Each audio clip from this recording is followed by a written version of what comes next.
David, well, you've had trouble lately.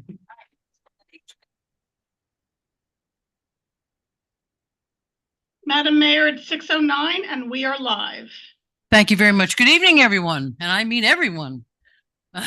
Thank you. No agenda. Okay, great. Welcome to the, is this on?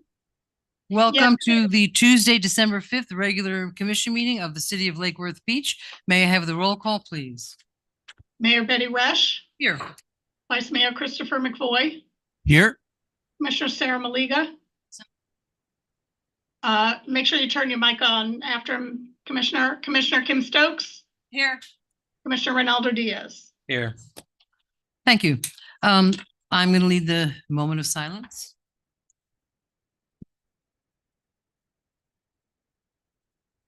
Oh, in this crazy world, everywhere you look around, there's trouble and trial and tribulation.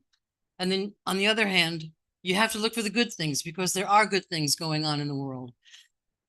I pray for all of us, for all the folks that are going through terrible times in Israel and Gaza and Ukraine and starving. And it's so horrible. And we should be so grateful for our town, for everything that we have, for the peace and democracy that we live in. And I ask you all just to do something nice this week for somebody. Do a random act of kindness, spread some cheer and joy. It's the season. And also, it's just the right thing to do. Amen. And we will have the Pledge of Allegiance by Commissioner Stokes. I pledge allegiance to the flag of the United States of America and to the republic for which it stands, one nation, under God, indivisible, with liberty and justice for all. Thank you very much.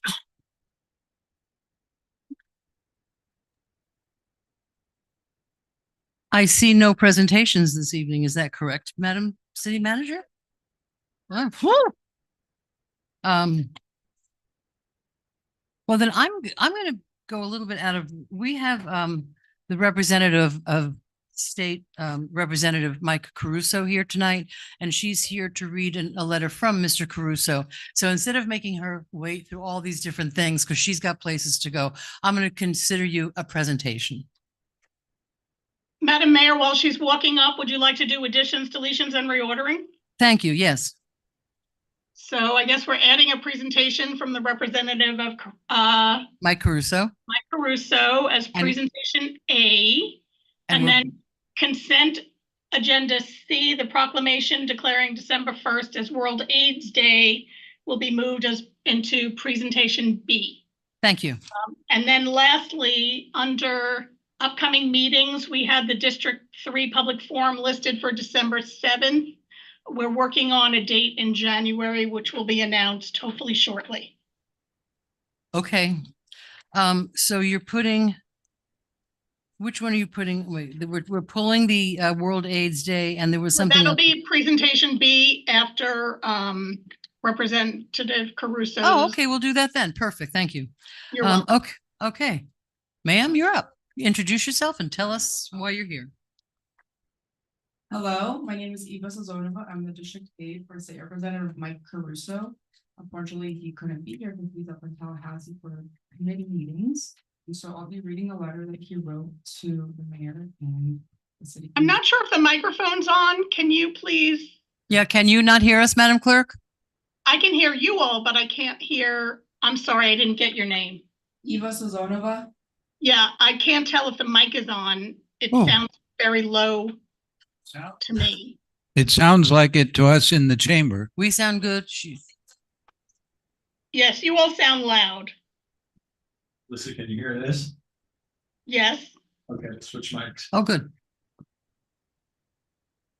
Now you're, that's our lawyer. Then you need to turn yours off, tech guy. Can you hear me now? Madam Clerk, can you hear her now? Yes, that's better. Perfect, thank you. Awesome. Okay. My name is Eva Sazonova. I'm the district aide for State Representative Mike Caruso. He's up in Tallahassee right now for committee meetings. And he wrote a letter to the mayor and city commission, and I'll be reading it all on his behalf. Dear Mayor and City Commissioners, I applaud you and the Lake Worth Beach Commission for all the hard work you have done towards making the restoration and redevelopment of the historic Gulfstream Hotel a reality. Like you, as well as all residents and businesses in Lake Worth Beach, we have watched and patiently waited for this iconic property to come back to life.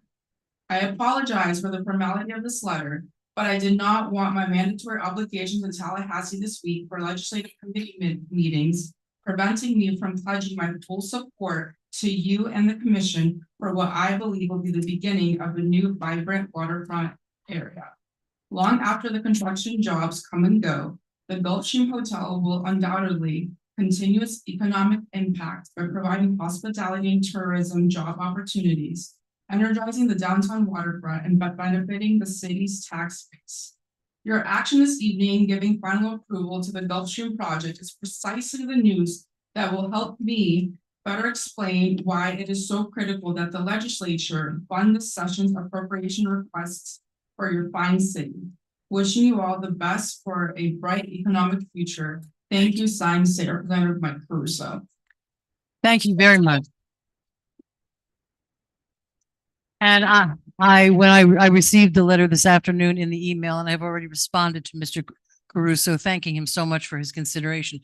Mr. Caruso has done a lot for our city. He brought in $750,000 last year for one of our water projects, and we're going to be coming back to him with our hands extended this year again. So please thank him. We really appreciate it. Thank you.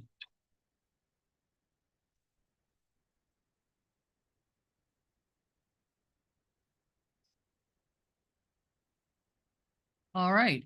Now, the second one, I feel like it's not really working today. Our second presentation is going to be a proclamation that I had the honor of reading the other night at Compass. And I'm doing it again in a more public forum. Whereas the first World AIDS Day was held in 1988, providing a platform to raise awareness about HIV/AIDS and honor the lives affected by the epidemic. 2023 marks the 35th commemoration of this important day with the theme World AIDS Day 35, Remember and Commit. The 35th commencement of World AIDS Day, commemoration of World AIDS Day, is an opportunity to reflect on the journey, acknowledge and celebrate the progress, and recognize the challenges remaining.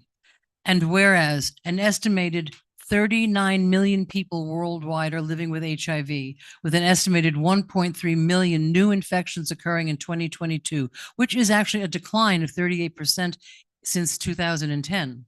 And whereas 29.8 million people with HIV globally, 76% of all people with HIV, knew their status in 2022 and were accessing life-saving antiretroviral therapy, the remaining 14% did not know their status and needed access to HIV testing services and treatment.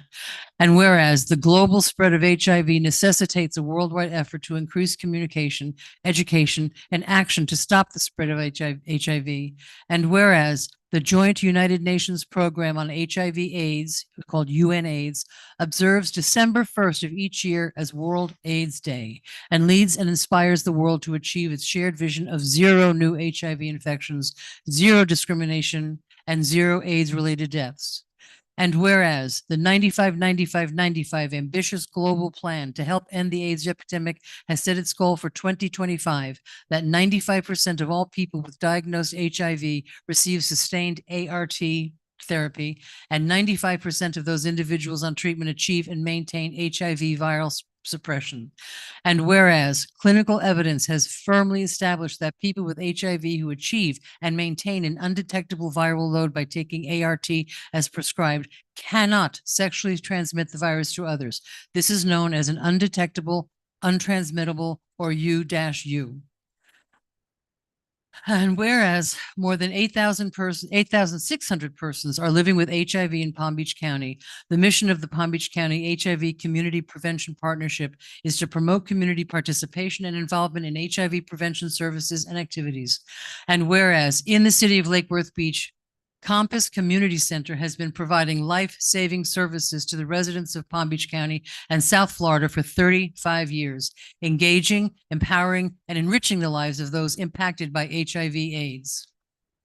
Now, therefore, I, Betty Resch, Mayor of the City of Lake Worth Beach, Florida, by virtue of the authority vested in me and on behalf of the City Commission, do hereby proclaim December 1st, 2023 as World AIDS Day and urge all residents of the City of Lake Worth Beach to take part in activities and observances designed to increase awareness and understanding of HIV/AIDS as a global challenge and urge residents to join the global effort to prevent further spread of HIV/AIDS.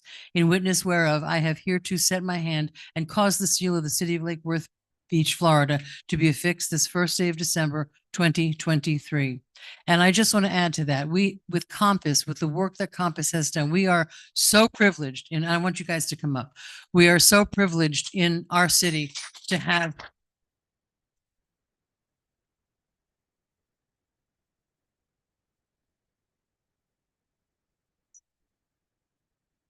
these fine people working towards this goal of the elimination of AIDS. AIDS has changed its face a little bit over the years. The demographic that is getting more AIDS, now I think it's African American women are the highest getting AIDS, and you're outreaching to them as well. On Friday night, there was a wonderful ceremony. If you have not gone there, Compass has, I know you probably have heard of the AIDS quilt, the giant quilt that's been made.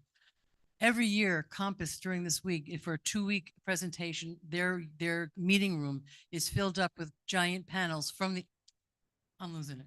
From the, I tried. From the AIDS quilt. And to go in there and to see the love and the devotion and the sadness and the bittersweet, these lives taken, please, it's there for two weeks. Please go to Compass. You just walk right in. It's very welcoming. Go into that room and walk around, and you get a real feeling of, it's hard to remember now what it was like 20 years ago.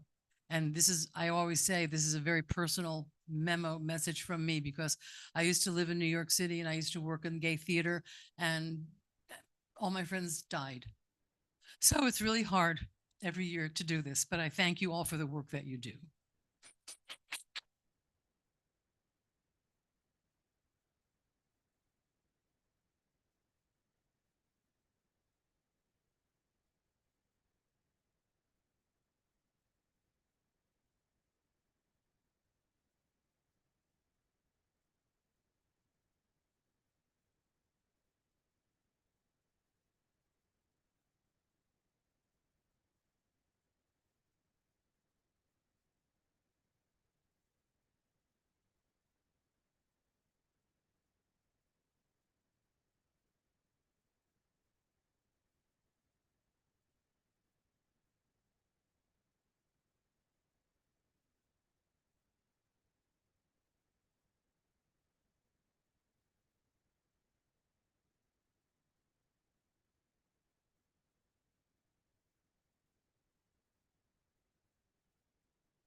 In the restroom. I really wanted to, but I hadn't been waiting before it to mount anything in like 2 miles. Yeah. Madam Mayor, Yes, ma'am. I better. we never had a motion second nor vote on the agenda as amended. May I have a motion on the amended agenda? Motion to approve amended agenda. May I have a second? Second. All in favor? Aye. Thank you. Thank you. New business. Non-agenda. I think we should order pizza.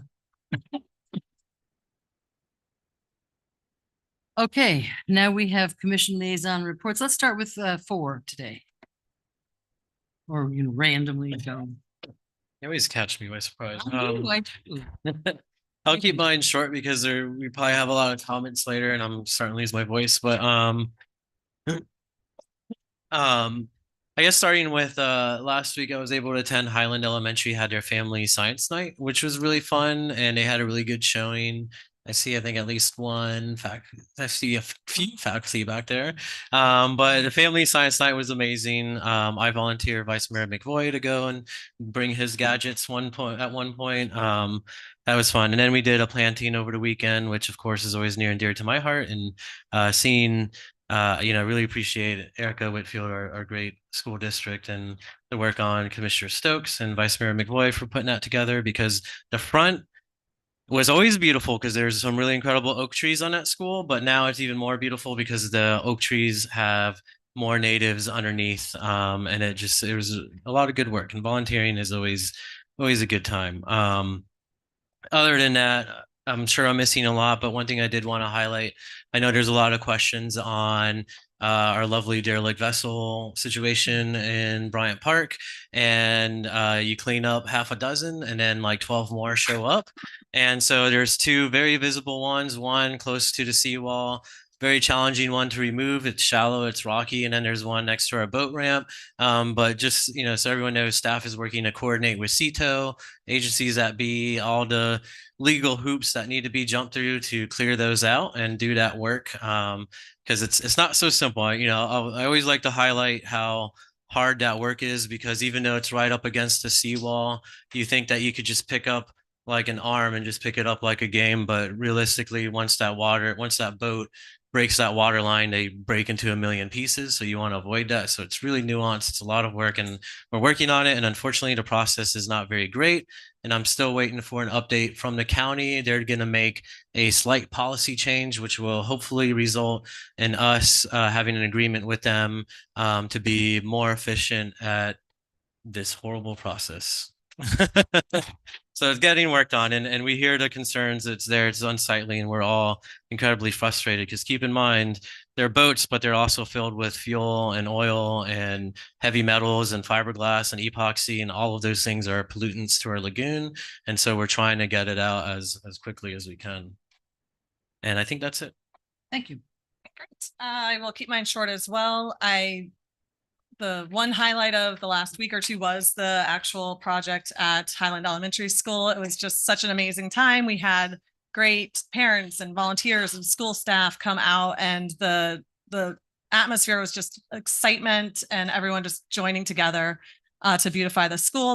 They added on additional cleanups, and I do want to thank Vice Mayor McVoy for donating some of his discretionary funds to help supply the extra trees that we did. One of our task force members, Andrea Hernandez, had her brother donate additional mulch and come out and help with all of really expand the project.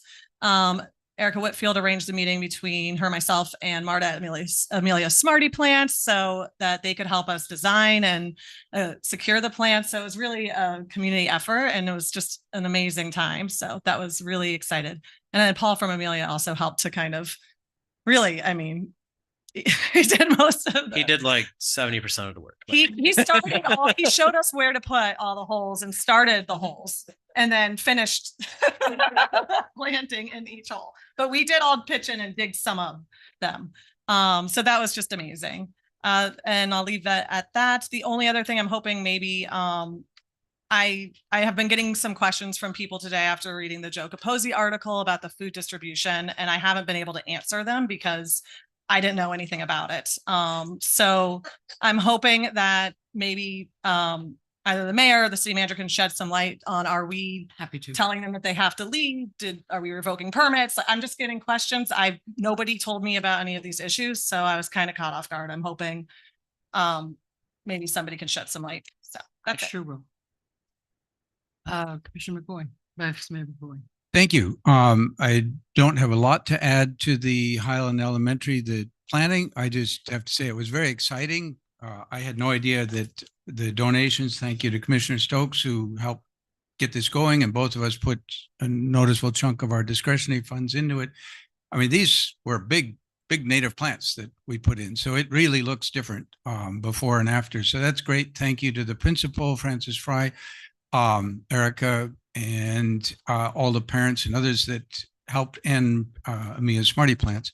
And thank you to some members of the Guatemalan community who provided atol de arroz, which is a warm drink that's often at community gatherings, and pan dulces, sweetbreads for that.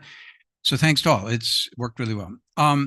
I too was caught off guard. I started receiving a lot of calls this past week regarding a meeting the mayor apparently had with the city manager regarding eliminating the Restoration Bridge food distribution service from the Church for the Glades parking lot. The people who called me were upset. I was upset. Seems like not a good thing to be doing around the holidays. And I'm concerned that we seem to be starting a bit of a pattern of individual elected representatives pushing out nonprofits that provide really needed social services in our city and provide them at no cost. So later on in the meeting, I'd like an update on this from the city manager as to what we're doing.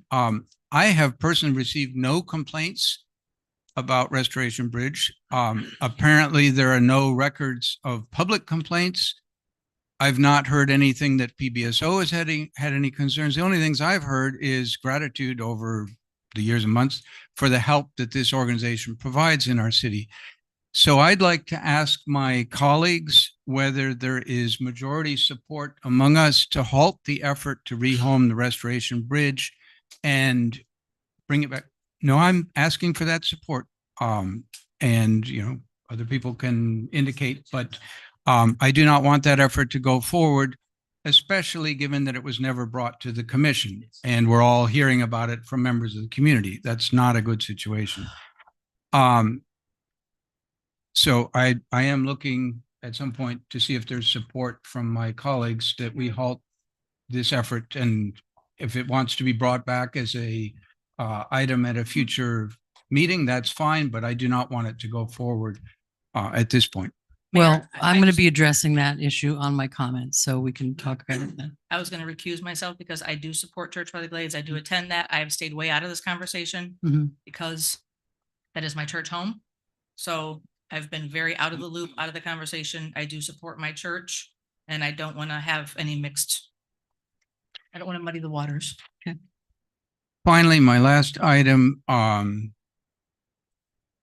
have here a string of emails concerning the effort to evict the Head Start program from the Osborne Center.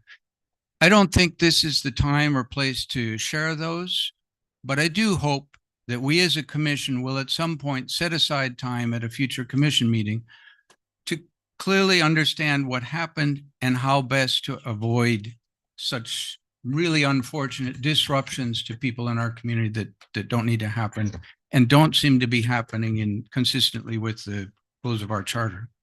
That's it for me. Thank you. Commissioner Malega. Thank you. So unfortunately, I was not able to attend Highland Elementary because I was at the legislative breakfast for the AFL-CIO union, getting the legislative update on all the different unions and what they're fighting and how we can help our men and women who really are the frontline workers day to day. So that was early Saturday morning. 4 days before that, we were up in Orlando for Florida League of Cities. And I do sit on the municipal administration committee. We have taken up our top 2 concerns for municipal levels this year will be support for first responders, retention and recruitment. And the second item that we will continue to fight is short-term rentals. So those are the 2 things that our committee has decided on. I'm really happy to announce that I've been chosen as a member of the FAST team this year, which is the Florida Action Strike Team, to fight things that are coming up higher from just legislative here in Florida, but things that are coming from the federal that will happen here in our city and have a negative impact on our city and our residents and ultimately our budget and bottom line. So I'm very excited about that. Bryant Park had their welcome back barbecue. That was fun. I think they're welcoming back the snowbirds. MLK event is being finalized, so please look for that. It's going to be the whole weekend, starting with the cleanup on the Saturday before MLK Day. And our very own Miles Hoyt Yep. will be one of the headliners at the nighttime dinner. So please look for that. He doesn't normally do solos, but he has said for his city, he will do a solo that night on guitar. So I'm super excited. And then congratulations to Matthew's Brewery on 6 years. I stopped by his Brewza Palooza, I think he called it. So we're very happy that he continues to invest in the city and thank him for 6 years. So I have. And Commissioner Malega, you also forgot, as I did, that we all just scooted I right was- on over here. I was going to bring that up. It's like, oh thank my you. Yeah, yeah. I'll bring it up. Okay. Yep. Is that non-agenda item, Mr. Conboy? Is that non-agenda item? That's fine. Okay, my turn. Number one, Tiffany Cox, our band director, has been named Palm Beach County Musical Director of the Year.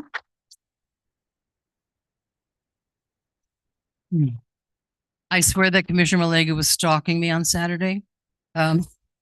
Because we were both at the AFL-CIO breakfast, and it was very interesting to hear from the legislators who were there and present and from the union people about the struggles that they're having in Tallahassee with just fair work and that sort of thing. So it was good to get that update and get to see a lot of people. I'm on the legislative committee of the Florida League of Cities for Economic Development and Land Use, and we have two priorities. The first one that we decided to do was mobility funding, mobility plans. When there is, traffic is a crazy problem. When money goes from a developer, it goes to the county, and the county likes to keep it. So one of the things that the cities are trying to do is to work it so that when money comes in on a project in the city, we get to keep that money. So that's our first one. The second priority that we have, that's our action item. The priority is they are trying to raise, once again, the what's the word? Sovereign immunity. Thank you. Words, they come and go. Last year they tried to raise, we have now $200,000 limit of if you get hurt, you sue the city at 2 or 250 and 250, I think it is, and 350 for an incident. So what they wanted to do last year was raise that to from $250,000 that our city would be responsible for to 2.5 million, which would bankrupt every small city in the state of Florida. This year, they're trying to do it again, but they're coming back now at $400,000. So we're going to try to, and with some other conditions. So we're going to be working on that as well. We all had, and then speaking on Saturday, Bryant Park, there was a wonderful picnic in Bryant Park, the neighborhood association. And she kept following me. We were both at the Matthews Brewery for their celebration as well. It's really good to see new businesses come into this city to really prosper and thrive and have a great place to go for a beer and some music. Commissioner Malega, Commissioner Stokes, and I were this afternoon, they did the groundbreaking of the Educational Foundation building, which is the old, I was going to wear my hard hat, but I didn't think it would go with my outfit. It was wonderful. It was a big turnout. I mean, that's the kind of cooperation between the city and the Educational Foundation, and there were a lot of speakers. The school board and FP&L gave them $1 million. And the different people that have contributed, the different banks and companies that have contributed to make that. And that's an educational resource center that teachers can come and get materials. Because everyone knows now that teachers, you guys know, everybody knows that teachers do not get what they need when they walk into a classroom. And so this is an educational foundation to try to help them fill that void.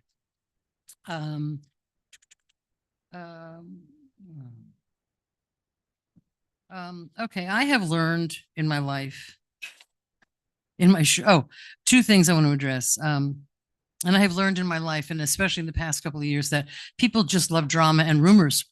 And so I'm going to address the restoration feeding thing, which I've read some of the public comments. Rumors and misinformation are rife around this one. A couple of weeks ago, I got a call from County Commissioner Barnett's office asking the city manager and myself to have a meeting with the restoration project about the Saturday feedings, which now I'm going to say a few years ago, even during the pandemic, I have a disabled friend who could not get out. I was there every Saturday getting her box of food for her. It's a valued, needed service in this city. No one disputes that. No one's trying to cut off the food. What has happened though, now it was very interesting because I didn't know what this meeting was going to be like. It was just, please come and meet with us. The two guys from the restoration project were there, and they started the conversation with, we know it's gotten too big. You're the only distribution center that we have in Palm Beach County that is in a downtown residential district. We understand the problem. If you feel it's necessary, we will stop. We will cut the program off. Carmen and I instantly jumped on that and said, no, no, no, that's not what we're looking for. What we need to do is to work cooperatively together to find a place that's a little less stressful for one neighborhood and actually works better, because the flow of the traffic, it's a problem. Okay. And people can say, well, it's just an inconvenience for Saturday morning. It's a little bit more than that, because they are now up to, when I used to go, it was about 300 cars a day, and the waiting time was about 10 or 15 minutes, and you just waited. You're registered. People know where they come from.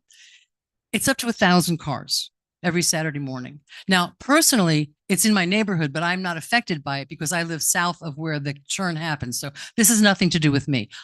Maybe you haven't, but I have gotten a lot, maybe because I live in that neighborhood, I have gotten a lot of complaints from people about the traffic, about that sort of thing. No one wants to stop the restoration project food giveaway. What we're trying, I mean, really, and I've read some of the public comments, and I've heard some comments from people. I heard the mayor's trying to stop that. Absolutely not true. If you continue and if you're more attracted to rumors and misinformation, have at that. But the fact is, that's not true. So, Commissioner Barnett is looking for a place maybe out by the taxi. We don't know. We've got to find a place where the traffic is just better. People drive there, so it's not like they can't get there if they do. So please dispel the rumors, if you've heard them, that we're trying to stop the feeding. Madam That's Mayor. not true. Madam Yes. Mayor, may I clarify something? Sure. They approached us Right. wanting ideas of another location. So they asked us, did we have ideas of a site? Because they knew of the issues that it was causing in the neighborhood. So they approached us proactively, being concerned to not have a negative impact on the community. Thank So- you. We did not initiate No. that meeting No, at all. and we did not stop it. They didn't ask us to stop it. They offered. Yeah, they were concerned about the possibility of the impact. And so they felt like, did they have to stop? And we did not suggest to stop, nor did we say they should stop. So again, I don't know where the issue came from that we told them to stop, Yeah. or we approached them to stop. That was not the case. They Wow. proactively met with us, initiated the meeting, and asked if we had other ideas about sites in the city. Yeah, thank you. That's very true. So again, if you're attached to your rumors and misinformation, you're welcome to be attached to those rumors and misinformation. But it's not based in any reality. So that's about all I have. The Martin Luther King Day, we just went to the meeting to plan the Martin Luther King Day every year. It's 30th year, and we came up with a theme for it. Miss Bloxon, if it was with us, she's there. If you need something done, ask Carla Bloxon to do it. But that's pretty much all I have right now. So I think, thank you very much. Madam Manager, do you have anything? I do. I did want to mention that I also attended the Bryan Park picnic Yeah. on Sunday. So it was fun and a beautiful day. Enjoyed meeting everyone. Also attend today the groundbreaking for Education Foundation. So it was a very, very pleasant event. I was surprised at the turnout. It was a Amazing. huge turnout. Yeah. So it was very exciting to see the support that they have. And then lastly, I just want to, again, if you don't mind, introduce our new Assistant City Manager. We did it at the utility meeting, but I wanted to also do it at the regular meeting. I want to introduce Mr. Troy Perry.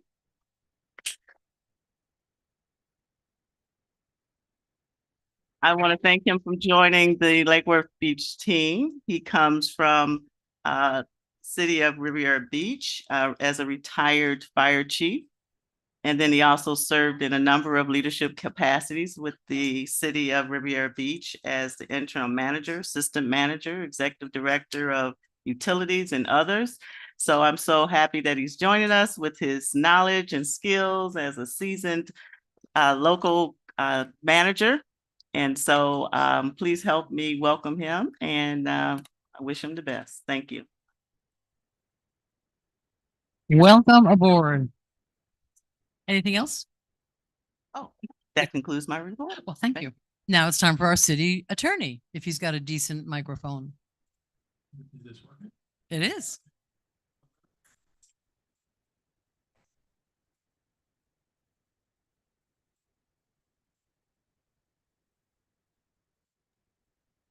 I'm sorry, Mr. City Attorney, if you're speaking, I don't hear anything. We gotta, that's a bad mic.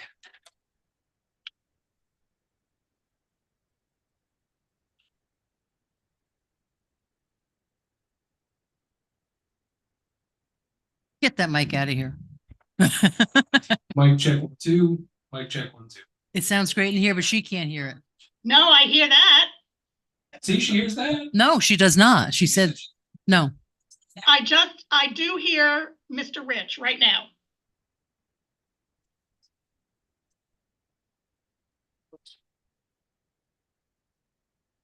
Please be patient while we have a little technical checkup. Mic check 1 2. Mic check 1 2. Did you hear that? I hear that. All right, now try the other one again. Try the other. Mic check 1 2. Mic check 1 2. I hear that. Hear me okay? Well, it's just, sometimes if your car doesn't work right and you bring it to the station and then it sounds great. Man. Okay. Now it's off. No, turn it on. I mean, turn the mic on.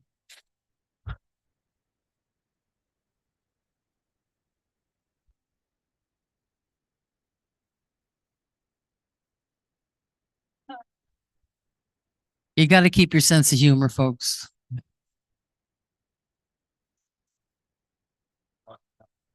Can you hear out back? Okay. Do not. Well, that's wild. Oh.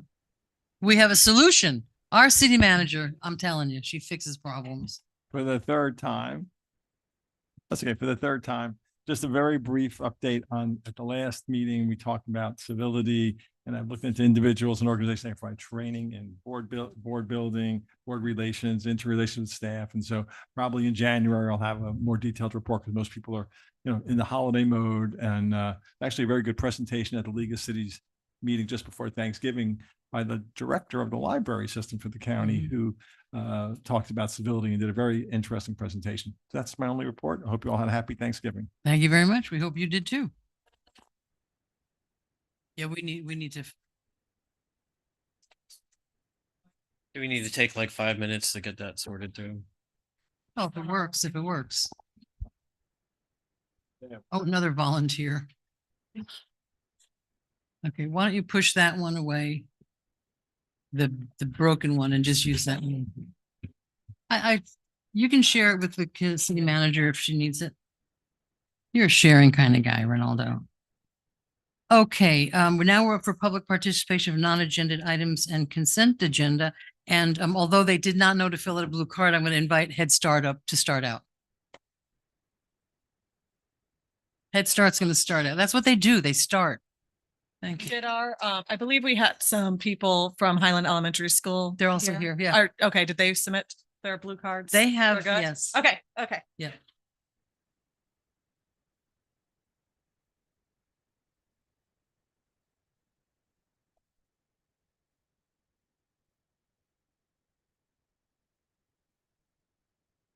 Good evening, everyone. First, introduce yourself and where you're from and all that. Jean Rosier, Operations Manager for Lutheran Services Florida Head Start. It's a pleasure to be here tonight. I remember how the first time we came here, I did not know any of those faces here, but tonight they all become my family. I know you as well. And I'm glad because at the beginning, things weren't going the right way. And but with everybody's help, city manager Davis came to visit us. Thank you very much. City Commissioner Diaz came and visit us. Thank you very much. And Vice Mayor McVoy came and spent some time with us and with the kids. We appreciated you. In the name of the kids and Lutheran Services Florida, we want to thank you for everything that you have done for us.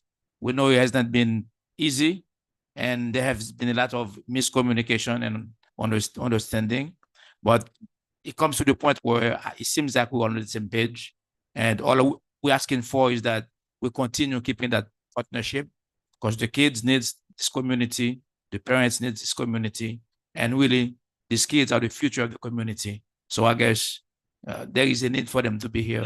There's a need for Head Start to be here. And I appreciate the fact that you also understand that. And I feel good is that the kids asked me to bring to you guys tonight. So we will give it to you while I let my peers here say something.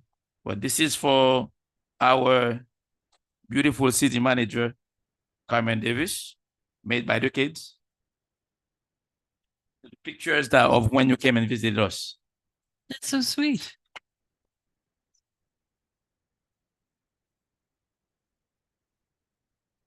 We also have this. This is for Mrs. Davis as well. These are done by the kids. And what does it say? Thank you. We love you.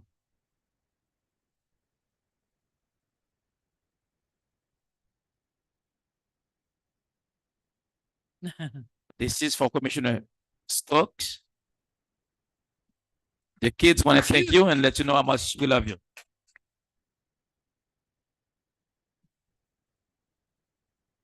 Commissioner Diaz, thank you for visiting us. The kids love you.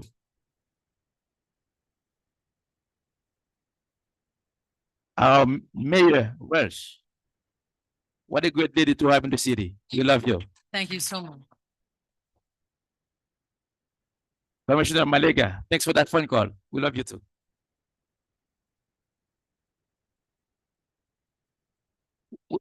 We're missing one. Oh, we did not. This is for Vice Mayor McVoy. The kids made that for you. And these are the pictures. If you remember, when you visited us, this is something that we made for you especially. We thank you. We thank the support. We thank the partnership. Thank you. Now, are you going to let your colleagues speak and introduce? Hi, my Good. name is Sarah No. I'm a president of the Parents Club for the kids. I just want to say thank you all, especially Chris Mavoy. You got on top of this. The very next day, you was right out there. Carmen, you was out of town, but you came. You showed up. Thank you. We appreciate that. I want to thank all of y'all, because when you give Head Start, kids the Head Start they need, it keeps them out of trouble. It's a free program. It's the only one we have in Lake Worth. We want to thank y'all for keeping that. We really do appreciate that. Thank you. It's just like the food. Thank you. Thank you. And as the kids say, we love you, and there's nothing you could do about that. Good evening, everyone. And I better say something or your mayor is gonna show you she wants to spank me. That's why I've known Betty for many, many years. I am the Head Start. This Palm Beach County Head Start, I took them to the national and won for the services that my agency, Children's Outreach, has been doing for the Head Start programs of Palm Beach County. Come on, give me a round of applause. I do what I do for many reasons, and I want to just enlighten on your wonderful mayor. She and I go way back. I'm a retired DCF investigator for 30 years. And I work with the children. I actually trained your mayor on how to be our attorney for the state of Florida when we started getting attorneys in to go to court with us. I love her. I love you all. I appreciate all the help for Head Start. And I'm just going to say on a positive note, and I got to hold myself tight. I love Head Start. My son that COVID unfortunately took away Oh, no. 2 years ago was a wonderful dad, a single dad. Thank God for Head Start. Oh, my. He fathered 4 boys, and Head Start was there for him. So I owe Head Start for helping my son as a single father. All 4 of those boys, the oldest one now is getting ready to graduate. So I thank God for Head Start, and I'm there until the Lord takes me away. Amen. Amen. Come on, give Betty some praise, all her wonderful staff. We love you. Capernia, God bless. I just have to say, when I walk in the room and I see you and we work together so when we were both young and pretty. Amen. And to see you now still working with children. I mean, we were both Yes. working with kids then and you're still doing it in my own way. Yes. I do it. And thank you for the years of service that you have given to Florida's children. Hallelujah. Thank you so much. Thank you. Bless you. And we're going to come to Lake Worth and show up and show out. Children outreach on our way. Thank you. Amen. Amen. Thank you so much. Hello, good evening, everybody. My name is Josephine Mitchell. I'm the Center Director of Lake Worth Head Start. On behalf of our children and families, I would like to say thank you. We are grateful for partnering with us, working together, and providing assistance to our children and families. So we are grateful beyond measure. Thank you very much. It's wonderful to see you all. I'm glad we're working things out. Okay, now it's when we order the pizzas. We're going to start with non-agenda items. First up, Todd Velez.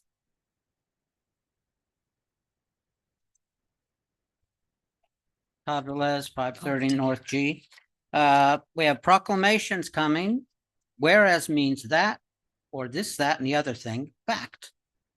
You did what you were not asked to do, and you did it for us. That's what whereas means. That'll be coming for First Nazarene Church in its 75th anniversary, which will be coming up December 10th, Sunday, and you'll receive something if you care to attend. And January 7th of 24 will be St. Andrew's Finnish Lutheran Church. That'll be having their 70th anniversary. NB, when I spoke of 215 North Federal and First Presbyterian Church, NB means to look upon. Arises when we are experiencing dissatisfaction in our own lives, resentment and advantage enjoyed by another, but desires to possess that gift or advantage. A person's inability to see what God has provided for them, their life, or the lack of thankfulness. Help is an interesting word. The gift of discernment for tongue-in-cheek constructs to help or help you. We've had a lot of people come from the past that want to help that church. And we've also had people that want to help paint. And they said that property next door is trying to destroy you, not help you. A word of advice, don't tow away the Reverend Constant Bright's car to a 3-hour event in the south end of the county. That's said with a joke, but that's what happened. Christmas parade, holiday parade, Hollywood premise, not exactly Pied Piper of morality, but we're going to have fun, right? So Poseidon Adventure Christmas tree, the 7 deadly sins, and what the churches had a concept of how the tree led the people out of their predicament. So we'll have fun on our holiday parade with Hollywood premise. Thank you. Okay. Next up is Mary Lindsay, and then on deck is Todd Townsend, and after that, Kara Jennings. Todd Townsend? No, Mary Lindsay. That's right. That's you. And Mary has a helper tonight. And a cute one she is. Yeah, she's my great granddaughter. I'm going to get comfortable here for a minute. And while I do, just take a little peek.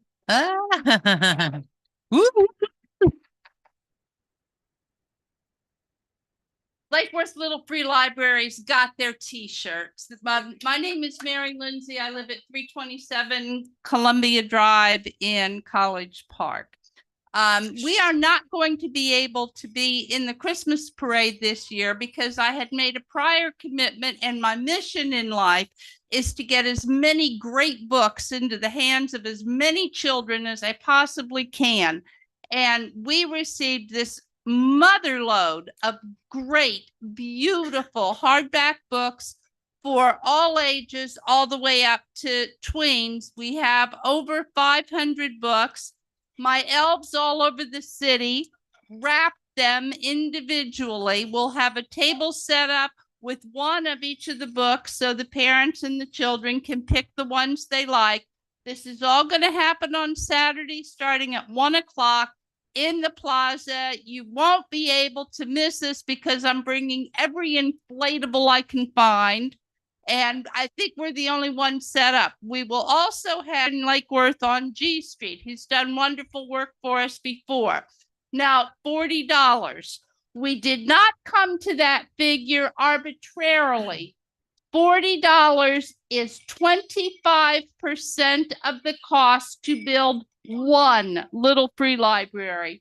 When we started doing this, it cost us $75 in materials to build one, but it's been now 8 years and the price of everything has gone up, especially construction material. We build these things like a Sherman tank so that they last for 5, 6, 7, 8 years.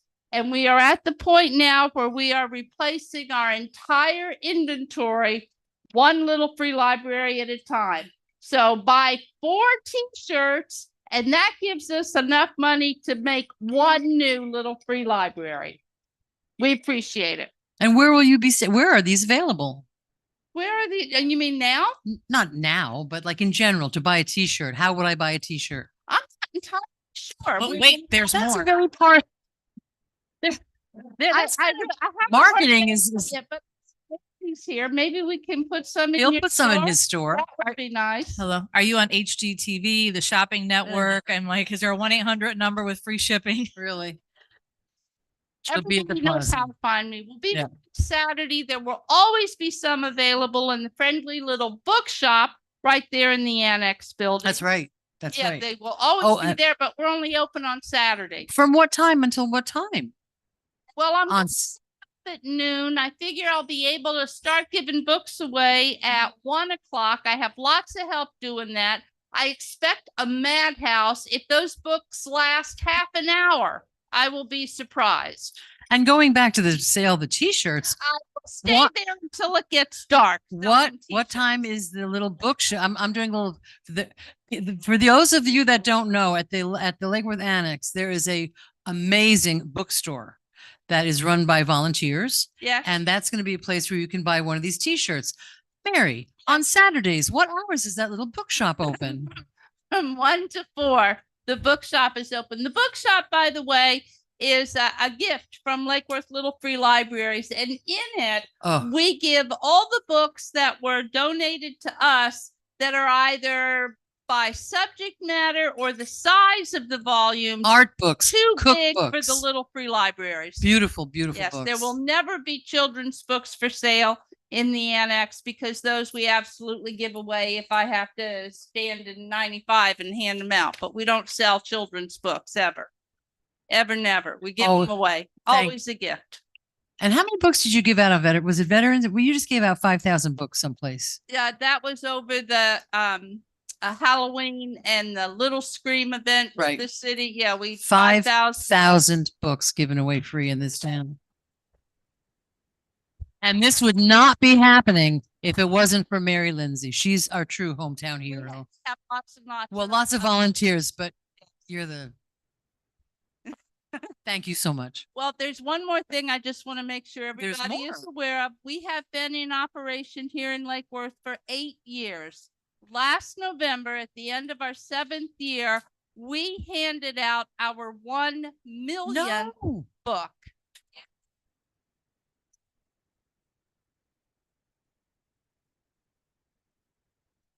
Buy a t-shirt. We should. We should have like a day where everybody wears their t-shirts that they bought. Yeah. Mary, thank you. There's more. Not to be a buzzkill, but that is long past time. Blue is going to be This is talking. gonna be fast. Go ahead. Because we're not able to be in the parade this year, we got these for the kids to carry in the parade, and we're not going to be using them. I mean, how cool is that? We're getting them. So, Madam Mayor, I'm giving this to you and the commissioners and our city manager so you all can make appropriate noise. As opposed to inappropriate. Yeah. Thank you so much. And thank you for helping, Blue. Okay. Todd Townsend, up after that is Kara Jennings, after that is, and I don't know, thank you. Is it Jay or Joe Marnus? Jay, sorry, thank you. Gotta work on your handwriting a little bit. Okay, so Todd Townsend. Okay. Okay, so I just wanted to introduce everybody to the Lake Worth Beach Sculpture, Native and address, Plant, and Todd. Herbal Garden. and My name address is Todd first. Townsend, 502 South J Street, longtime Lake Worth Beach resident. I want to talk about the area on B Street, just east of the roundabout. And I would like to put in a sculpture, native plant, and herbal garden in that space right there, rather than having residential put there, because it's going to cause much more congestion. It'll be detrimental to the traffic situation that we have there now. An EV depot would not be a good idea there. Number one, those are unproven. It's an unproven. They're unproven success in such a small market, which we'll talk about later. And there's questions about those, such as who pays when they're just sitting there idly. How do these vehicles do when it comes time for the collisions? What do the crash test dummies look like? So thirdly, we wouldn't really want to build a brick and block building there, because who really wants to look at the back of the building and such a highlighted part of our community? This is right by the school.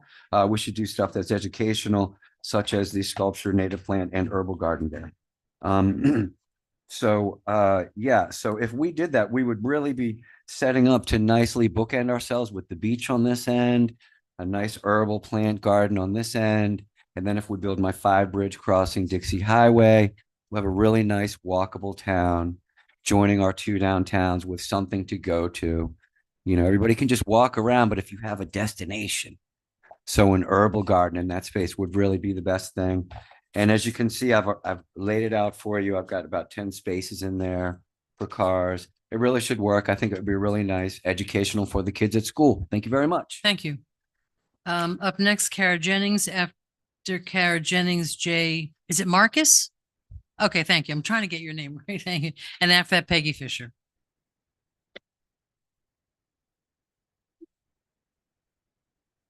Kara Jennings, 822 North C Street.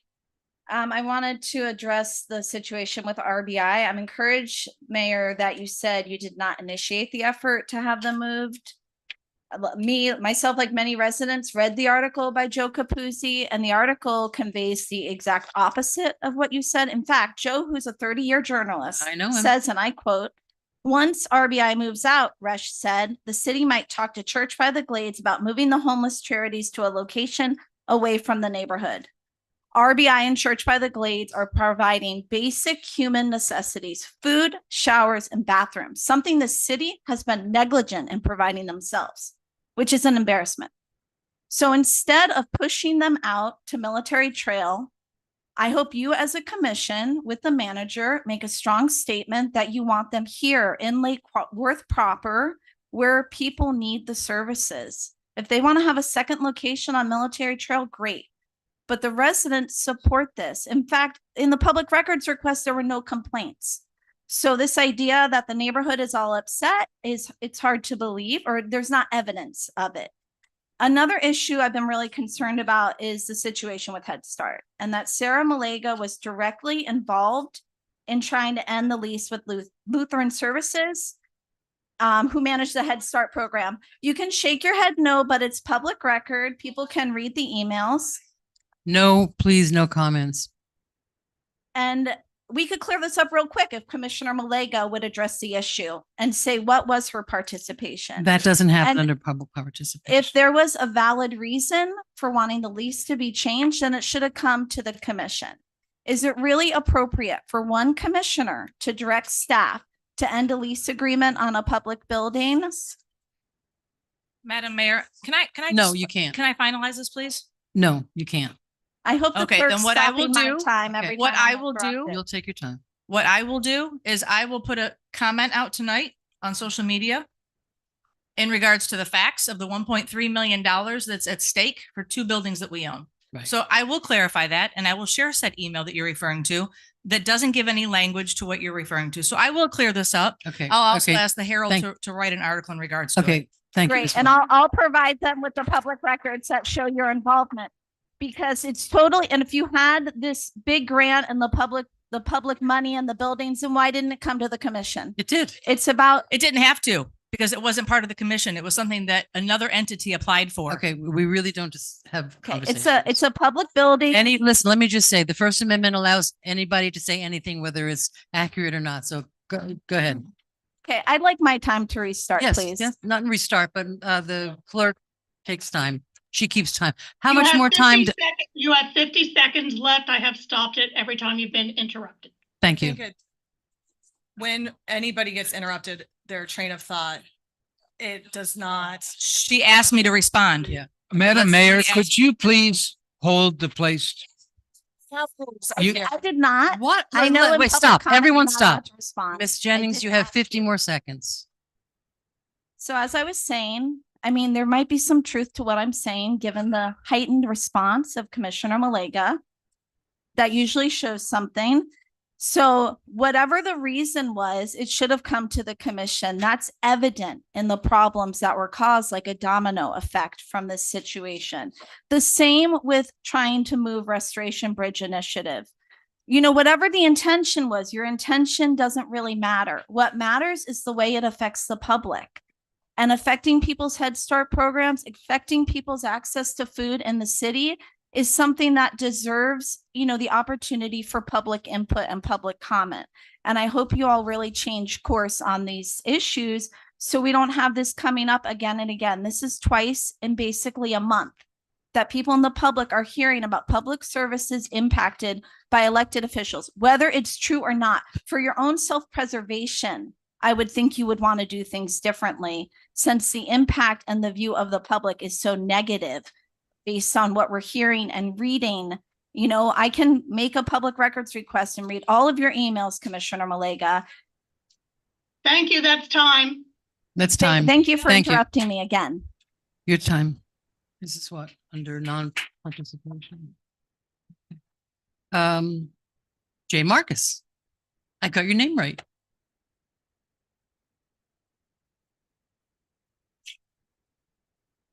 Hello, everybody. Jay Marcus, 1224 16th Avenue North. I wanted to speak out against recent discourse regarding RBI, where the city is considering actions to have Church by the Glades cease food distributions on First and M Street. Church by the Glades has been distributing food for years and have been an excellent social service program to our city. They've been providing to low-income, food insecure residents. And I've attended dozens of distributions as a former homeless outreach worker, where I saw firsthand organized operations and a hub of resource navigation. I've not seen overwhelming traffic or waste as some resident complaints have voiced. I encourage you to collect more information because I disagree with this assessment. Political policies should reflect accurate data in addition to different political, measures being used. So as a firsthand witness standing against this idea to move City by the Glades food distribution based on these complaints, I'm not in support of that. I believe it's important for us to support working class and low income individuals, especially those that are food insecure. And I think it's with a couple different things that we've seen happen, especially with the Head Start thing. It's important for us to do measures which support working class and low income families. I'm starting to have some serious doubt about some members in the city commission that show support to our working class and low income families. It causes me anger and embarrassment as a lifelong resident and social worker. I encourage you to consider more supportive measures which welcome our working class, low income, and food insecure neighbors in Lake Worth Beach. Thank you. Thank you. Up next, Peggy Fisher, and after Peggy Fisher, Tom Conboy, and after Tom Conboy, Anna Maria Windinge Hunt.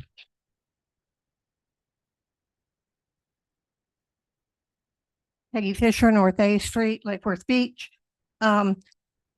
Before I get to what I was going to talk about, there have been numerous residents stand up here in front of you all, Commissioner Stokes, Vice Mayor McVoy, complaining about the Saturday traffic, the problems.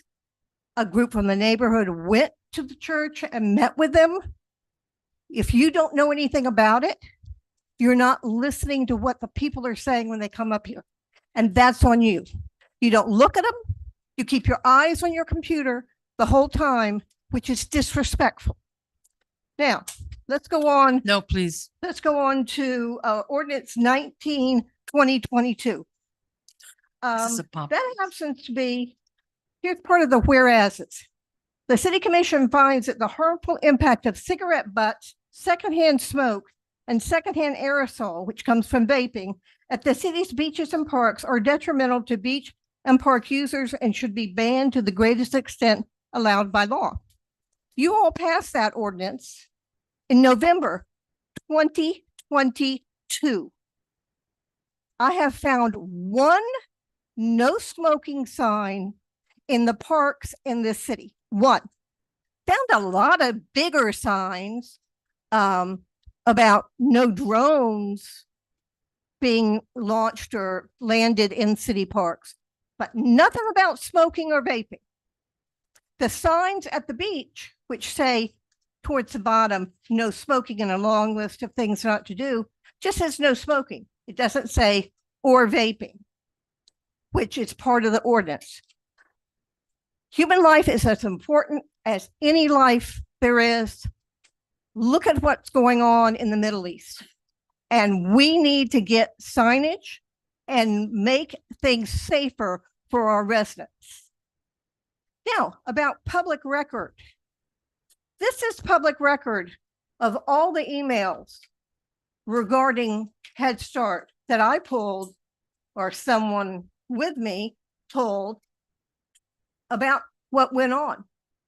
And it started way back. And it was even discussed having to move them back when the CDBG money was being talked about, where there were repairs needed to be made to the building they were in. And it was said during that discussion that they would have to move or to another location. I'm tired of listening to you all say, I don't know anything about this, when people have come up here and said there's a problem. You only worry about that problem for part of this community. This community consists of 42,000 people. You need to be concerned about all 42,000 people. Thank you. That's time. Whatever they are. Thank you. That's time. Mr. Conboy, and after Mr. Conboy is Ms. Hunt and Dr. Serrano after that. Madam Conboy? Mayor, Yep. Commissioners, Tom Conboy, business owner, 30 South M Street. First off, I want to address the situation with the Church by the Glades. My office is right there, and I've never had a problem. I often go to my office Saturday mornings. If there is a problem, why not send our sheriff's deputies out to make sure that the church is directing traffic appropriately? I've not seen or witnessed that problem. I appreciate the fact that we are feeding the families, and I appreciate the fact that people are able to get showers and use a bathroom. I just want you to clear that up. That is me. My office is right there. Okay. In regards to the Head Start, Commissioner McVoy was just trying to get some answers. It's very clear that Commissioner Malega got a signed letter from our city manager and delivered it to the department chair, Mrs. Lauren. That is how much involvement was going on there. That was in the email chains that I read, unless they were manufactured. So, you know, you guys beat up on Mr. McVoy, Commissioner McVoy, heavily two weeks ago, and it was completely inappropriate, Mayor and Sarah Malik. Thank you. I apologize. Anna Maria Hunt, and after Mr. Dr. Serrano. No, yeah, Julian Serrano. Dr. Julian Serrano, both of those. I just realized that after I said it. It's Dr. Serrano. Good evening, everyone. Nice to see you. It's been a long time. When things are going good, you won't see me. But Name and address for the record, please. Name and address. Oh, of course. Royal Point Sienna neighborhood, 404 South C Street. So you don't see me because things are okay. And I don't want to make this a complaint. So these are suggestions, okay? I want to be really nice because it appears I've come up heavy-handed a lot of times. It's because I get upset, but I'm not upset today. All right, so I have several points here. And the first one is there was an issue where the police was called in our neighborhood on Lake Avenue at the bus stop, the only bus stop we have in that section of town. And it appears there once upon a time was a throughway to the street from the alley, and everyone that in that neighborhood does take the bus. We no longer have real access because we would cut around the corner between a house and the big building that got a variance to block off the alley. But there's someone living there now that has a dog, and the incident involved two elderly people, and it's not a loose dog because he's on a leash. But what the man does, he releases it, intimidates people at the bus stop, and then pulls it back. And the police was called. So just to let you know what's going on. So if that can't be resolved, open up the alley for us so we can go safely to the bus. Okay. The other one is the cleanliness of the area. We don't have as many cars as the rest of the people in Lake Worth. Most of them are by bicycle, or the trucks pick them up and take them away. I would like you to consider doing something really unusual, but not so. In New York City, if millions of people can get up, move their car, we won't have that problem. On F Street, when you made it one way, there were no complaints. Nobody was impacted. Why don't you try it with us first and see how it works? Because we really, this last storm we had, the debris was crazy. And I took photos just 2 days ago. And as you know, if those drainage things are not properly cleaned, FEMA will not pay you to fix your city. So how about after, I'd be happy to work on a program with you to inform the neighbors and actually put something in place so they know they'll be warned 3 times. Next time we'll tow your car, but there aren't that many cars anyway. But get after you pick up our trash and our vegetation, bring that machine through. You're talking about alternate side of the street parking. No, Well, not right. really. No, but just to make the street clear so that they can go down the Yeah, street. so they can Right. actually clean. That's what that is. That's in New York. The other one I have. Thank you. That's time.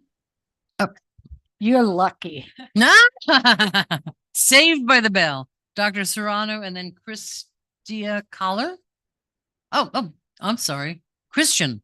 Sorry about that. And Good after evening, Julian, Wait, 106 wait. Pinlick Okay. Way, Palm Beach County. I'm here to mention a few things. I'm the executive director for Head Start. We have a budget of 5 years for about $150 million. We have allocated to Lake Worth $1.5 million per year. So you multiply that by 10, give you an idea what the federal government is giving to this city. The past is the past. I am here today to tell you thank you because we have been able to sit, to talk, to disagree, and to agree. And today, on behalf of 2,700 kids, 400 adults, I want to tell you thank you for your commitment. All of you have promised me that we will be in that building, that our kids will receive services, that our staff will be present. So the least that I can do is to tell you thank you. Carmen, thank you for being there. I appreciate it. Vice Mayor, your visit was awesome. And the rest, Dia, thank you. And the rest, please visit us. Alega, see us. We have a lot of things to talk. Thank you. Thank you. And just if you make a public comment, but then you have other things to do tonight, our feelings don't get hurt if you leave after your comment. I just want folks to know that. Christian Collar, and then after that, Jesse. And after that, Jovita Crespo. Okay. All right, I got you all three. You're on deck. Thank you. All right, Christian Kaler, 17th South Lakeside in the greatest city on earth, Lake Worth Beach. Thank you, Commissioner, Mayor, Vice Mayor, and people of the great city of Lake Worth. I just want to start out by saying how grateful we are for the support that we get from our government, our local government. And I'm just going to start out by a real letter from a real student in 5th grade at Highland Elementary on A Street and 7th in Lake Worth. My reason why I want to go to Washington, D.C. is because my dad can't afford it. And I can't ask my mom because she passed away. Ever since I was a kid, my sister was a safety patrol and I wanted to go to Washington, D.C. She went to D.C. and I would still like to go. It would be a dream. My dad does everything possible for me. He's only a chef. He doesn't get paid that much. So please help us go to Washington, D.C. and give us some money and make my dream come true. Pretty please help me out. Aww. Okay. I'm a 27-year educator. I'm not a leader. I'm an educator. That's what I was put in this planet to do. I've done 20 years at Palm Beach State. Please speak into the mic. Thank you. I've done 20 years as a professor at Palm Beach State at nighttime. And I really feel like the kids that we have at our school are some of the most needy kids that you'll ever find. I'm going to finish with one more letter. I'd be so grateful if you were really to listen to my story, because kids at Highland Elementary are trying to go to the Capitol. Our safety patrols want to go to Washington, D.C., and we just don't have the money. We'd really love to go to Washington, D.C., so we'd be so grateful if you would donate. It is $1,000, and that's a lot of money because our parents' rent is $2,000. And my stepdad works really hard.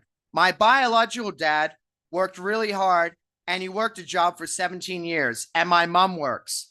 My baby brother and I have a tough past life. My mom and dad are not together anymore. They fought a lot and never got along, so I think it was not going to work. So they went to court, and they were chill. And it was over. My mom had a tough past life too. My great-grandmom was taking care of my mom because her mom did not want her and her dad either. So my mom's great-grandmom took her and she died. So her dad took her and he was bad. He went up on a hill and tied her to a tree. Jesus. But thank God people found her. And I said, if these people don't find my mom, I probably wouldn't be here.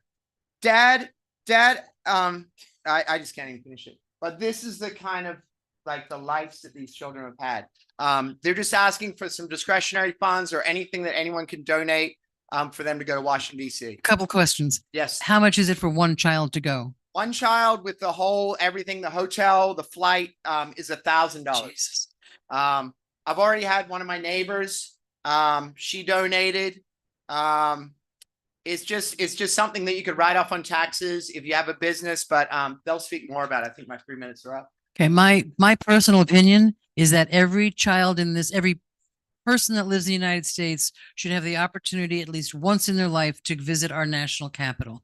Walking into Washington, D.C. and seeing what's up there is a life-changing experience. We each get $10,000 a year in discretionary funds, and our fiscal year has just begun. I'm pledging $1,000 of my discretionary funds for one child. If everybody does that, or if everybody does a little bit, 10, 15, 20, $50, $100, these kids should go. So that's my personal pledge. I do have a question though. Sure. My godson went to Highland, but he went by train. They don't do that anymore. No. Okay, I'm a little old. I'm sorry. It used to be a train trip. I will match your kind donation of $1,000. Thank you. And I just want to add Highland. Yeah. Let's do it. I had to find out the actual number I have left in my discretionary. No, we have a new year. We have a new year. I went through a lot of it already. Okay. Yeah. Students need help too. How many students need help? Actually, the Safety Patrol sponsors the next one to speak. Ms. Okay. Crespo, so she'll Okay, have great. all those. Thank you very much. Appreciate it. My name is Yesenia Paredes, 500 Highland Avenue. Good evening, Mayor Rush, Vice Mayor McVoy. I hope you didn't tell anybody about the bus tour and me driving, right? Okay. Okay, great. Thank you. We'll discuss that later. And commissioners, this is my first time in a public meeting, so I'm super excited. Okay. My name is Yesenia Paredes, and I am the parent and community liaison at Highland Elementary, where I have the privilege of serving our students and families of Lake Worth Beach. I am an LWian by way of Puerto Rico and Stamford, Connecticut, and have lived in Palm Beach County since the 1980s. So, anyone on more than 5 years is a native, right? These streets were my playgrounds. They are now the very place where I'm working hard and passionately to ensure that our families and students are given the representation, the voice, opportunities, and equity they deserve. You have heard from my amazing Mr. Kaler, my colleague. You'll hear from Ms. Crespo about the needs of our schools and specifically the Safety Patrol trip. And I can't agree with you more, Mayor Rush. I got to go on the DC trip last year. It was my first time. I'm going to be 49 years old. It was my first time actually touring our nation's capital, and it was life-changing. It was very moving. I am specifically, though, tonight asking for consideration of funding to acquiring an electric school marquee facing North A Street that would actually be seen by the Lake Worth Beach citizens. Over the past 20 years, we've had what is known as the Highland Tombstone. It was beautified this past weekend. Right. They put some cute plants and mulch around it. But if anyone that drives by it, you can see that looks like a tombstone. And it doesn't represent the caliber of students, of families that I serve day in and day out, the teachers that work so hard and that do heart work at Highland. I am advocating for Highland because out of the 4 amazing elementary schools that we have in Lake Worth Beach, we're the main one on the North A Street that is seen. And but we are the one of the 4 that's a full service community school. We provide wraparound services for our kids. And I say that because I provide wraparound services for our kids.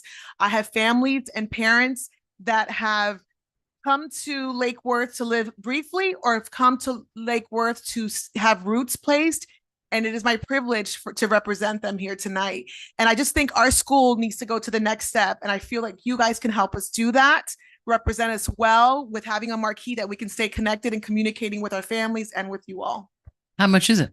Bottom line, it's about 10,000. We've raised about 3,000 right now that we have in a fund. And so that is what we're looking at. Trust me that the district knows that we've requested this. We're not on the top of the list. And I hate that I go to Wellington and I see schools that are just brand new and have their beautiful campuses in Marquee. And I'm going to be the first one to say that Highland deserves it. Yeah. Highland is a special place in my heart. My nephew works for Adopt a Family. Perfect. He's one of your after school. He comes and picks up tall guy with the beard. That's my nephew, Evan. Yeah. Loves his kids. Yep. Bouncer when he yeah.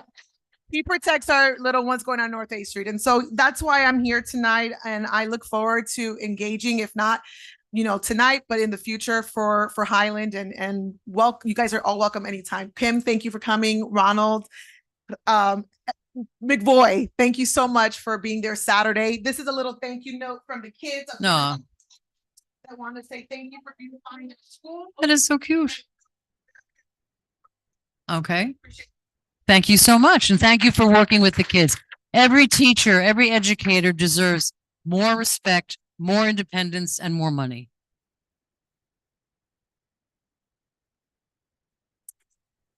A long time Good ago. evening. Jovita Crespo, 500 Highland Avenue in Lake Worth, Florida. I'm a fifth grade teacher at Highland Elementary. So mayor, commissioners, and city manager, thank you for allowing us to speak before you this evening. As I said, my name is Jovita Crespo. I serve as the fifth grade safety patrol sponsor at Highland Elementary. I am reaching out to you. I gotta put my glasses.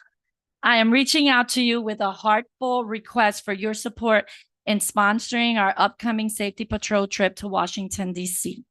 The trip is scheduled for March 13th through the 15th, 2024, and promises to be an enlightening educational experience for the 44 students that we plan to take. During the excursion, our students will have the chance to explore the rich history of our nation and even the unique opportunity to visit the White House. For many of our students, this trip will be their first exposure to the significant historical events they have been learning about throughout the school year. It is essential to emphasize that Highland Elementary primarily serves students from economically disadvantaged backgrounds. We are classified as a Title I school, signifying that a substantial percentage of our students receive free or reduced lunches, with at least 98% benefiting from this program. The cost of the trip is $1,000 per student. That includes, we go by airplane because it's quicker. Right. I know back in the days they It used was to go always by the train but or they by froze bus, on the train. but They were that's always too long. froze, yeah. So now it's such a beautiful experience, taking them to the Capitol, to the White House, seeing their faces. All year we've been studying in social studies about different places that we're going to visit. And I emphasize to them, now you're seeing it, but in March, you're going to have you're going to live it, and you're going to be able to see it with your own eyes and live that experience. We kindly ask for your consideration in supporting our school with a donation. Your contribution will play a pivotal role in ensuring that our students can explore the history and culture of our nation, broaden their horizons, and create a cherished memories that will last a lifetime. I brought one of my safety patrols here with me tonight, Ariana, and she's going to read a letter that one of her classmates wrote. Okay? Okay, Madam Clerk, this is a new 3 minutes. Thank you. Go ahead. We're friendly. Go ahead. You'll do fine. I'm in fifth grade at Highland Elementary. We need to have you talking to the microphone. I'm a safety patrol and the sergeant. I really want to go to Washington, D.C., but I can't because it is just me and my dad. He has 3 jobs, but he doesn't make a lot of money. I'm trying my best in school every day because my mom is dead. Thank you for your support. Thank you so much. It was very brave and very good job. I have just one more letter that I want to share with you so that you can have an idea of our students. I am in 5th grade at Highland Elementary. I'm a safety patrol. I would like to go to Washington, D.C., but my mom can't afford it because my mom doesn't work. Only my dad and grandpa work. My mom works hard, but it is taking care of kids. And if you can help, it will greatly and will make me happy. And I would like to go because I want to go to the White House and go to the library. Thank you in advance. Thank you very much. Let me ask you a couple questions. If, not everybody can, we have, if you can, if people in the room and people out there watching, or when you watch subsequently, if you have $25 or $50 or $10, that all adds up. Absolutely. If someone wants to donate $10 or $25, how could they do that? They can call our school, Highland Elementary, and our phone number is 561-202-0500, 561-202-0500. And all they have to say, whoever answers the phone, is that they want to donate towards the kids that are going to safety patrol. They can take the donation in cash, or they can bring a check to the school and make out the check to Highland Elementary for safety patrol. I sure hope that our citizens, understand that this is important, and everybody chip in a little bit. Thank you so much. Thank you so much. Well, one last question. Oh, sorry. How many students? 44. We're taking 44 students. I would also like to dedicate 1,000 from my discretionary fund. Thank you. And I see Captain Bear in the back perked up, hiding, hearing all of these amazing stories. Is there any chance PBSO might have some money they can look? I could tell you were thinking. He's working on it. Thank you so much, Commissioner. Thank you so much. Thank you, Appreciate thank it. you. You're just, he's doing, these kids need to go to Washington. Every kid needs to go to Washington. Up next is Emmanuel Emmanuel. And then after that, Andy Amoroso, and then after that, Wes Blackman.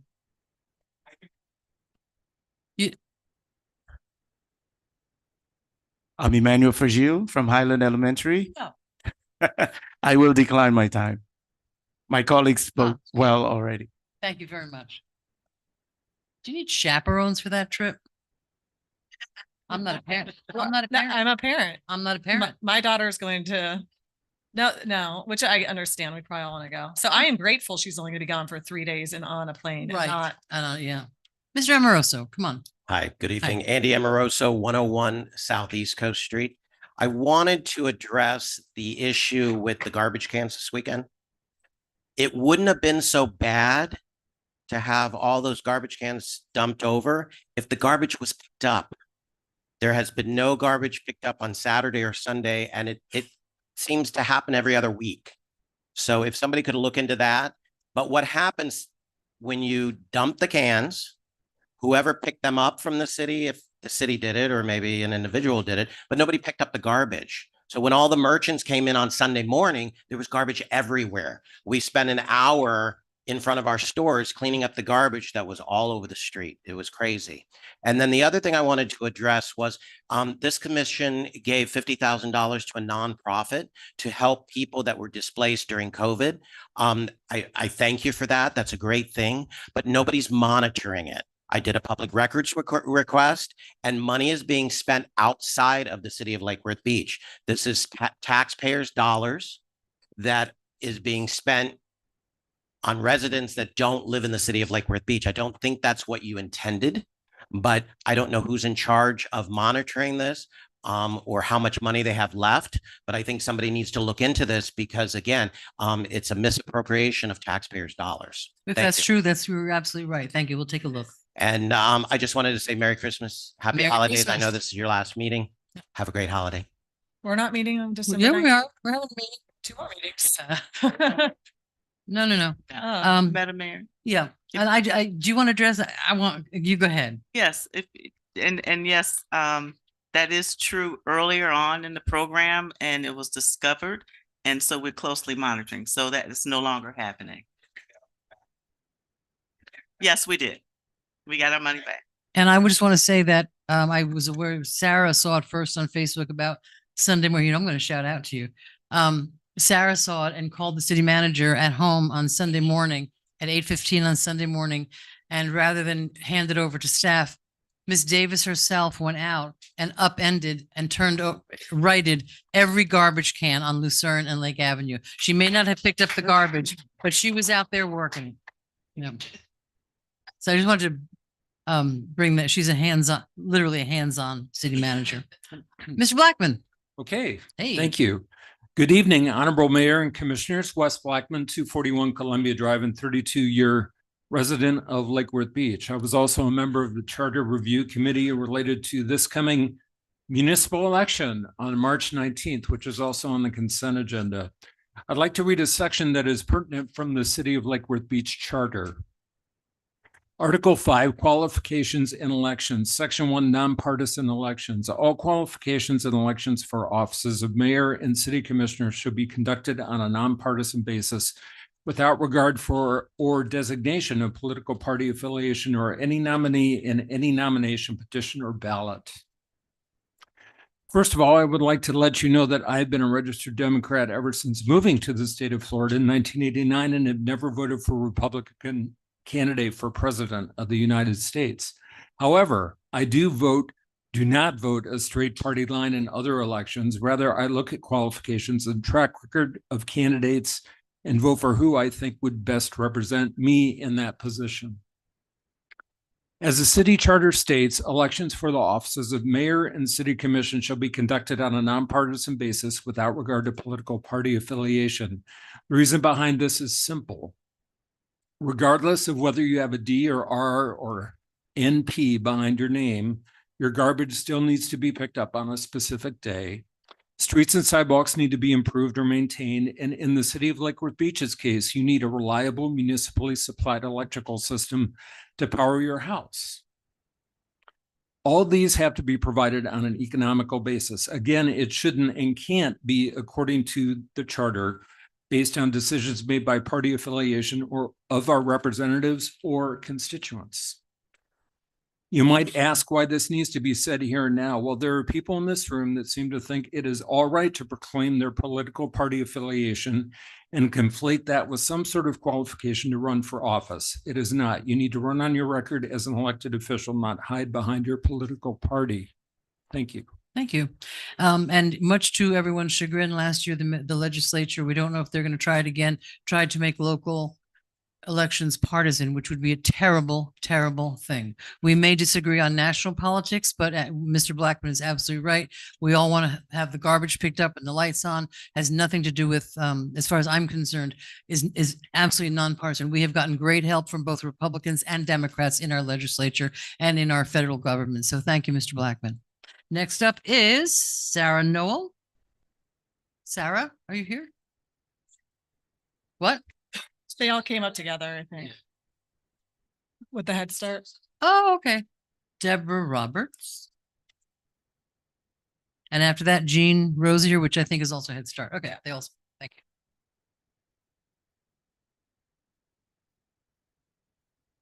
Hi, Deborah Robert. I live on South K Street. This is a little impromptu. I usually write things, but I just heard about this now. You need to. Hello, hello, hello. Check, check. This is Deborah Robert from South K Street. This is just an item that just came up about the Church of the Glades issue and also with Head Start. I get really disturbed about these things because there always seems to be something that's trying to put a wrench in the gears and say that people are against something. No one is against Head Start. No one is against feeding people. No one. No one in the city. That is ridiculous. And to say that because of an article that someone had written, which I respect Joe Capozzi very much, but I've talked to our mayor. I have talked to endlessly Church of the Glades. I'm in fact friends with them. I live 600 feet from that church. The traffic is unbelievable. It does not sustain. They know it and we know it. We are together looking for solutions and also to bring the food to the people because our neighborhood is not as much in need as others. Bring it near a bus station would be a great idea. Bring it to a central location where people don't have to walk across the tracks. That would be a great idea. These are the things we're looking at. And for anyone to say that anyone on this dais is looking to destroy feeding people, that's ridiculous. And it's just disrespectful. It's just disrespectful. And it's the same thing with Head Start. No one wants to throw children in need out. There was things that needed to happen in this building. It was misconstrued by people, and it's ridiculous to go after anyone on your commission together. It's disgraceful. We care about people. We care about our children. Everyone here does. And do not tell me that anyone was trying to take away from children's and children's programs. You are bigger than this. You're much bigger than this. Or are you? I'd like to know. Thank you. Thank you. And apparently last, but certainly not least, Mr. Richter.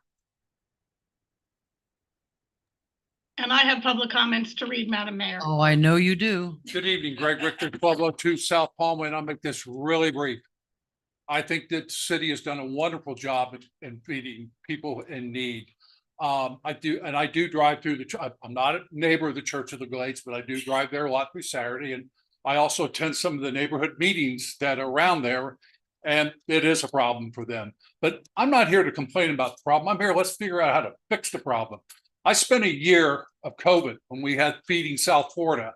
Every Tuesday, we used the parking lot at the Hatch, and we ran through hundreds, if not 1,000 cars every Tuesday in a feeding situation, food distribution, just like what they're doing at Church of the Glades. Same trucks. I mean, I went by there the other day and I know, help out unload the truck. And it's like, oh, this is the same trucks we were unloading, during COVID. So there is places we should just look at as an alternative. And I can tell you the Hatch I don't know of anybody complaining about that, and we moved a lot of people through there every Tuesday. Thank you. Thank you. We're also looking up Boutwell Road if there's, up there where it's a little more less congested. So and the point is we're looking for a solution. Thank you so much.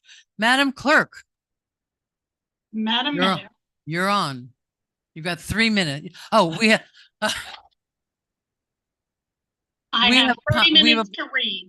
Well, we have a policy that it goes 30 minutes, whatever she can read in them, because most comments don't take 3 minutes. So whatever she can get through in 30 minutes, here we go. Here we go. Sam Smith, 109 North Palmway. My November 7th comment was lost by the system. I write this comment to note that I have had ongoing issues with the public comment system. The loss of my comment on November 7th was not the first time this has happened to me. I've had several comments lost over the last year. I was so frustrated with the public comment system that I emailed the city directly at the customer service email and received no response, and nor was the issue addressed. I know someone at the November 7th meeting commented that the issue was quickly discovered and fixed, yet that is simply not true. Sasha Orenstein, 119 South Gulfview Avenue. I recently learned that Restoration Bridge, a food pantry that serves thousands of families, is being kicked out of their facilities in Lake Worth by order of the city. The official justification provided has been that it will be relocated, but there has been no alternative location provided. You are effectively evicting them. You have decided that a couple of hours of lousy traffic once a week is a worse crime than the food security of thousands of families. I know this does not reflect the wishes of the majority of city commissioners. My hope is that the commission will act democratically and stop directing city staff in a way that does not reflect the wishes of the majority of the commission or the citizens of Lake Worth Beach. Stop harassing Restoration Bridge and let them continue feeding families. Brittany Merriweather, 119 South Gulfview Road. I am shocked that Restoration Bridge is being booted out of church by the Glades on account of traffic. I live very close to the church and the traffic is not that bad. It's only once per week. I'm willing to deal with bad traffic once a week if it means people get to eat. My convenience is not worth someone going hungry. After hearing that the city tried to kick out Head Start to now learning that you are evicting a food pantry, it feels like you're trying to make life worse for the most vulnerable people in our city. Please act with more compassion than you have been showing. Dorothy Gay, 1314 South B Street. Speaking briefly of topics, number one, the overpowering notification letters, hopefully not an act of intimidation. A, what is the purpose? I was sent one certified letter, 2 or 3 mailed letters and or emails. Evidently too many people handling the same project. Why? Shortage of assignments. Point number 2, October 27th, 2023, I observed the office employees in the business license division provided a climate that is not welcoming to me. Example, I stood in line 15 minutes behind one customer being helped by the middle desk while the other 2 had their own conversations going on. They never asked to assist me. I was the only one in line when I was finally helped middle desk with short answers and no complete explanation on how to get it done. I looked around and questioned, are the forms I need up there? Answer, yes. I then sought help from the other office assistants with the form. Number 3, from my visits to both buildings, I was confronted with an unpleasant, unprofessional atmosphere, hostile. Lastly, kudos and recognition to the following employees. Ms. Yolanda Robinson, Supervisor Building License Division, with her kind assistance and support. B, Marie, with her assistance to help me better understand the requested verbiage on the form, and Michelle for her assistance. Thanks. Catherine Kohlmeyer, 503 First Avenue South. I wholeheartedly support Restoration Bridge's continued use of the premises at Church by the Glades for distributing food and providing other services. I live next door at 501 First Avenue South and have no problem with some possible occasional minor inconvenience. Our city can find better ways to effectively support such vital services in a way that works well for all. One better solution, if people feel inconvenienced, would be for the city to ask the sheriff's office to help with traffic flow as they do at some church services. Personally, I feel a commercially zoned mixed-use area, such as where the Church by the Glades is located, is an ideal place for such services to be provided. Panagiotis Tsolkis, 822 North C Street. From the looks of a recent news report, it seems the mayor has been working behind closed doors to remove a free food pantry and other services that assist working people and families in our community. The group Restoration Bridge International, RBI, hands out free groceries to thousands of people in need every month in the parking lot at 127 South M Street. Nearly a quarter of Lake Worth Beach's population lives in poverty, according to the U.S. Census, and many residents in and around Lake Worth Beach not living in poverty are still struggling to make ends meet. An economic classification known as ALICE, an acronym for Asset Limited, Income Constrained Employed. RBI says the numbers they serve have more than tripled in the past year. Hunger and malnutrition is a much bigger inconvenience than some traffic on the street. The city is capable of assistance with directing traffic, but there is more to this than some neighbors frustrated about parking. Skyrocketing rents across much of our city are forcing people to make decisions about whether to have a house, food, or health care. We have to look at the fact that we haven't been able to secure meaningful housing stabilization. Meanwhile, investors and short-term rental profiteers keep cashing in. That a PBSO deputy explained their recent harassment of the RBI program by saying, "The mayor called, I've got to do this," according to news reports, is very troubling. It sounds like this push to move a needed social services out of town is coming from people who are out of touch with the real needs of residents in our town and the surrounding areas in our county. Hearing that other social service programs are being targeted that use the church lot, like South Florida Sanctuary and the Burrito Project, neither of which add to traffic, makes it sound even more like the push is mainly in the interests of real estate speculators who want to profit off gentrification here. Mayor Resch, I worked to get you elected. This sounds like the sort of thing we expected from the last commission that we had to kick out of office. That's all the comments I have under public participation. Thank you. Thank you very much. I just want to also say with the restoration, after we had the meeting, we noticed, where we discussed, the mutual understanding, they were much better after that meeting that we had about directing traffic. They had more people out. They kept folks to the side of the road rather than in the middle of the road. My husband noticed it. A few people from the neighborhood noticed it. There was much better. They understand the issue, and they really, on that day, and I hope they will continue to work with the traffic issue. So until I was very encouraged to see that. Thank you very much. All right, moving right along. Consent agenda. Oh no, the approval of minutes. Do I have a motion? Motion to approve. Do I have a second? Second. All in favor? Aye. Consent agenda. Do I have a motion? Motion. Do I have a second? Second. All in favor? Aye. Okay, public hearings, I'm sorry, I didn't hear. It was hard to hear who made the motion and the second for consent. Commissioner Malega, I believe, made the motion.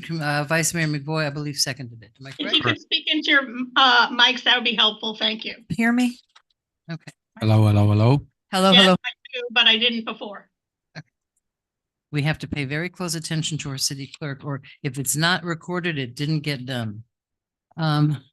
Resolution 49-2023 approving release of easement located between the parcels associated with the Gulfstream Hotel project. Do I have a motion? Motion to approve. Do I have a second by Commissioner Malega? There are public comments on this one. Let's see. This is B. Wait, no, that's B. No one called in for A. There's a staff want to say anything? No unfinished business. No. Here we go. Unless you want me to. People. Hi there. I think it's helpful for People have, see, there's a few. I have one public comment, Madam Mayor. Okay, why don't you get started? comments from Ramsey McLeod, 24 South C Street. I support any action needing to be taken in order to ensure that the restoration and expansion of the Gulfstream Hotel moves forward. That's the only comment I have on this. All right, thank you very much. All in favor? Aye. Any opposed? Unanimous passage. Next, unfinished business. Consideration of a proposed plat for the 7 parcels associated with the Gulfstream Hotel project. Do I have a motion? Motion to approve. Do I have a Second. second? Okay, thank you. I see a light on Mr. McBoy. Yeah, we have a number of different items relating to the Gulfstream, so my comments and questions here relate to the collection, not to any specific one particularly. But these are significant, and so I just wanted to ask some information, make sure we all are voting knowledgeably on them. Revised them. I'll wait till the room is quiet, It's quiet, please. guys. They're not talking. All right, please. Well, then speak up a little bit, maybe too, and don't talk in the audience. I said, please don't talk if you're talking. Thank you. We all need a hall monitor. Okay, go ahead. City Attorney, this question is for you. Can you clarify, has there been any action or lack of action taken or not taken by the City Commission that has contributed in any way to delays in this project since approval by the Commission of the EIA almost 1.5 years ago? And EIA is Economic Incentive Agreement that was approved by us August of 22. So nothing that we've done slowed it down, or nothing that we didn't do slowed it down. Okay. I hope that the record will accurately reflect that. So when you say Gulfstream now, you're aiming it at the wrong people for the 1.5 year delay. City Manager.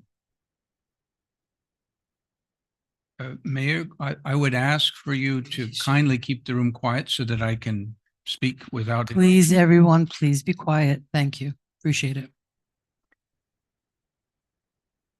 You have a question?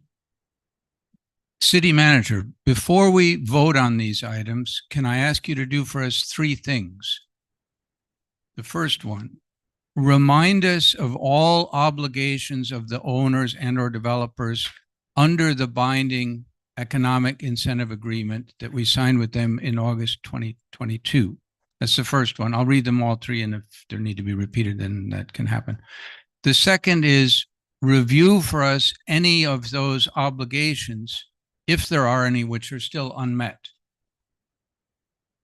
And the third is assure us that if we approve these items, that approval will in no way jeopardize any unresolved obligations that have not been met, if there are any. Could you repeat the first one again? Sure. Remind us of all the obligations that the owners / developers, the folks that are not the city, under the binding, because that was a binding economic incentive agreement that we signed in August 2022. I believe there were a number of obligations that were binding on them. Maybe you can remind us what those are and then give us a status. Are there any that are not met? Okay, I just have to ask a question from you, Mr. McBoy. Is this something, have you prepared Ms. Davis for this question? Because we're talking about a multi-page document from last August. So are you expecting her to have it with her? I would certainly hope that before we move forward on something. Folks, you really, really, really need to keep quiet, okay? Yeah. I do want to respond. I do not have that information on me. If I can have some time to get that out. It has been a while since we've reviewed that document, as it's been going through a different process since the time of the approval. I would like to refresh my memory on that and verify with staff during that with that document? Because there are a number of items on that document, so I don't know, and I was not prepared for that question.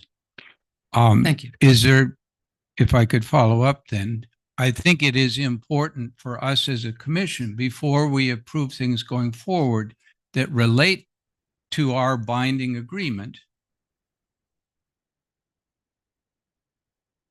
that we know where we stand on whether we've met our obligations and whether the other party on the agreement is up to snuff on all of those. That I think, and there may be other people in the room who are, aware of that and can answer that. It doesn't have to be you, can be whoever, but I do think that we ought to be knowledgeable. I know that there was a part of the agreement related to owning the building fee simple. I know that there was a deadline June 30th. I believe there's another one end of December. The June 30th one, it was written into the agreement that you as city attorney, as city manager, could simply approve the extension. I believe that was done. That was done. But I just think it's not very good policy for us to move forward without knowing where we are. Well, I would ask the assistance of Mr. Waters if he has any comments, but I believe this action is part of that obligation and to move forward to the closing. So if he can give some clarity to that, that'd be appreciated. For the record, William Waters, Community Sustainability Director. The items in question involve almost 25 years of history. So I'm going to try to condense it down to really simple. When the city originally vacated the alley between the vacant parcels and the Gulfstream Hotel, it wasn't done very cleanly. So there are utilities in there, even though it has been abandoned. So in the furtherance of moving the project forward and in response to the requirements and conditions that were placed on the project back in June of 2022, the project has to have unity of title. So part of this is the city's obligation to do unity of title. It's very perfunctory and rather homework, housekeeping issues. So the plat is showing two parcels, the new side and the old side. In order to have that plat happen, we have to remove the easements that are there for the existing utilities that are still in the ground, which are the obligation of the developer to move. So the plat is going to put in place new easements, which are enumerated here, for the future ingress egress at the back of the property on the south side. However, the utilities have not been relocated yet. So we're doing a temporary easement to cover those until they are relocated to the satisfaction of the city. That's a very clear explanation. I appreciate it. It's not quite my question. My question is, where are we on whatever obligations were in the agreement that's binding? So I understand it. I'm not a lawyer, but binding to me says they're important. Well, there are going to be a couple items that are going to still come up. We have obligated ourselves to help pay for the relocation of the water and sewer line.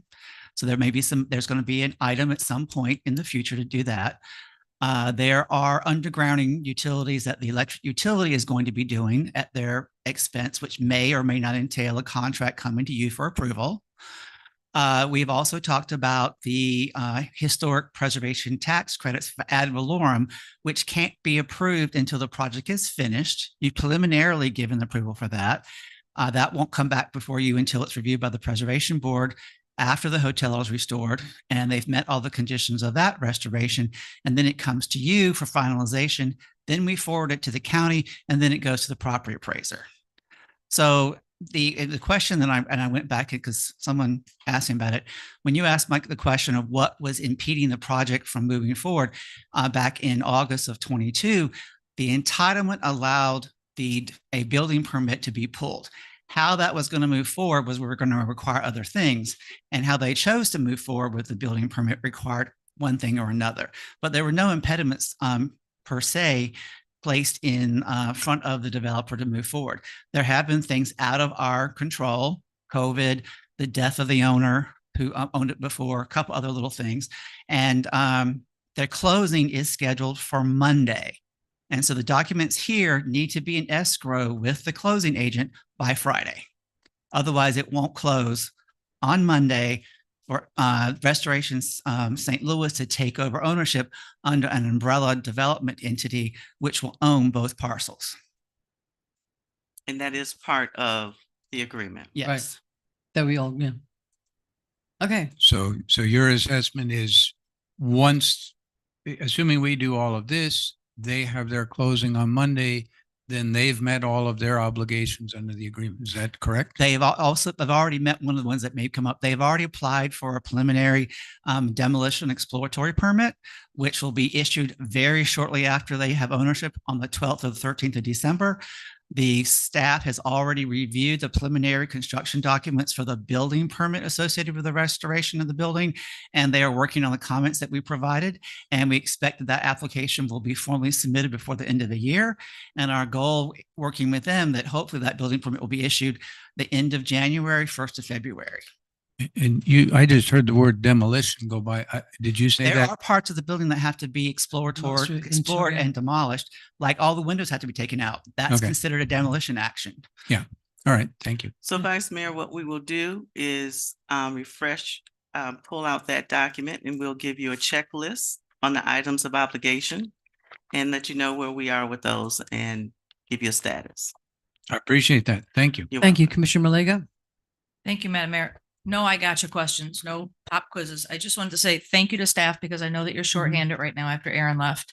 And I know there's been a lot of pressure from the public to get this project moving forward and a lot of obligation from our city because right now, interest rates keep going up and cost of this building is going to keep going up and we're putting it all on the owners. So I just want to say thank you to you and staff for doing what you're doing, for keeping your head above water, literally, Mr. Waters. And I know that you guys are short-staffed and you're working diligently. And whenever I've had a question, you guys have responded quickly and sufficiently. And I want to say thank you. You're welcome. Okay, Mr. Diaz. Yeah, that's right. I was going to bring this up after we move these items, but on the topic of, let's call it like a to-do list of what needs to happen next, can just to kind of put out a request out there, because I know it's a #1 question that we get for communities in regards to the timing. So after we approve this will, kick off the domino effect of the actual physical work being done in a building. But can we also have, as we go through that to-do list, like, when can we expect that? When is, are we on schedule? Things like that as it. Yeah, because that's the top question that we get from the community. And it would be great to say by this month, it's going to be grand opening time, but the process along the way as well. I don't know whether I don't see them online, but they did request access to the meeting. Representation from Restoration St. Louis are available via Zoom, and we are collaborating with them to provide updates to our city website, which links back to their website, which links to other stuff. And I think once this is approved and we have a timeline of when the new construction, of the restoration permit will be issued. The time frame for the new building, I don't quite know yet because there's some staging things that have to be worked out with not just us, but also Florida Department of Transportation. There's impending improvements being proposed for Lake and Lucerne, which might impact some of the scheduling in terms of management of traffic. And so we'll get with them once this is done. Their closing happens on Monday, fingers crossed, and we'll provide you a timeline as to what their anticipated dates for each milestone will be. Excellent. Thank you. Well, they have promised my 60th birthday in their hotel, so that's in 2 years. It's 2 years. What did you say? I'm sorry. No, they promised my 60th birthday party in their hotel, and it's in 2 years. Perfect. So that's a very important milestone. My brother was married to the Gulfstream Hotel. We do have some public comments. Wes Blackman, Andy Amoroso, Peggy Fisher. No, that's a different one. Okay.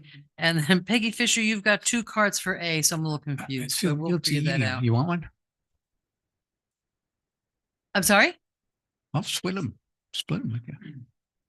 There are 2 items that are referenced as A. One's the public hearing and one is the consideration. Proposed plat. Oh, okay, no. Proposed plat and Gulfstream easement. So this is the easement, right? No, this is the plat. We're on the plat. All right, come up on the plat. You don't want to talk about the plat? Oh, yes. Okay. Mr. Blackman, sorry Yes, about good evening that. again. You're still there. Honorable Mayor, City Commissioners, Wes Blackman, 241 Columbia Drive, certified urban planner, and someone who directed the adapted reuse and renovation of the only National Historic Landmark designated by an act of Congress that is in the state of Florida. Historic preservation can be a very complicated process. Your duty tonight is to release an easement, create a temporary one, and replant the area that will be taken up for the future Gulfstream Hotel complex, which includes the existing hotel, which is on the National Register of Historic Places. Sitting as it does now, it represents decades of neglect and missed opportunities economically for the city of Lake Worth Beach. I'm not going to comment on each item individually tonight. All that needs to be said is this is as close to a non-discretionary ministerial action that it can be. But it is something that needs to be approved by the city's governing body. This represents progress. It is evidence that the renovation and redevelopment of the hotel property is moving forward. That is all that is important to know. It also satisfies various conditions of approval that have already been voted upon. There may be other items like this that require city commission approval in the future.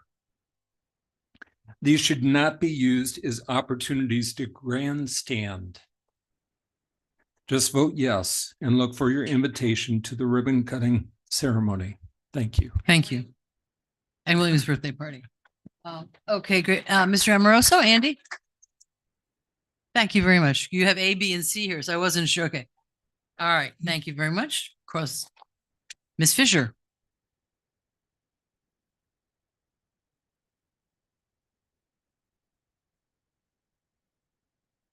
Peggy Fisher, A Street, North A Street, Lake Worth Beach. And I second everything Mr. Blackman just said about it being a non-discretionary item and all. But I'm in possession of an email from October 30th. Now, I guess that makes it a month plus. And this email was to Mr. Waters, copied to the city manager and the important people at Restoration St. Louis from Commissioner McMurray. Strangely, the items just asked about are asked about in this email. So if he wanted to know what obstacles, what other things needed to be done with them, and he asked it from Mr. Waters back out on October 30th, why is he asking it now? You know, he would have had an answer, what, 36, 37 days ago? So this is what we talk about when we say grandstanding. And he also wanted, per his request, certain items to be done. That needs to be something that the commission asked for, as far as things to put on the website regarding anticipated schedule, current status, any holdup, any remaining hurdles, including who is responsible. And strangely enough, the exact same words that Commissioner Diaz just talked about, the expected schedule. I'm confused. Thank you, Ms. Fisher. Okay. All right. Where's that pizza? Do I have a all in favor? Madam Mayor? Aye. Oh, I'm sorry. I'm so sorry. I just don't see you up there. Do you have any public comments, Madam Clerk? I do. I have 3. Well, why don't you go ahead? Michaela Clanton, 419 North Ocean Breeze. It's a shame that there is any doubt that the commission would vote against these final changes to the property that will soon become the renovated Gulfstream Hotel. Restoration St. Louis has an exemplary reputation in the cities that currently own properties. They have already invested in our community and they have nothing but good intentions for the Gulfstream Hotel. The tax dollars that will come into the city when this hotel opens will help to fund the necessary repairs to our sidewalks and roads, along with many other projects in the city. The visitors that will stay at the Gulfstream Hotel will spend money into our community. As a downtown business owner, I can only hope that the commission is listening to us and the residents, as we have all spoken publicly about our support for the renovation of the Gulfstream Hotel. Please don't disappoint us. Do the right thing and approve these final changes to the property so the work can begin and Lake Worth Beach can once again have a hotel we can be proud of.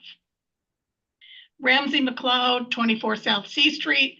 These comments also apply to agenda item B in this section. I support any action needing to be taken in order to ensure that the restoration and expansion of the Gulfstream Hotel moves forward. This will be a boon to our downtown businesses, providing customers year-round, as well as provide jobs with a steady income for local residents.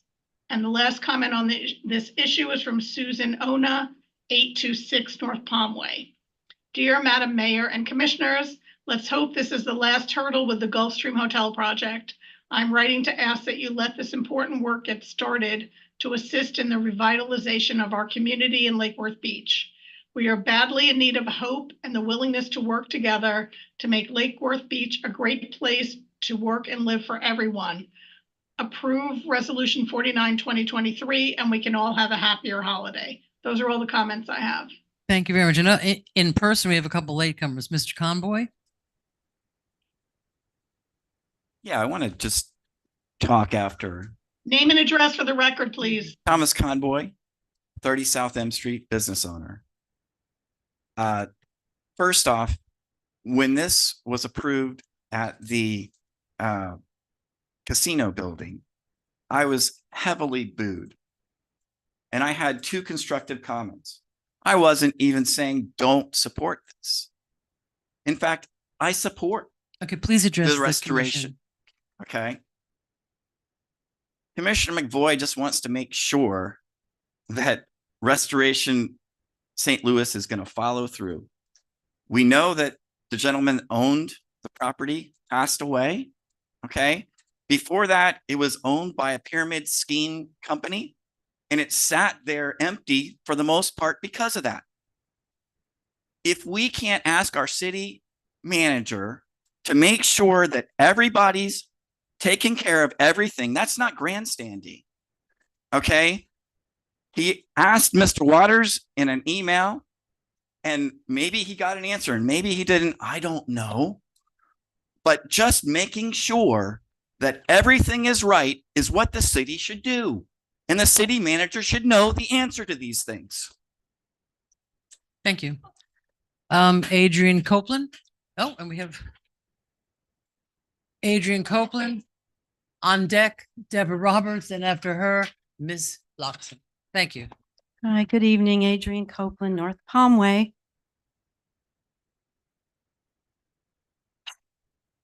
Okay, somebody left. Here's the thing. We aren't talking about the past.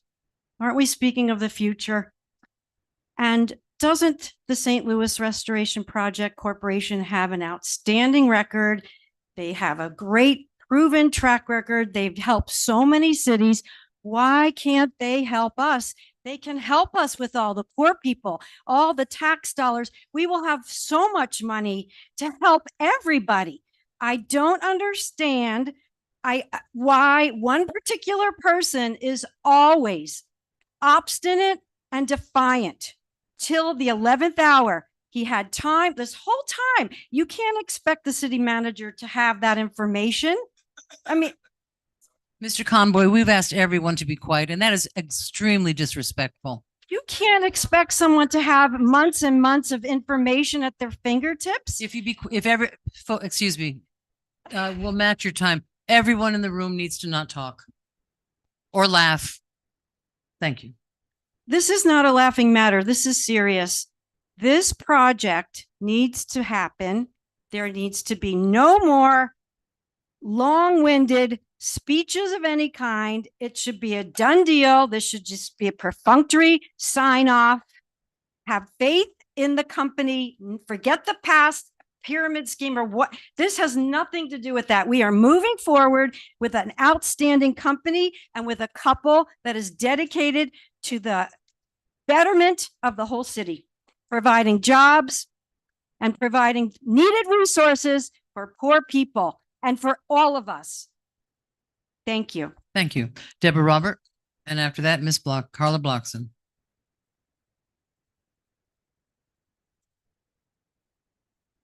Sorry, real fast since it's getting this level. Deborah Robert at South K Street. Again, did I not just say that we're being divisive and tearing people apart again? This is a very positive project, and I know there's a lot of political agenda here, a lot of eco-socialism. There's anarchists. We all know this. You're tearing the city apart. You're going to chuckle? You love eco-socialism. You've talked about it in pre-agenda meetings. You can laugh all you want. We don't go personal. In any event, this is an excellent project. This is a very simple vote. Everybody wants it pretty much. And it will help every single person who's got any kind of poverty or need in the city. This is the direction that we can go to be able to solidify an economic standpoint here where we can do some real good for the city. And it's getting ridiculous. Thank you. Thank you. Ms. Block, Carla Blockson.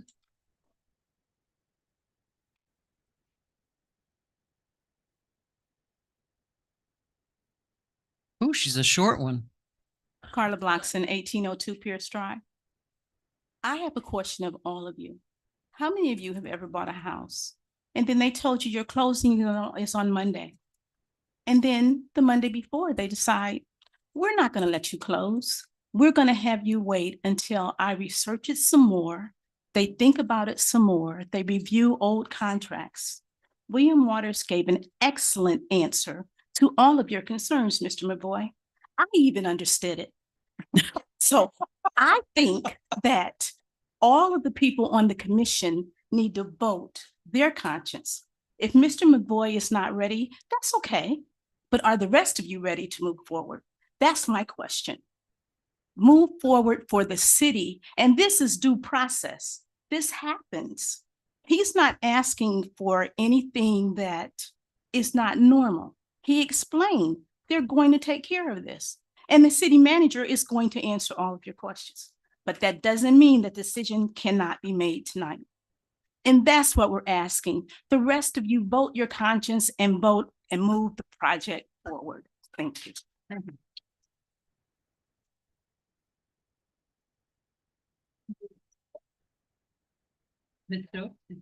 Yes. That's Ms. Stokes. My thing was on. I do think it's a little sad. This is a great moment. Everybody's been excited about this. I don't think there was ever any risk of any of these items not going through. And we heard a lot of people talking earlier today about misinformation that was started from an actual news article that was written and published. And that's where it came from. And then now I have to hear that people are questioning us in the community. We've been questioned this entire time. We've voted unanimously on every single thing that with respect to this project. So I think in the past, I've asked staff questions behind closed doors. I might ask them to repeat it for the public because we all just got done hearing how important it is to stop misinformation from spreading throughout this community. And I think that goes especially true for a project of this magnitude that has been used to be divisive, which we're all also hearing now nobody wants. So let's all come to agreement about that, except that, yes, this commission moved this project forward unanimously, and there really is no drama. There's really nothing to look into here. Thank you. Ms. Malega. Oh. Thank you. Mine seems to have I did run not. out of electrical juice. I agree. I had actually quite forgotten that I had asked something on October 30th. I will tell you what it is.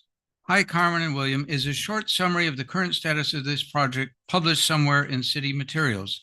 Something that clarifies status at city level, developer level, owner level, financing, et cetera, et cetera. That's all I asked for then, because I was getting questions from residents. Hey, what's the status of the Gulfstream? We haven't heard anything. And it had been, a year and some. And as was mentioned by other people, there've been some fairly major changes, deaths of owners and who knows what all else. So I simply asked for status. My questions today had nothing to do with that question particularly. It was simply, hey, I want to do our due diligence. I think that's an appropriate thing for elected officials to do. Make sure we are operating under an agreement between the city and the developer owner. Are we okay? Have we done everything we're supposed to do? Has the owner developer done everything they're supposed to do? That's all. I will have to go look up what grandstanding is, but to me, asking an informational question is part of my job as an elected official. Thank you. My Thank only you, reaction to Commissioner. that is I like the absolutely valid questions, Mr. McVoy. My only concern or my only thought about the way you presented it was we're talking about, I forget how many pages this agreement is. If you had told Ms. Davis that you were going to ask the question so that she could prepare for it, I think that would just be a little more fair. That's all. So do we have a vote? All in favor? Aye. Thank you. Hang on. Any Aye. opposed? That's item A, right? We're still. on A. Item A. Yes. All in favor? Aye. Mr. McVoy, you voted aye? Yes, I did. I had a Okay. donut hole in the way. Madam Mayor, Yes. I just wanted to let you know that the gills are on by Zoom if anybody has any questions for any of the future items. Well, we just voted unanimously on this one. Let's see what happens with B.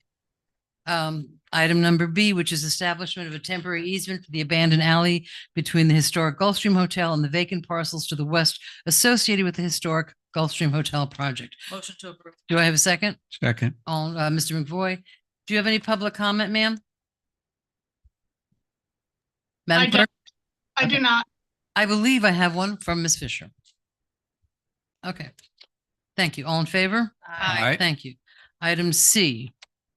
Resolution 51-2023, abandoning the north 20 feet of the 8th Avenue South public right of way. Sorry? 9th Avenue.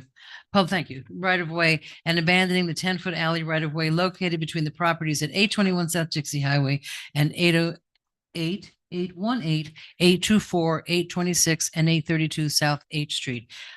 Do I have a motion? Motion to approve. Do I have a second? Second. Okay. What? Give it to McVoy. All in favor? Aye. Thank you very much. Okay, new business. Thank you very much. Thank you very much. Can we have And Happy for, closing. and 5-minute break? sure. Now, took my I just want to say something. That last item that we did, Mr. McFoy, the last item that we did had to do with the proposal that we're working and praying happens for 194 affordable senior pet-friendly housing on 821 South Dixie Highway. What? No, it's 194 if they do both. So that's just one of the preliminary things to do that, which I think would be a great addition to our city. Let's take a 5-minute break.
What is this?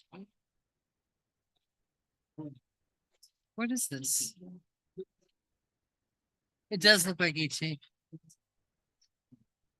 Madam Mayor, it's 8:44 and we are back live.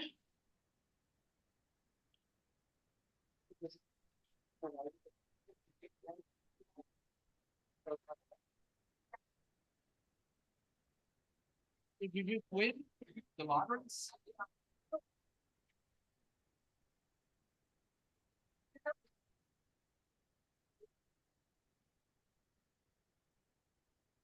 It's about B.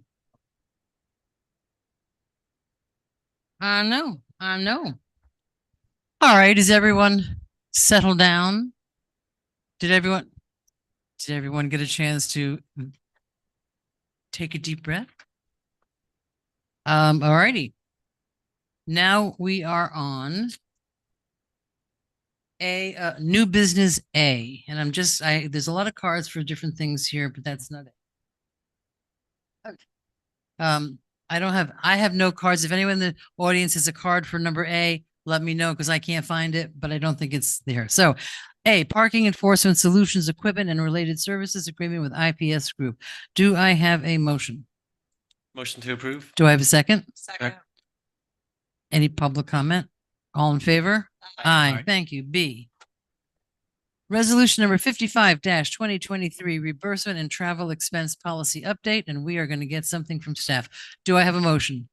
Motion to approve. Do I have a second? Second. Okay, sir, take it away. My name is Chris Gallo. I work for the Department of Finance, and we want to discuss the travel reimbursement policy. You good, Yanni? Oh. It's not. Next one, please. Okay, so in April of 2022, is your policy came in front of you for travel and reimbursement, and it was authorized and put forth. And since that time, we've gotten a lot of feedback from commissioners, department heads, and other people authorized to travel.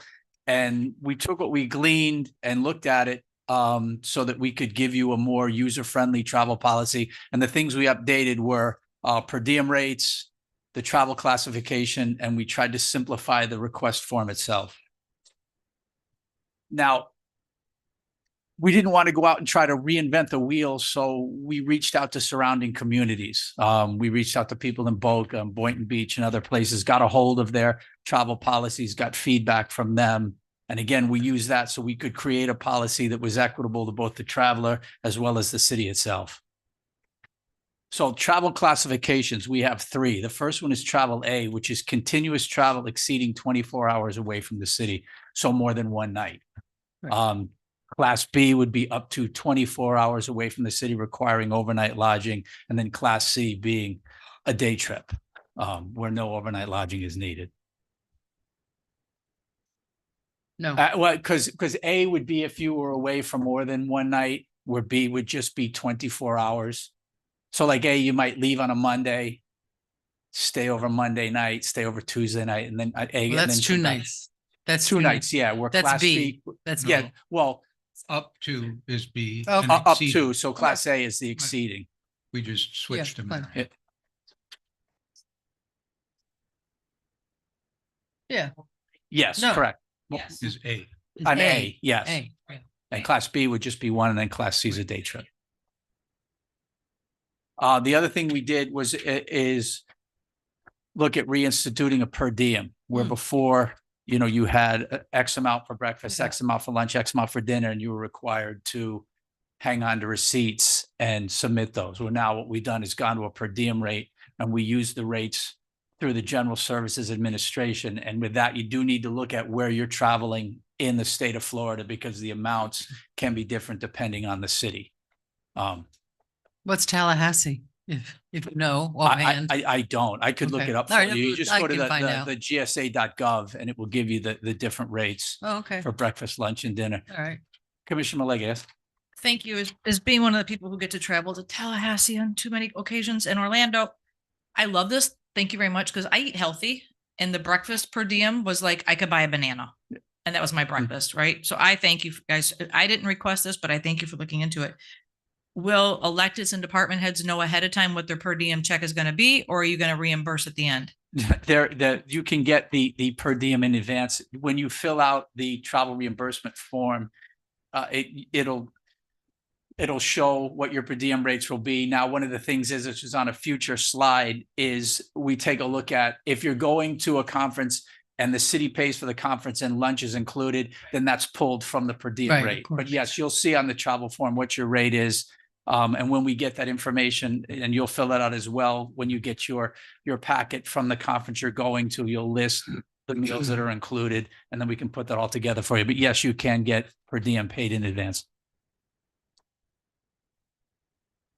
Now, again, we're going back to the class A, B, and C. When you're traveling, the departing day and the returning day, the maximum would be 75%. And then if you're those multiple days, the maximum would be, you'd get the 100% depending on what meals are provided or not provided by the conference. Okay. You understand? All right. So let's say you leave on a Monday. Mhm. All right. So breakfast wouldn't be covered. So you get lunch and dinner unless one of those was provided at the conference. And the next day, so that would be 75%. Then Tuesday, if you're there all day and nothing's provided, you get breakfast, lunch, and dinner. Coming back on Wednesday, you'd get 75%. You get breakfast and lunch, you'd be home. So you'd take care of dinner yourself. I don't think I've ever actually put in for any reimbursements on meals since I started. So I'm not really worried about it. Go ahead. Now, one of the things that we'll take into consideration is if you're a person that has special dietary needs, where you might not be able to eat things that are provided, then we can go to City Manager Davis and say, this is what's going on. Can we approve this person to receive per diem for this because of their dietary restrictions? They can't eat that. And if she says yes, then it would change that. Thank you. Incidentals, we put this on there just to cover ourselves. If you give tips to a baggage handler, if you're taking a bus or a train and they throw it in the bay underneath, baggage handler in a hotel, tips to a waiter, that's all included in your per diem rate. So you wouldn't be able to come back and duplicate your benefits by asking to have that reimbursed as well. Okay. I've never asked for it. Oh no, we see it. And that's Really? one of the reasons why we Oh, okay. put it in there. It's our huge salaries. It makes it easier for us to absorb that expense. Yeah. Okay. Sorry. So finally, Travel the travel form, we tried to really make it simple for you. And I did it. It should be 2 pages that you got. It'll show you where your per diem rates are. It'll give you a spot to put how many meals are included in your registration, how many aren't. It'll show you for your per diem or anything was prepaid, what was prepaid, when the date of that check was. And then finally, if you have things that you're bringing back with you, if you have, mileage. So you're giving us the Google Maps and your SunPass for tolls. In the end, it'll show what you've put in for reimbursement and then what was approved. If everything adds up, then what you put in for is what's paid. If there's a discrepancy, it might not be. And that's really it. We didn't want to drag this on. We just wanted to give you the nuts and bolts. We'd be glad to provide you with the copy of the policy itself. This is just sort of an overview. Thank you very much. And simple is good. Commissioner Malega, do you have another question? I do. Because I remember when we talked about this previously, there was a lot of confusion on the fact that we get a car allowance. So that is why we don't submit reimbursement for, as you said, tolls and whatever you just said, gas, I think you said. Yeah, tolls and like if you're, it's different if you have a car allowance. If you don't have a car allowance and you drive, then you can put in a Google Maps for your mileage and then you're told. We don't even do that because I'm just stating for everybody who's listening. Yeah. We get a car allowance. We don't do all that in. reimbursement stuff. This is more for directors. Yes. Or staff. I mean, yeah. And if you are using a city vehicle to travel and you purchase that gas, you're eligible to get reimbursed for that. Thank you. All in favor? Aye. Aye. Any opposed? Hearing none, it passes unanimously. Thank you. Thank you very much. Appreciate your work. Keep fine tuning those policies. Really. Now we are up to A, B, C, I think. I have A, B, and D. There's no backup for C. I didn't remember that we had a first or a second, but No, we did. Who was, do anybody know? Guys over there, I think. It's you guys over there. Not me. Fess up. I'm looking for my agenda. Let me make this my agenda. Here it is. There it is. No, it's not. Someone stole my agenda. Item C. Okay, consideration of the format of the city manager's performance discussion brought forward by Commissioner Stokes. There's no backup for this. I don't, so. I just had a couple of questions I wanted to, in order to make sure everybody was on the same page about what to expect next Monday. I thought it'd be great for us to all make sure we're on the same page. So I only had 3 things that I, after completing my performance review and reading the cover letter again, that I had questions about that I just wanted us to clarify. So, one of the things that was mentioned there was that the mayor would be doing the tabulation. And I was wondering if I think it's staff is going to do if it. we wanted to just make sure like the clerk. I don't think I need to. somebody- Do you You're not gonna have ask me- confidence in her math? You're going to ask me to count something? I know, I want to make sure that everything runs professionally and smoothly. So, the other thing that I was looking at that given, the nature of some of the conversations we've had up here before, I thought we might want to revisit this. It said that, we want a free flowing oral discussion of the city manager's performance. And I would feel more comfortable if we were more similar to how we are now, like following Robert's rules, where if I have the floor or Yeah, you Commissioner put Diaz your has the light- floor, we have the floor. It's not like, we're not gonna be talking over each other or. I would not, that would not be proper. Okay, well, it's just the way that it was framed was just like a free flowing Yeah. oral discussion. And I just want to make sure that we. You got to put your light on. Yes, you have to put Okay. your light on. The other thing that I was talking to our city attorney about is, do we want, sometimes it feels like maybe I know we don't have a 30-minute time limit. So because this is actually like its own meeting, we don't have a 30-minute time limit, but I don't think anybody wants to be here all night. And then I think we had to move it up to 5 o'clock because there are other engagements throughout the night. So I didn't know if we wanted to give every commissioner 10 minutes to speak. Or, I think it's nice to make sure that there's equal distribution and that we don't have, sometimes somebody could be speaking for 2 minutes and it feels like 10 minutes, but it isn't. And then they can get kind of hurried along, and other times people can talk for a very long time and it kind of, doesn't, I just want it to flow nicely. So I thought if we had, I wanted to hear your thoughts too. If we had established some expectations and guidelines to help us. Great, thank you. That's good questions. I know I have my, we all have the opportunity and we'll meet with one-on-ones with the city manager prior to the meeting. Mine is scheduled for tomorrow. I believe Ms. Malega, you've had yours? Are you scheduled? Mr. Diaz, are you scheduled? Okay, so we will all have had the opportunity to speak one-on-one with her. So again, nobody's here to broadside anybody. So let's not do that. I like the idea of limiting time. Everybody gets 3 minutes. What do you guys think about limiting the time? So we don't get, and then we each have an equal amount of time. I think that's fair. I think it's fair. seems reasonable. I think Yeah. that Commissioner Diaz should go first because he hardly ever gets to take the microphone. Yeah, I mean, equal time is ideal, but I mean, Well- we should really do that for a lot of meetings, but yeah. I mean, we'll have met her at that point. Yeah. So it's really just, here's some comments and, But to follow up on Commissioner Stokes, my question is, are we each going to read our own? Or do we just turn them into you and then staff's going to tally them? I guess I don't know the protocol either. Like, do we say I gave a score of X? I don't know how that's. yeah, and I think it should be open and fair. I think it should be, open and disclosed and transparent about what each one of us think. That there will be a tabulation. So for, District 1, District 2, what were the, what were the tabulations from each district and from me? I think that's only fair. People need to know what our thinking is on this very important subject. So if we, okay, so let's, thanks for bringing this up. Okay, so we all come in on Monday, 5 o'clock. We've got our stuff. We've had our one-on-ones.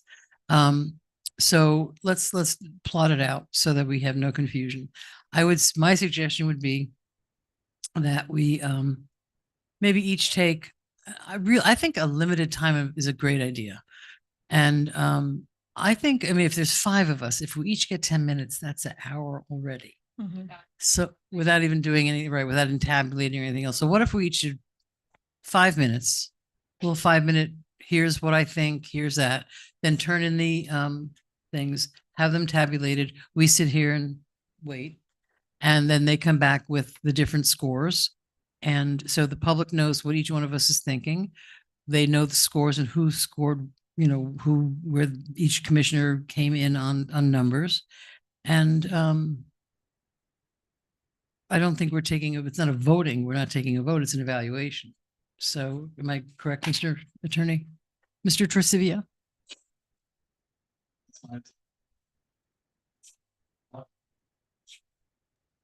I can't hear you.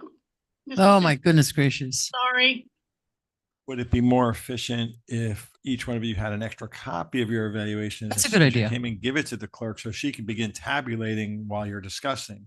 And then by the time you finish the half hour of discussion, 5 minutes each, she can come up and provide the mayor, here's the tabulation, the average is whatever the number is. And that is why we pay you the big bucks. $1.52. I do want to mention, so part of the reason why, from my understanding, we've had a few conversations too, and looking at the process for other cities, is that, I have my experience and I do my initial review. And then when I talk to the city manager, I might update my thoughts. And then I think we want to hear from the public first, because that was why we didn't publish our thoughts in the backup, because we wanted the ability to listen to what the public is saying. And then if we wanted to update our thoughts, then turn it in. Is this a special meeting, or it really should be, it's not a special meeting, we're not voting on anything. It should really be a special meeting. Well, I know it's a special meeting, and it was up to you when and where, if you take public comment. I mean, it's your evaluation. I think we should take public comment first. I'm not really so sure that public comment is something that is appropriate. I mean, it's part of I researched, according to Robert's rules, what a typical procedure is. It's setting the agenda, noticing the public, preparing evaluation materials, having your first closed door initial session, open session for public input, commissioner discussion, motion and voting if applicable, and then a formal documentation to ensure the decisions were captured. Okay, well, we're not voting. That is the process. That's what's the recommended process that I saw. So I would feel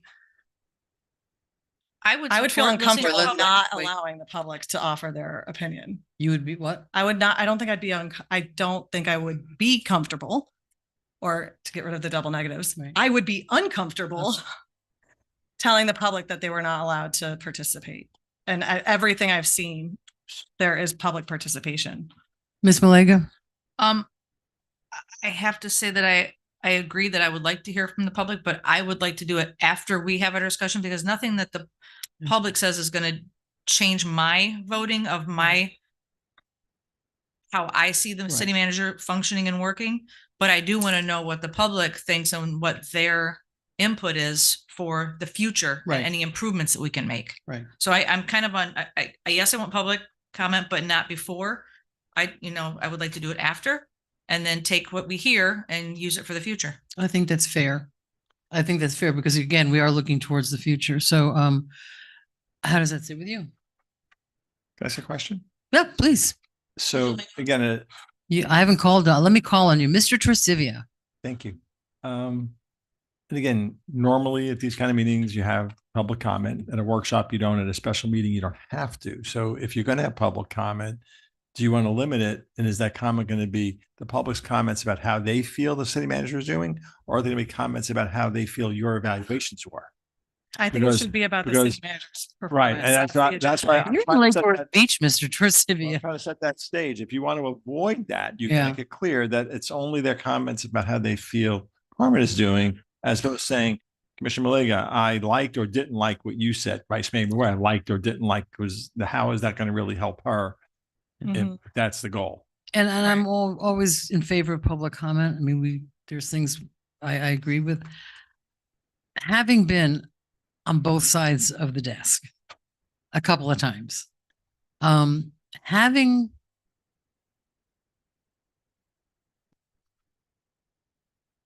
I don't know. And I don't know if opening up a staff member to that kind of criticism, compliments, but I don't know. I mean, what I'm feeling protective of our staff. Okay. And I'm just wondering, I mean, to have people come up and, sometimes people get disrespectful, and I'm a little concerned about that. So I think that, I mean, anybody all along the year has been able to have the opportunity to talk to us or her or anybody about what they think she's doing or not doing. I think that if we are going to have public comment, I agree that it should be after our tabulation, because we don't make decisions based solely on what is said pro or con on any issue. That's the reason that we're having the one-on-ones. You know, this is not just like throw it out into the ether. We have one-on-ones, and I think our comments can reflect some of those things. I mean, tomorrow's my one-on-one, so I don't know how that's going to work out. But in terms, I think that our decision is should not be, it wouldn't be appropriate to have, 5 people and say, we don't like what she's doing, or we really, to make that kind of, we're not going to change our minds. I mean, each one of us has worked very closely with Ms. Davis over the past almost 2 years now. 2 years tomorrow. My time flies when you're having fun. So I'm a little torn about the public comment, although I am always in favor of public comment. So I think after we do the tabulations, I think that would be the appropriate time to do that. What do you think? I think that I agree with our city attorney that the public should not be commenting on our evaluations. If they want to offer their opinion and their insights into how they feel the city's being run, what's working well. I mean, we're assuming that everyone's going to come out here and say something negative, and I don't think that would be the case. So I think it should be, I think we need to limit it to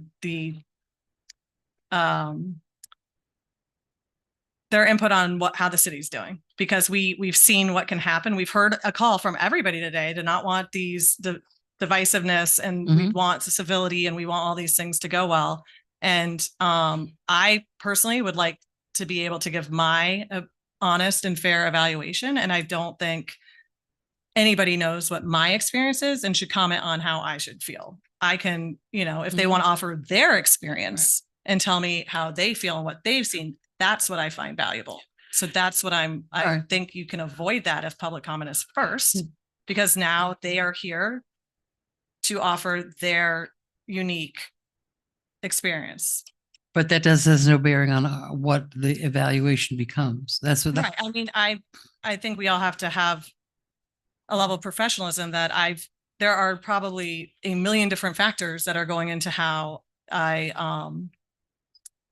of my opinions. And every time I get a new piece of information, it doesn't like just swing everything I feel like in one direction or another. But I value comments and I take everything into consideration, but it's not I can't imagine somebody coming up here and then all of a sudden we're all going to be like, oh, I don't think the way I thought anymore, but we can. I just think it'd be more business, like if we did our business first and then get a comment. To me, that's the way to look at it. We have 2 more lights on, so. Mr. Diaz. I mean, that's kind of already going to happen, right? Because if we're going to come in and ideally we're probably not filling out our forms and writing our cover letter as we're up here. We're No, turn it's it got to in. be handed in. Yeah. So ready to hand in. So that's already going to be turned in. So listening to the comments, before or after, to me, like the forms are going to be turned in. We're going to know what we say, what our evaluation is after our one-on-ones and things like that. But I will always be the person up here who points out, like, I would never if somebody's going undoubtedly people are going to show up, and if people want a public comment, be hard pressed to say no. No, And I very much like Glenn's assessment of limiting the scope of the comments, because you're absolutely right. Some people can be toxic. We see it every meeting, right? And but we take it because that's kind of our job. I agree on the staff thing, but we just got to run a tight ship and make sure that meeting. That's why I just think we should do the Yeah. business first and then have the public comment. Mr. McVoy? I'm hearing the point that we will have, presumably, we're not going to be sitting up here with a printer and writing our things at the last minute, so we will bring them written. So I don't think we're changing at least our written stuff. However, to me, the message that you send to the public is if you do the comments from the public afterwards, is like, thanks, but no thanks for your opinion. If we need it, we'll knock it out of you. It's just like, well, we're going to make our decision and we're just going through the motions of listening to you. That doesn't make very much sense to me. So I would say if you're going to do public comment at all, I certainly agree with, there's no point us spending time listening to people's opinions about our opinions. We're the ones who deal most directly. We're the ones who have the responsibility to make a decision on picking city manager who helps carry out what we've been elected to do. So having opinions about that, I don't think is helpful. Opinions about how the public feels about how it's going, I think is relevant. But we're telling people it's, your opinion is really not very useful at all if we do it afterwards. So I disagree. I don't mean, go ahead, finish. So I would say if we're going to have public opinion, you should have it before that. But I would ask us to look at, I see Ms. Davis's light is on. I think that what Ms. Malega said about, public comment and the public's experience looking towards the future, what improvements, what improvements can be made, what's going well, what's that sort of thing, is looking towards the future, not at what our evaluation of our city manager is at this point. Ms. Davis, would you like to chime in here? I just have a question. As far as your evaluation of me, at our one-on-one meetings, would I get a copy of the evaluation at that time from each one of you? Yes, I would say yes. I think that's the only fair way to do it. What do you, is everyone anticipating doing that? I think I already gave mine to Shona. I gave a copy, I think. Yeah. And you gave us, your self-evaluation. I haven't looked at your evaluation because I wanted to, I'm doing mine with my own, without any coloring, but, I say that because I guess based on some of the comments I heard, it could be a possibility to have my one-on-one, but the information will not be supplied until the meeting. no, I think so I want to make sure that's not fair. Well, I just want to make clarity. So I appreciate this discussion. Would I have a copy at the time of the evaluation? I The say one-on-one yes, and evaluation. do your homework, walk in with it. I appreciate that. Thank you. And we appreciate it. Your question. So, let's just talk this thing to death.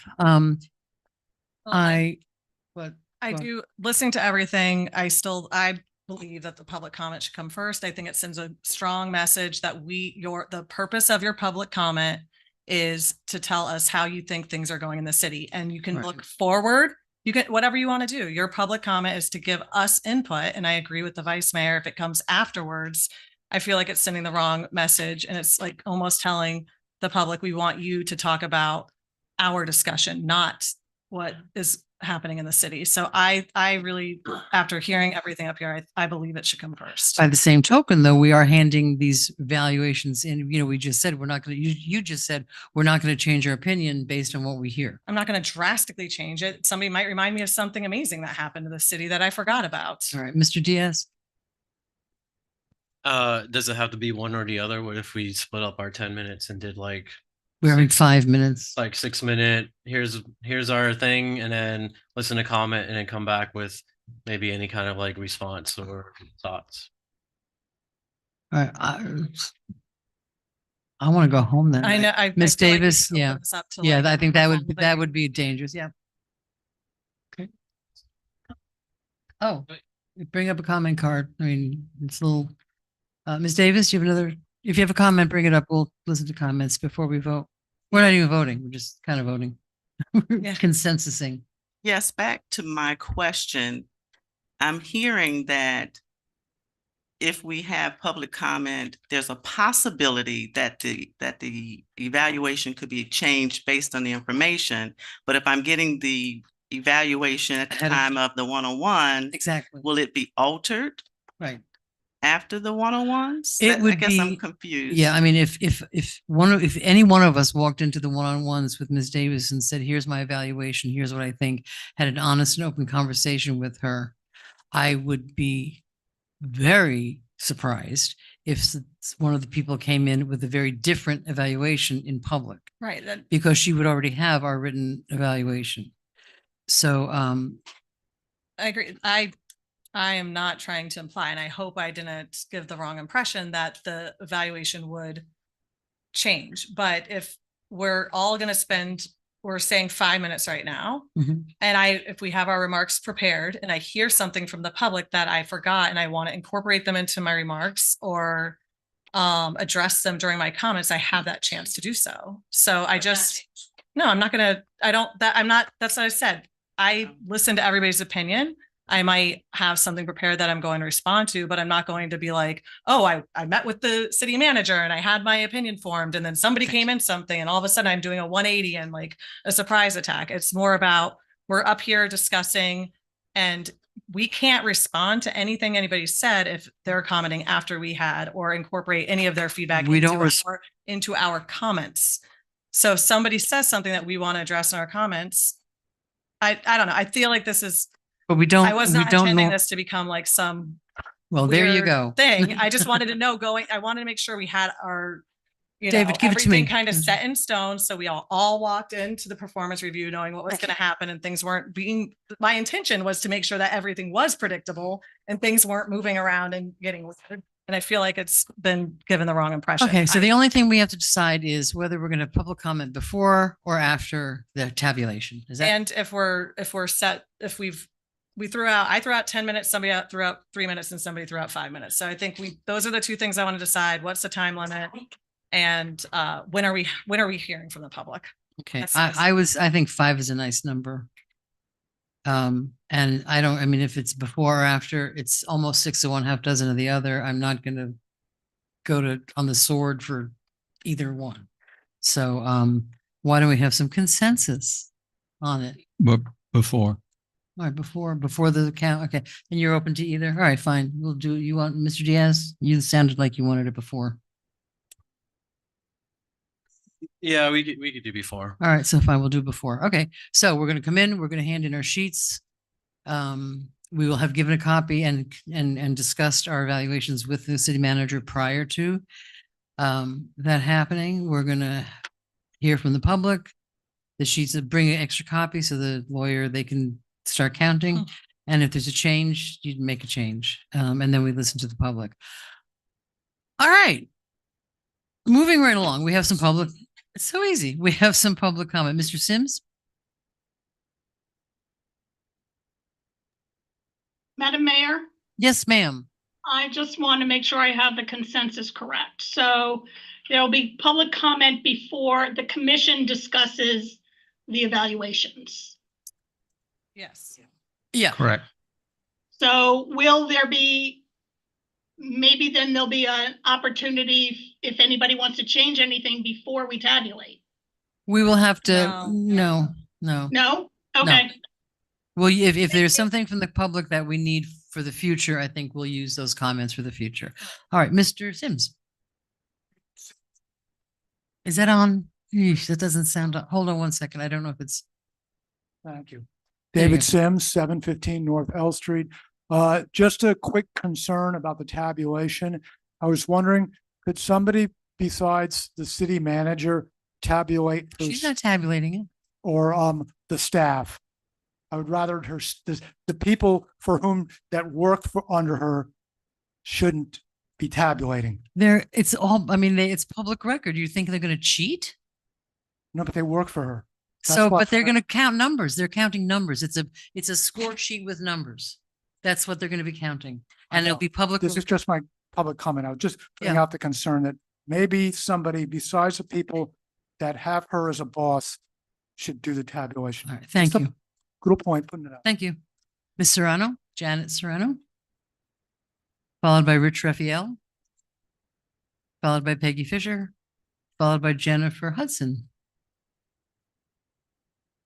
Janet Serrano, 413 North L Street. I just want to say I find it most inappropriate that you would have public comment for this sort of an evaluation. The public didn't hire Miss Davis. We did not interview her. We don't know her qualifications other than what became public record. We haven't worked with her one-on-one as you have done. We're not her boss. And I just don't think that this is an appropriate forum for public comment. It could devolve into a very unpleasant situation. Someone pointed out there's been a lot of toxic comments aimed at the dais.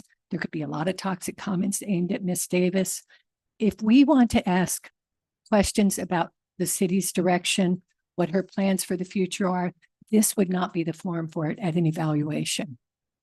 So I hope you have not come to a final decision on that you could perhaps retract that idea. Thank you. Mr. Raphael?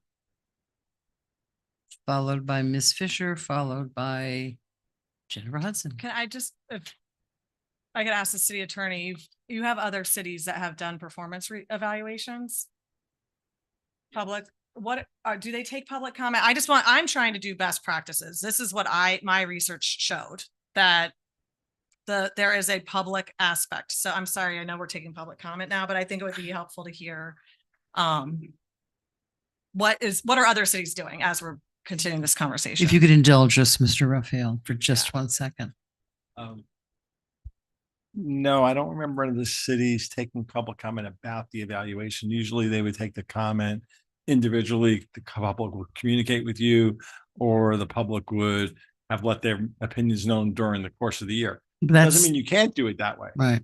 But I've not seen it done that way. Yeah. And, I'm a little bit torn because I pretty much, I tend to agree that it's not appropriate, but I also know that this is a city that we're really trying to be as transparent and have as much public comment as possible. So I would just hope that if anybody has a problem, they should talk to us beforehand. I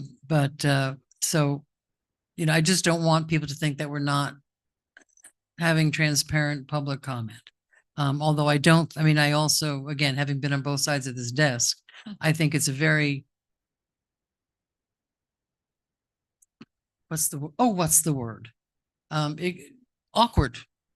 It could be very awkward for that lady to be sitting there having first us going through it and then the public coming up. So I would go either way. I know that if I say we shouldn't have public comment, I'm going to get attacked for that because we're supposed to have public comment. But I think like Commissioner Stokes said, we're thinking it's going to be negative, but we could have 15 people stand up here and praise her responses and the way the city's running. And I think that, in my opinion, that could be good for staff and for the city manager. And I don't want to miss that opportunity either. So I'm looking at the other side of it. Like because we keep saying, let's praise our staff when they do good. This is an opportunity for people who have interacted with her to say, this happened and she helped me or whatever. I don't think that we need to look at it so negative. Right. I think that we're going to get, in my opinion, I feel we're going to get more positive stuff than negative. Yeah. So that's fine. So even though other cities don't, we're Lake Worth Beach, where everyone has the First Amendment right to speak. Other cities do, just maybe not once, but okay. Mr. Raphael, thank you for your indulgence. Rich Raphael, 832 North J Street in Lake Worth. I guess I need to nominate Carmen for sainthood. She puts up with you guys, but there's also another reason that she's super important to this city is because she's a Mango Groves resident. But I might be a little biased. No, a little more seriously, if I have a complaint with anything that's happening within the city, I'm not going to wait until a person's eval in order to complain. And we hear this all the time. People walk up here, they get in front of this microphone and they complain to you that our trash isn't picked up. I've got a problem with code. Things are not fair. I mean, there are a whole bunch of things, but they're not. Well, I can talk about my personal experience. Everything I've been worked with the city. I've had a trash can stolen. I called the utility trash people. And next day I had a new one. I had an issue that I had a problem with utilities. I called them. Next day they had a person out. So is this Carmen doing it? Or is this that we've just got a really great staff? But I think trying to have the citizens sit here and provide input into a person's eval, you are the guys that work with her. You are the guys that see the results. All we see is how well the city is not being run. We're not necessarily looking at one individual. We're looking at mostly the dais as whether the city is being run well or not. Anyhow, it's my 2 cents worth. Thank you. Thank you very much, Peggy Fisher.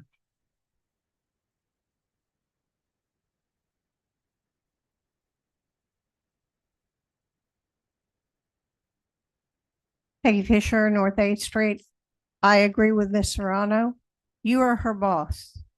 You're the ones giving her the review. I'm not giving her the review. She doesn't report to me. She runs the staff that provides services that I get. And I come up here many times and thank the staff, thank her. Nothing stops me from doing that. Nothing stops you all from hearing that unless you don't want to hear it. It is not my responsibility as one citizen, unless you get all 42,000 residents in this room to come and give you their impression of her. It is your job. It's your job to do the evaluations. It's your job to turn them in once you've sat and had your one-on-ones with her so that they're given to the clerk at that time. A copy goes to the clerk. That way, at the meeting, the public has your evaluation. They're public records. They should be available at that meeting to the public. And I've already put in a public records request form and told that they'll be available at the meeting. So it is your job. It's not our job. And this bit about being transparent and let everybody speak, didn't let people speak about artificial turf. Right, there's that. There are other subjects you didn't let people speak about. So why now? Why now? Because it's how you want the meeting. No, you're the boss. She's your employee. You evaluate her. You don't run to every director and get their evaluation and then compile it into yours. No, your job is to do her evaluation. Period. End of statement. Thank you. Ms. Hudson.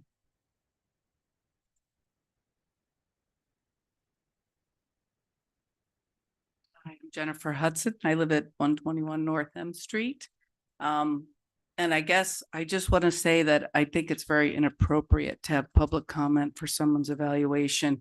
I think it is your job, very much like the person before me. It is your job, and I would expect you to do it. And if I don't, and once I can see what you've decided, if I don't agree with it, I can reach out to you directly. I could also reach out to the city manager directly. I think that's way more appropriate. I think it's inappropriate to put someone on the spot like that for a lot of reasons. The public comment doesn't matter. You'll have already made your evaluation. You'll have already made your determinations. So regardless of whether you have the public comment prior or after, the reality is you shouldn't be taking public comment into consideration. We don't deal directly with the city manager. We don't work with her. We see the results of you working with her. That's way more important, and that we could have public comment on anytime we come to these meetings. So that's way more appropriate. I think it would be unprofessional, and frankly, I would feel uncomfortable having to watch someone go through that process I wouldn't want it for myself, and I certainly don't want it for the city manager. So thank you. Thank you very much. I think the thing that it's well, we are going to have our forms turned in prior to any public comment. I have been in that position, and it's not fun. It can be fun, but it's not always fun. And I think everyone that says at any point, at any meeting during the year, if you have a problem with either city or the way the city's working or what the city manager is doing, there's been absolutely no reason that you couldn't bring it up, that you would have to wait for this particular evaluation. So to answer the question of public comment and being transparent, I think I mean, I agree with you. I think you're right. If there was some issue or some compliment, compliments are always welcome, to any one of us, but I agree with you. I mean, and this is hard because we will be, if we don't have public comment, and I think that I get the feeling that there's a majority on this dais that is going to say that we should have the public comment. Our rules. Well, yeah, Commissioner Malega, thank you.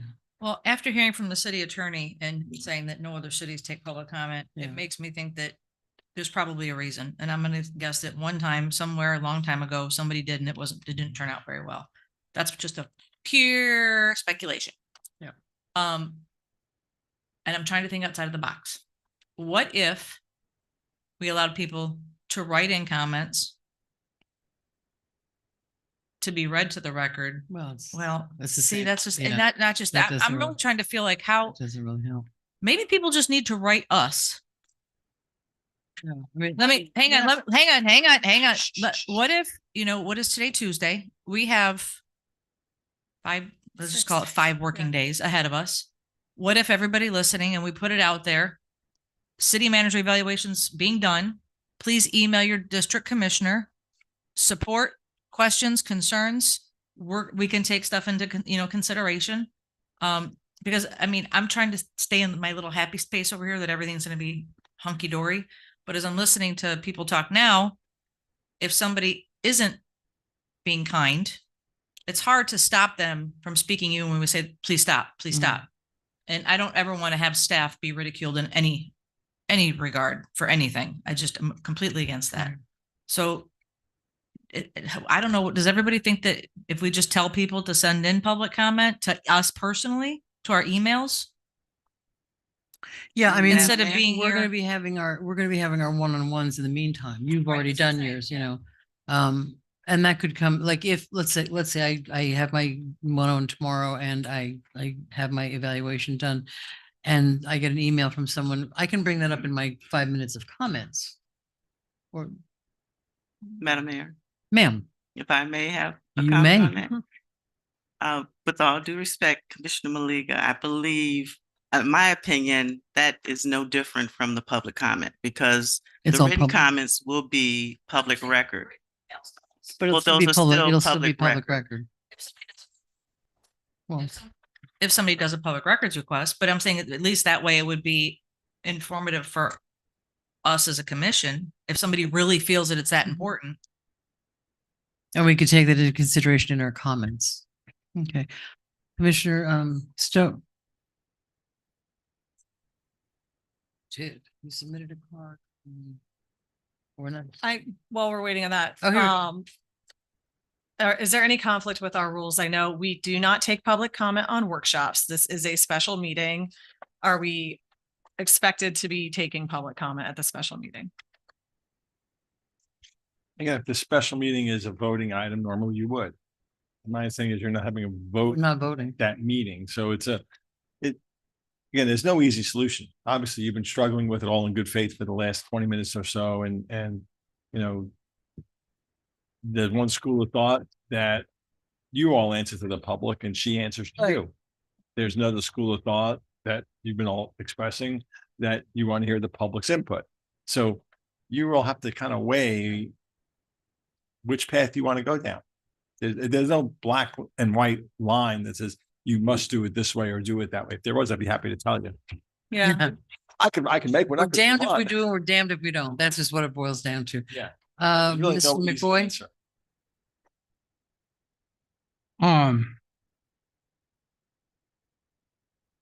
I've been through several different city managers in my involvement with the city, and I've been through the process of various flavors of turning over of city managers. My understanding and my recollection from working with an organization that I can't remember the acronym, something like, it had an I at the front, but it was some international group of city managers or something. And they, ICMA. Yeah. that one, I thought you might know about it. They had a number of good suggestions when we went through this process once in the past. And one of the things that stuck in my head, even though it was quite a while ago, is anybody who goes to work for a city as a city manager knows that this is not a job security situation. It is something where the community is going in a certain direction. The public thinks that's not the right direction. There's a change in a fair amount of the elected officials. It is normal. It's very common that you have a change, or, you know, there's any number of variations to it. And that's why I suspect most city managers insist on a contract that says, if there's a drastic sea change, I've got a parachute that kind of covers. I think we're being a little bit odd here and forgetting kind of what we're trying to do. I hear the city mayor very clearly. Awkward. I couldn't agree more. I've been also at both ends of these kinds of things, and it is not comfortable to deal with it. It's even less comfortable to deal with it, you know, with a big spotlight on you. It's not a fun thing. But we are here as 5 people, presumably reasonably democratically elected, to try to provide direction for the city. I heard a comment earlier that says, well, the public looks to us to run the city. No, that's an incorrect perception. We give a certain amount of guidance. The running of the city resides with staff, the city manager setting tones and pushing out things. We do not run the city. We have very limited ability to run the city. Our job is to try to make sure that we understand what a large portion of the city might want for the city.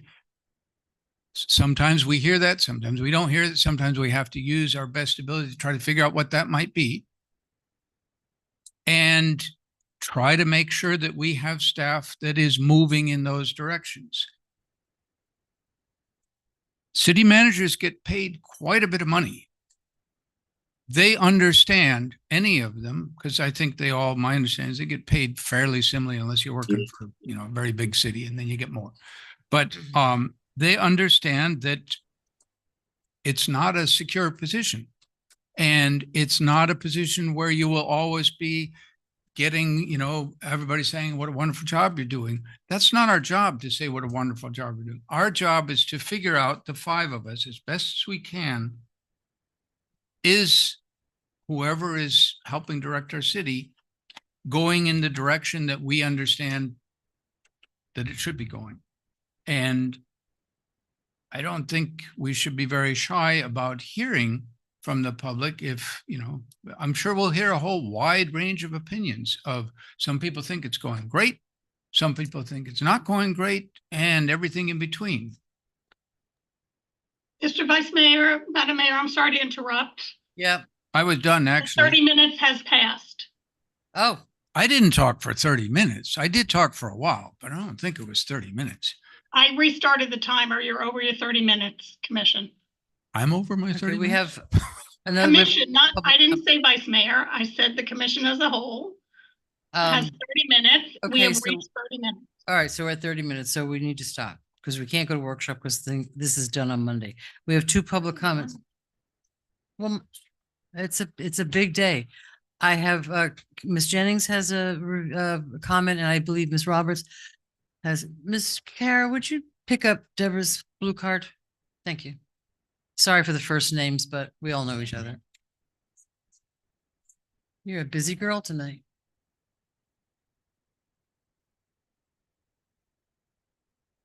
I don't think your microphone's on. Kara Jennings, 822 North C Street. I appreciate you being so thoughtful about this and that you're giving a review because it's a year overdue, which is inappropriate. In the contract, it says she'll have an annual review and we're at year number 2. So, you know, I think that you can keep talking. I would disagree. I don't think it's awkward. It's just part of the role. You know, she's a professional city manager. She's up for public review every day of her life. Anybody can come to her, come to City Hall, email her, call her, you know, like getting public input is nothing new to someone in her role. And that's part of why I think she gets paid over $200,000 because, you know, there's some inherent stress in being up for public review, being under the public eye. So having public comment, I'm pretty sure that's how we've done it in the past. I know there was like a decade gap where they didn't review their city manager. But prior to that, dark decade, we did review the city manager in public and we took public comment, I'm pretty sure. So the clerk would know better. So I don't think it's inappropriate or necessarily even more uncomfortable than every city meeting where people can give up their public assessment to the city manager. I think it's appropriate. People need the opportunity to come and make thoughtful comment. Of course, if they're out of decorum, if they're being rude, the mayor is very quick to address that. I don't think personally that's going to be what's going to happen. I think people who want to be part of the process and give thoughtful comment will come and they'll want the opportunity to give the comment, and having a special meeting to allow for that. That's how it's been advertised. That's what's anticipated. To change that at the last minute is what feels inappropriate. You know, stick with allowing the public to participate. And if people are inappropriate, then you address it at that point. But just to assume that people will be inappropriate, I don't think is fair to the overall public. Thank you. Thank you. I don't know that there's an agenda which has been published, which says public comment. No, I haven't seen it, so I don't really know, but thank you, Mrs. Jennings. It says it does refer to it as a special meeting, which our rules state. You can or don't, you can or cannot. If it's Okay. a workshop, nobody expects comment, but. Ms. Roberts. Well, here's the point. Public comment. You've got someone that is our city manager. I'm sorry, name and address for the record. Hey, I'm so sorry. Yeah, I'm It's sorry. Deborah Robert, South K Street. Sorry about that. Public comment's very important. Okay, you're going to do that for the city manager's review. This is Tuesday. This meeting is Monday at 5. That does not give anyone time to figure this out. There was no real, I'm just finding out this about it now, and I'll have to change my schedule to come here. I don't really think it's fair to the city manager, if you're going to have public comment, to not at least put out a public notice on it, or however that has to work. I don't know if public notice is right. It's on the agenda. Does it say public comment is allowed and encouraged? Because I don't don't think people understand. Well, that's my point. And I think that that's very unfair, and it is awkward and it is uncomfortable. And I'm not so sure that also what we're talking about today at the end of this agenda, if the timing really works out with this, I'm not sure that this is really cool. Done. Thank you.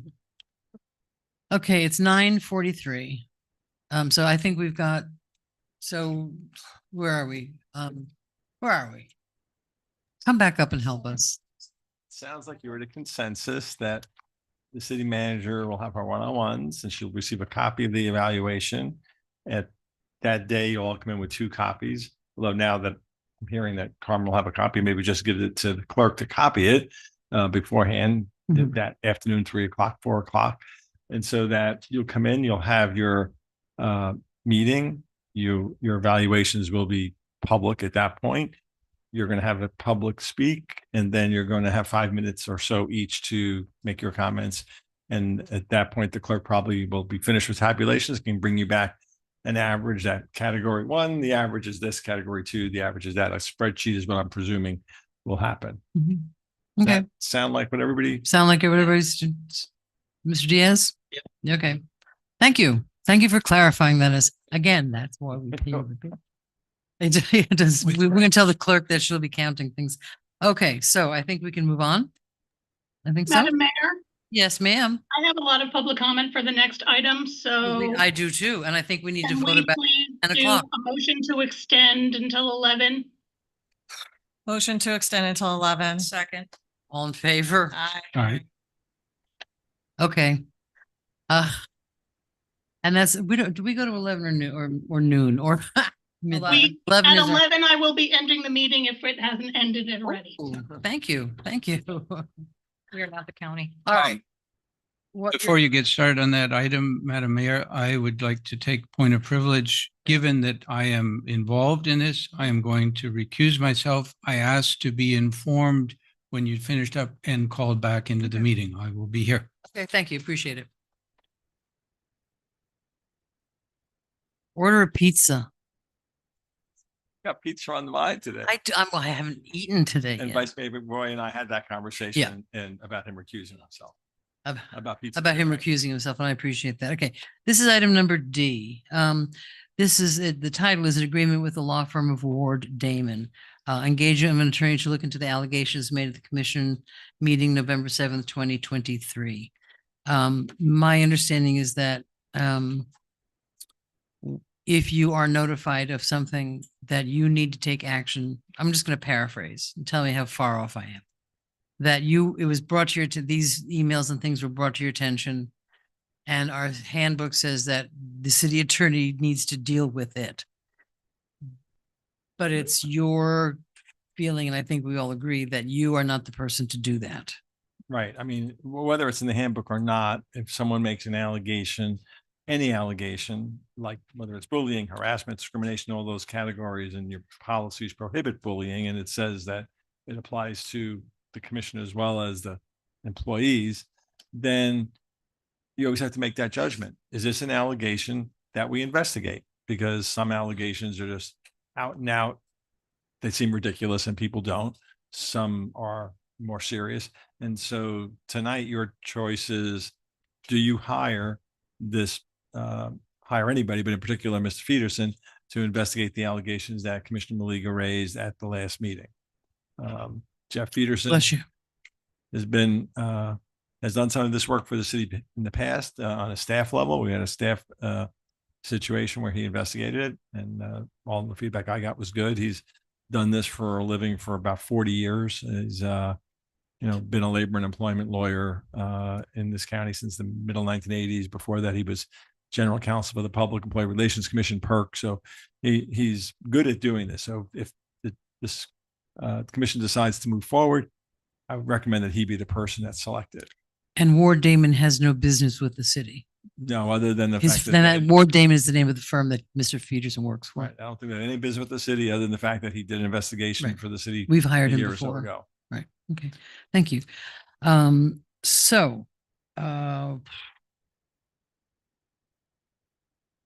do we go from here? We're just going to take comments from each other. Well, do we have, should we have a motion in a second to go forward? Do I have let's just do a regular agenda item. Do I have a motion? Motion to approve. Do I have a second? Okay, I'm gonna pass the gavel. I would normally pass it to Mr. McVoy, but I'm gonna pass it to Ms. Stokes. I will second that motion. Okay. So, Ms. Stokes. I just have a few questions because I think we've been put in a very uncomfortable situation and that we should not be here today. And I'm very worried about the precedent that we could be setting. So I'm taking this very seriously. And as public officials, people make allegations against us every single day. And I'm not interested in spending $25,000 that could be used to send 25 fifth graders to Washington, D.C., investigating every time that happens. So I'm very concerned about this. So if I would like to get a better understanding of what the process should be. If anybody up here has a concern with a fellow elected official, does the handbook tell them that they should come to a meeting and make that allegation publicly before any further opportunity to substantiate those claims has been given to the city attorney's office? The handbook really deals with employees by and large. 99% of the handbook talks about employees. And the only real part here, it says, that, the city's policy prohibits bullying. And then it says the policy covers all employees and appointed and elected officials.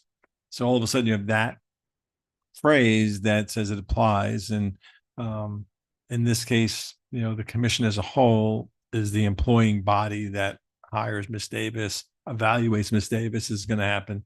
And now there's an allegation that a member of this body has committed a bullying act. So your choice is, was there enough in the allegation that you decide as a body that you should investigate it further or not? That's really in your ballpark to decide, was there enough that says this warrants an investigation or not? Obviously, the legal risks go both ways. So if this was any other employee and you did or did not investigate, it's going to, as sooner or later, there's the risk that, oh, they didn't investigate something and there really was something there. There was fire where there was smoke. The other side of the coin is, as you pointed out, do we spend money every single time someone has an allegation? How much is it looked into? Often, HR will do an investigation. It might be just interviewing one or two people and it's quick and easy. Because this is more high profile and it's public, that's what's made this, a more difficult decision. I think in the normal process, if this was an employee that made an allegation against a department head, it'd be looked into often very quickly. Occasionally, you'll bring in an outside firm, as we did with Mr. Peterson last year, because it was a more complicated situation. So the idea is you want somebody that's independent. That's why I don't think it'd be appropriate that I do it, because obviously I'm work for you all as well. Obviously, no one on staff could look into this. So the question comes back to, if you all feel, the four of you at this point, that there was enough brought forward, and I think at this point, you've obviously all heard what Commissioner Maliga said, you've all seen the emails that she referred to, was that enough to trigger an investigation? That's your decision. You're almost like the jury. You are to decide, is there enough here that you want to go further or not? I'm concerned that the employee handbook that was used and being referenced clearly has an entire section talking about the confidentiality and how it's the city's job to do everything they can to protect the confidentiality of everybody involved until they have no choice, because we are a subject of public records. We're going to follow the law. But I'm very frustrated right now because I take any allegation of harassment very seriously, but this should have been handled properly. And from what I'm seeing, these procedures are put in place. The confidentiality part, there's an entire section on confidentiality to protect everybody in the case, because there's always a he said, she said situation. And I don't think we should be rushing to judgment before the investigation happens. But now we have, because they were brought forward and made public when they shouldn't have. I have received dozens of confidential complaints, as we all have over the last 2.5 years. And never once did I say, oh, look at this complaint against somebody on staff or a director. I need to come to the public and make it public. We handled it privately to protect everybody involved until an investigation was allowed to happen. And I'm really worried about the precedent that we're about to set here, that we can weaponize our employee handbook up here. We talk about civility, we talk about drama, we talk about all these things up here. And now we're able to I can just come up here and make a public allegation. And now we're kind of on the hook for 25 grand to go forward with that investigation. I think this is very serious. There has not been a formal complaint filed as far as I know. And so I don't even know, honestly, what we're investigating. I heard that the vice mayor asked a lot of questions. He gave deadlines and direction to the city manager. And he said that the actions of the city manager made us look bad, specifically like insensitive idiots. Those were the allegations I heard. And I just heard everybody talk about how it is our job to give direction to the city manager. And, you know, we all want to put this Head Start thing behind us, but this is not allowing us to do that. Because at the heart of this is what happened with Head Start. And we had a room full of mothers and parents that were distraught because they didn't know if they were going to have access to the services that Lutheran Services provides. They sent us all a letter, and it said, displacing families from our Head Start Center located at the Osborne Community Center building will create unparalleled suffering, economic, sociological burden, and heartache to our children and families. Families will lose jobs. Children will not be prepared for kindergarten, not to mention the comprehensive services the children will not receive: health, nutrition, speech and language, vision, hearing, dental, mental health, and special needs services that are currently provided daily. So I'll speak for myself. I had no knowledge that we sent the letter to Lutheran Services, and we did, and it is a fact, saying your lease is expiring. We do not intend to extend it. Please pack up and turn in your keys and turn off your Wi-Fi, all that stuff. That letter was sent to Lutheran Services. This room was filled with parents who were stressed out because they didn't know what they were going to do. So an elected official wanted to know why that happened, wanted it fixed as soon as possible, because every day that went by that mom didn't know if her kid was going to have childcare and if she was going to be able to go to work is unacceptable to put her through that. So we had an elected official ask the questions. Oh, he asked 12 questions. Yeah, he wanted to know how this happened. He said we looked like insensitive idiots when we have people begging us not to displace their program and we can't answer them. How did this happen? I don't know.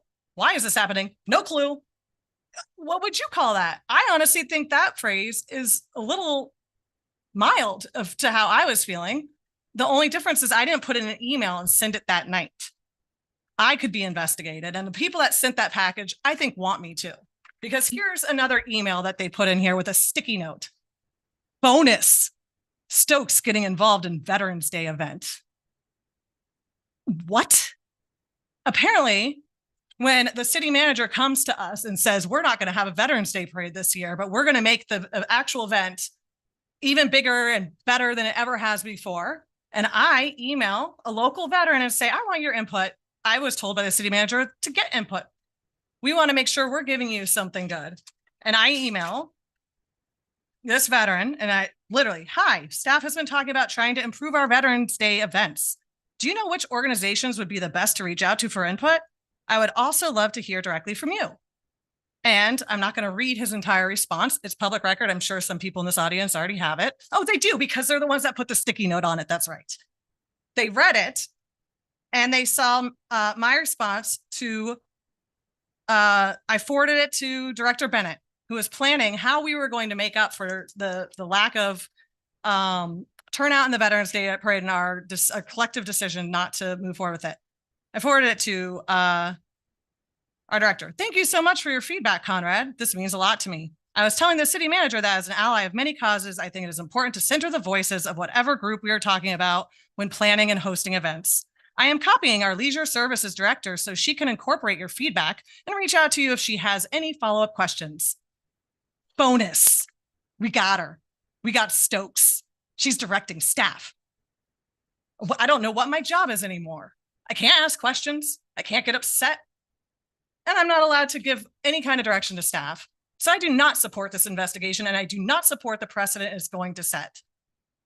If we're going to investigate Chris, then we have to investigate why another commissioner was able to direct staff to send the letter in the first place. What's next? How many investigations are we going to open up? We need to get things done in this city. We need to move on. If the people who are really concerned about the harassment that they thought was going on in the city, they should have gone through the proper channels. They should have respected the elected official's due process. He was almost not even allowed to defend himself as he was ambushed up here. And they should have respected the confidentiality clause. There's an entire section on the handbook. I have very, very uneasy feelings about this because it's obvious that this is politically motivated. And this is not what the majority of the residents in this city want to see happening up here. They want to see their garbage picked up. They want to see the roads being worked on. They want to see the city moving forward. Not this. It's going to snowball out of control. It's never going to stop.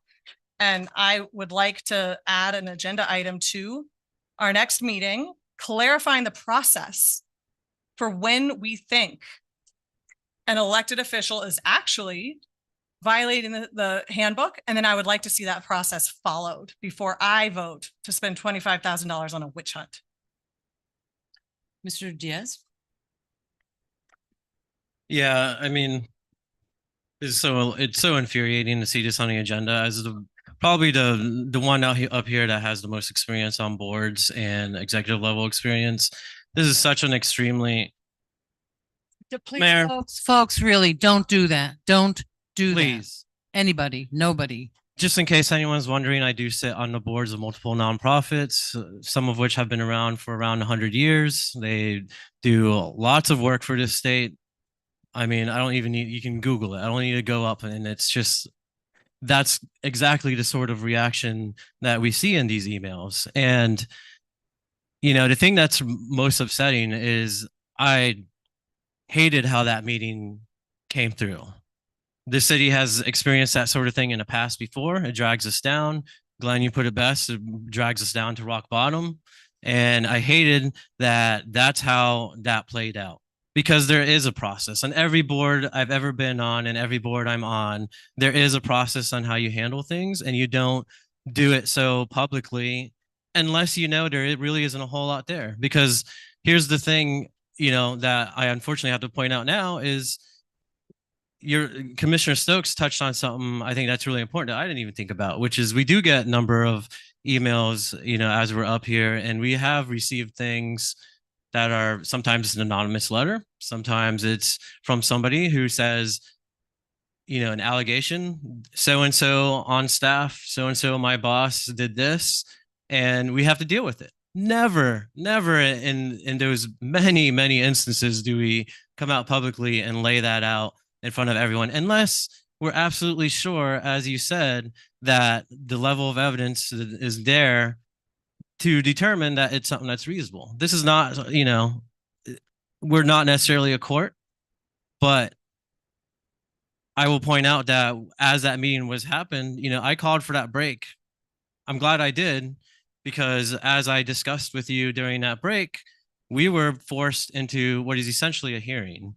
And there were accusations being thrown at the vice mayor, and he was being shut down every time he tried to respond. And to me, that is a major red flag for due process, which would lead us towards significant legal liability if he wasn't given the time, to present his case as accorded to our constitutions.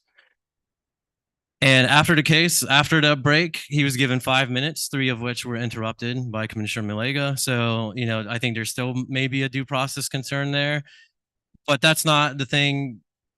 This is not how you address that situation, right? There's a policy, there's a way that you do these things to make sure that they're done at a professional level. And it's not a witch hunt. I hate using that word, but that's what we need to avoid. So I'm more concerned about that. And I need to point out that, when this very serious allegation happens, and including the thing with the Head Start, which is what really started this, I did my due diligence. I did talk to staff. I did go through all the emails, including the ones that were the catalyst for this whole situation. And the record to me is pretty clear that if there even needs to be an investigation, it's directed at the wrong thing. And it's not just 25,000. Keep in mind, it's interviews, it's time with staff, it's taking them away from their important duties. We're already bogged down. We're losing people for a multitude of reasons. And it's just another burden that I feel has not gotten to the point where this is necessary. Thank you. Ms. Malega? Thank you. So funny that everybody says I just came up here and blurted it out. I had a conversation with you, did I not? About the package? I think we did. You think we did? Did I not call you and tell you that this was brought to me? This was left at my place of business? Mm-hmm. I also went to Lord and Sladen, who's the head of HR department. So before you both sit there and tell me what I did, why don't you ask? I went to the HR department and said, what do I do with this? What did she say? She said, you need to talk to the city attorney and it needs to be brought to light, were the exact words.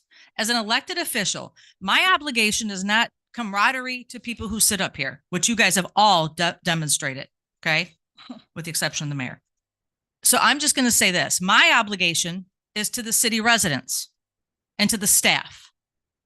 I could not in good conscience, after I opened this envelope, I let it sit on my table for 5 days at my house because it was brought to my place of business. And I didn't open it until Monday. And once I did, and I went through it all, I could not in good conscience just sit back and say, okay, whatever person did this public records request, because it wasn't like a love letter in there. It was literally just an envelope dropped off at my staff. Again, I can provide footage of the video when it was brought to my place of business. Okay. So I didn't just willy-nilly come up here and call somebody out. Unlike what he did, not knowing the whole process of what's happening in my district that I'm aware of at the Osborne Community Center. $1.3 million in funds that need to be spent and 2 different amazing organizations that need to be housed before the end of next year with major improvements to be done at buildings. So when I send out the letter, it was so Head Start could know what was going on and that they were going to have to vacate. It wasn't because we were kicking somebody out. They knew we had just approved the CDBG funds, which by the way has to have a contract March 31st of 2024. Completion of that building by November of 2024. The end of November. $300,000+ to the Osborne Community Center. Those kids have to be moved out in the meantime. $1 million to the For the Children building, which we own, and we don't have $1 million to repair, do we? I don't think so. You didn't want to spend $600,000 on a cemetery. So $1 million that already has a 6-month extension to start the process of replacing windows, doors, roofs, and to make the bathrooms for those kids ADA compliant. So don't sit here and tell me that I made decisions without doing thorough investigation and knowing what I was doing. If you would have asked questions instead of just bringing in people from Head Start and getting involved with the city manager's job, she knew what was going on. We all voted on the $300,000 for the Osborne Community Center. Maybe we weren't paying attention to timelines. That's not, we were trying to displace kids. So put that over there. But I will never sit here and say that I regret what I did. Because if anything did happen, and I have asked staff, do you know how many staff have told me that they have heard that commissioner? And I never called him out by name either. If you guys go back and watch, I never called anybody out by name. He owned it. Commissioner McVoy owned that.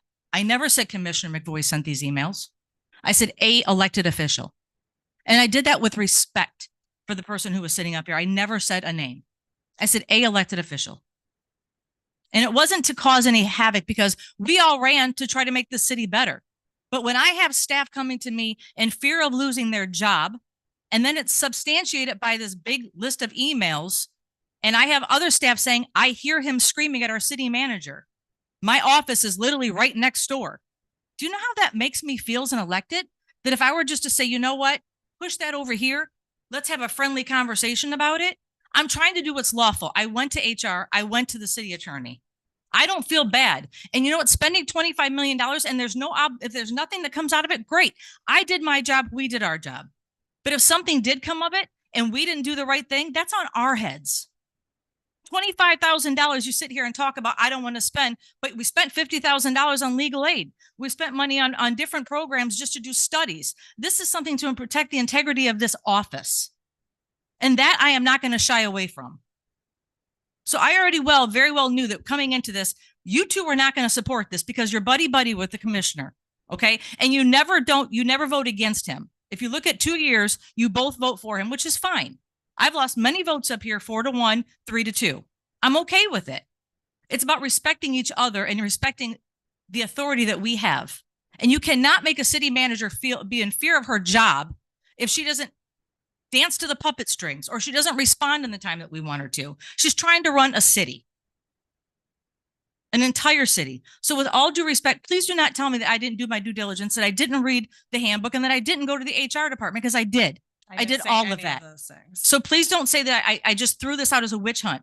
This was hard on me. I had to pray on this for 2 days on what do I do with this. I didn't ask for this. I sure wish that they would have dropped it off at both of your homes. Me too. Because why didn't they? I have no idea. But don't see why can't we just have a civil conversation? Maybe because they knew you wouldn't do anything about it. Maybe they were afraid that you wouldn't do anything about it. You're the one hurling all the insults at me. I'm I have not, not. I'm done just, that I'm to you. saying, you just said, why didn't they? I don't know, Kim. Because they are I obviously really are trying to catch me in whatever. Okay, I don't even that's know what you're separate referring issue. to. That I don't even know what you're referring to. I just know what I was brought into.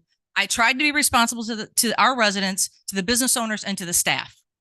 Okay, that's all I'm saying. I don't have a witch. I have nothing against Commissioner McVoy. Nothing at all. I have nothing against anybody on this dais. If anything, I have tried to mend and build teamwork on this dais time and time and time again. You're shaking your head. No, I haven't. All right. So- you're not going to get a response. This has nothing to do with me wanting to spend $25,000. This is the lawyer's advice, is to hire this man, let him do an investigation. And if it comes out with nothing, then you know what? We stand here and we say, we support this. We've done the right thing. Thank you. I just want two comments.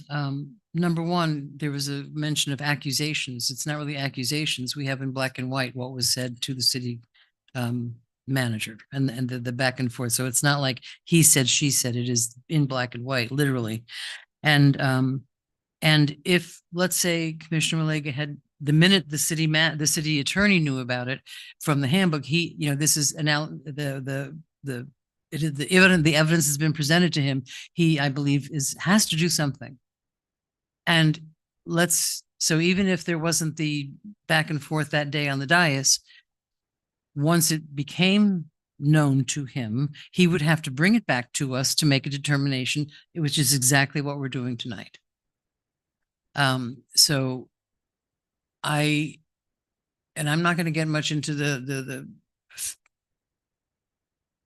facts of the case, but I think that the level, and we all get complaints. We all get, I think that to say that everybody's going to start doing this, this is a very highly unusual situation. When I read the emails which were provided to me, I was shocked at the level of unprofessionalism and anger and rudeness that the city manager was dealt with. I believe that even right now tonight, he's saying, city managers are sort of fungible. They should expect to be fired. Or that's a paraphrase. I don't know exact words, but I believe that when I read that, I never in my personal or professional, and I've been a lawyer for 30 something years and worked all my life before that. I've been on many boards. I've been in many different situations. I have never seen the level of unprofessional rudeness, disrespect that I saw. You will have my thing at 8 o'clock in the morning. So I was shocked when I read them. And I do believe that we need, if there's a jury, Mr. Peterson will look at it and maybe he comes back and says, you know what, it was inappropriate, but it didn't raise to any level. Or he says, really, when we have a staff that is essentially, we lose staff because we can't pay enough. We lose staff. And I know, and I'm with staff quite a bit. The morale of the staff right now is low. Because have you ever had a job where somebody's looking over your shoulder, waiting for you to make a mistake? That's exactly that's the attitude that our city manager, who works like a dog for this city, is under right now. I mean, even tonight, there's this, city managers come and go. And if any one of you has not read those emails, you need to, if you want to understand what's going on up here. So I see two more lights on. I think, we can go back and forth with it. Obviously, there's a disagreement, but I think we need to either just take a vote. All right. Well, if I may. Go ahead. I read the emails. I did not see a single threat to the city manager. There was not a, you do this or else. I didn't see any threats. I did not see anything personally attacking the city manager or harassing her. And I think expecting, he's one commissioner, he expressed his anger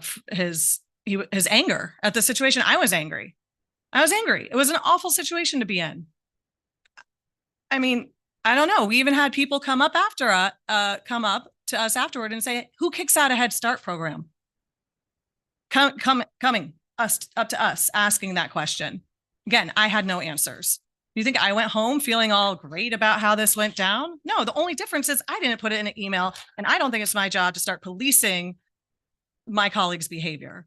I did not see any evidence of a threat or harassment.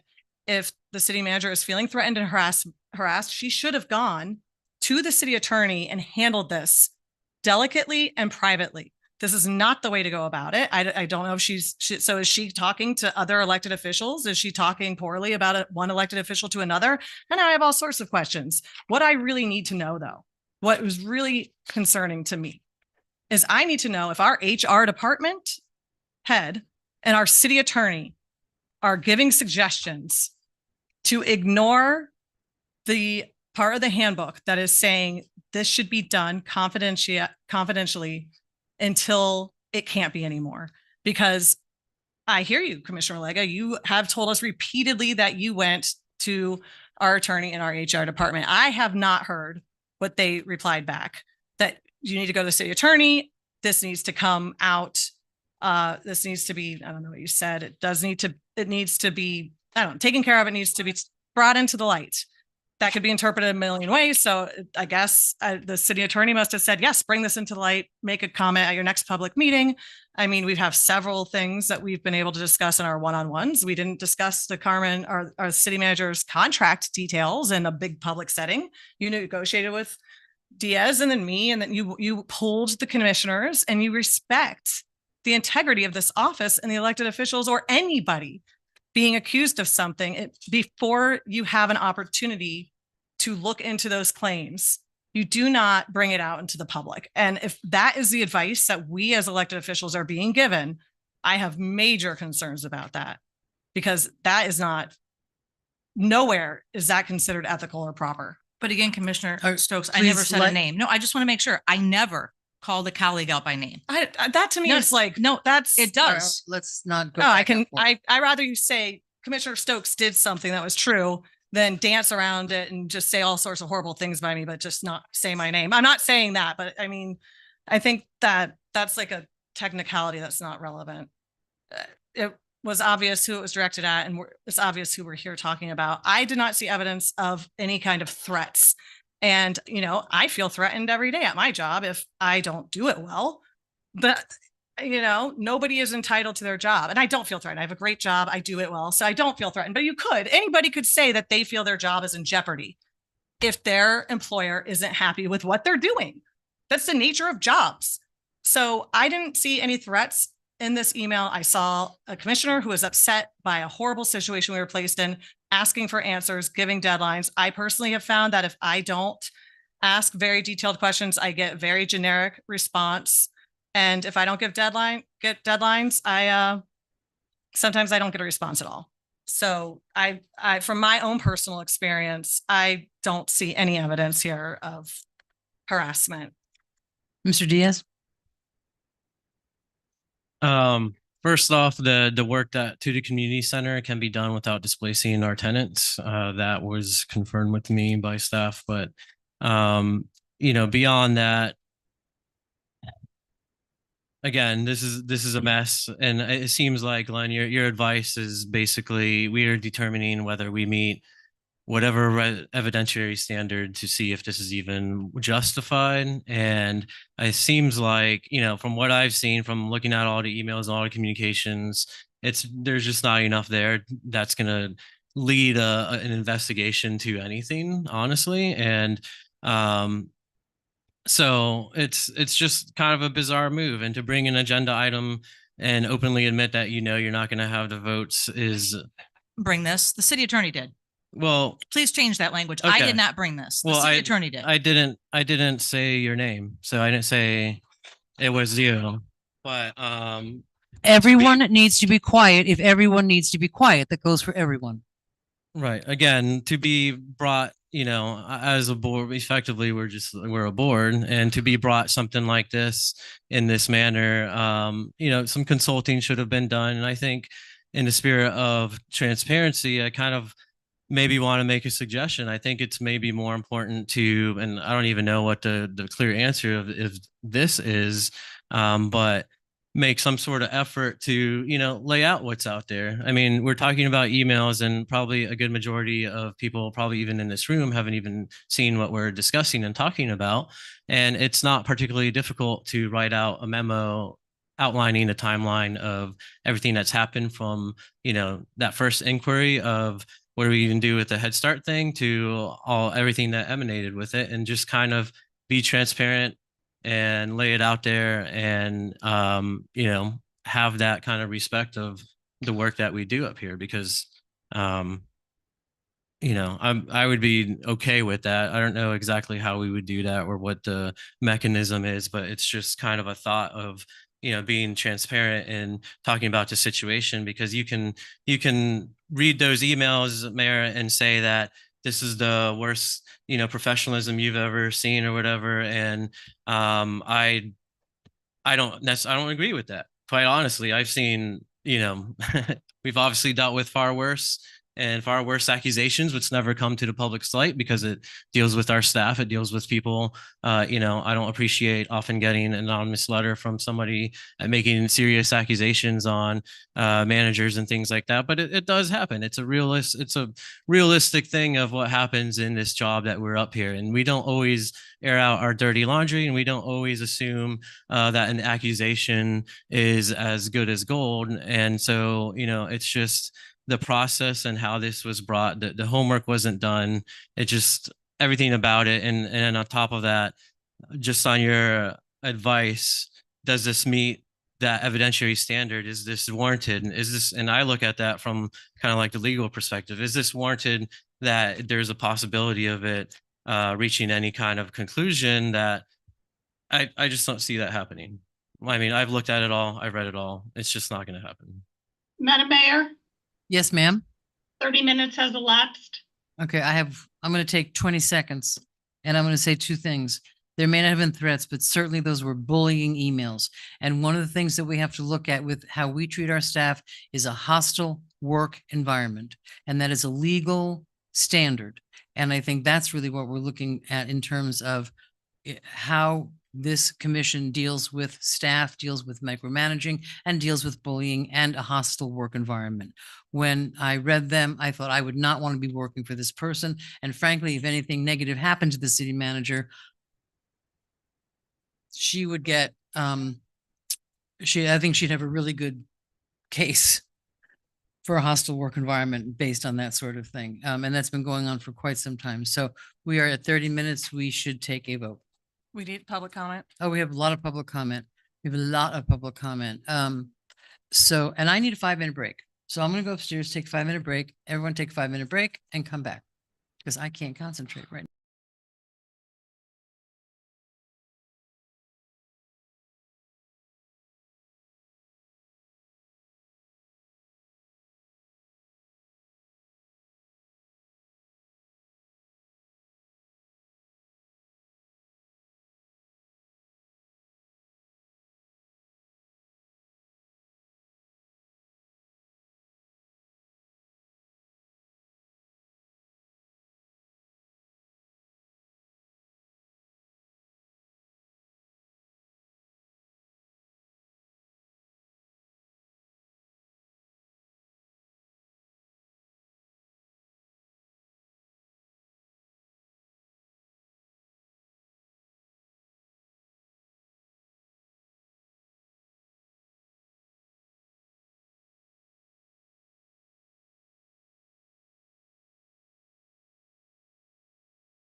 Okay, we are running out of time. Madam Mayor, it is 10:29.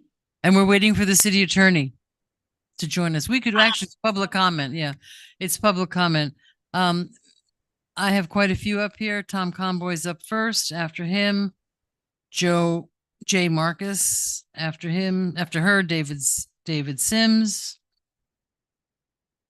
So, Mr. Conboy, you're up.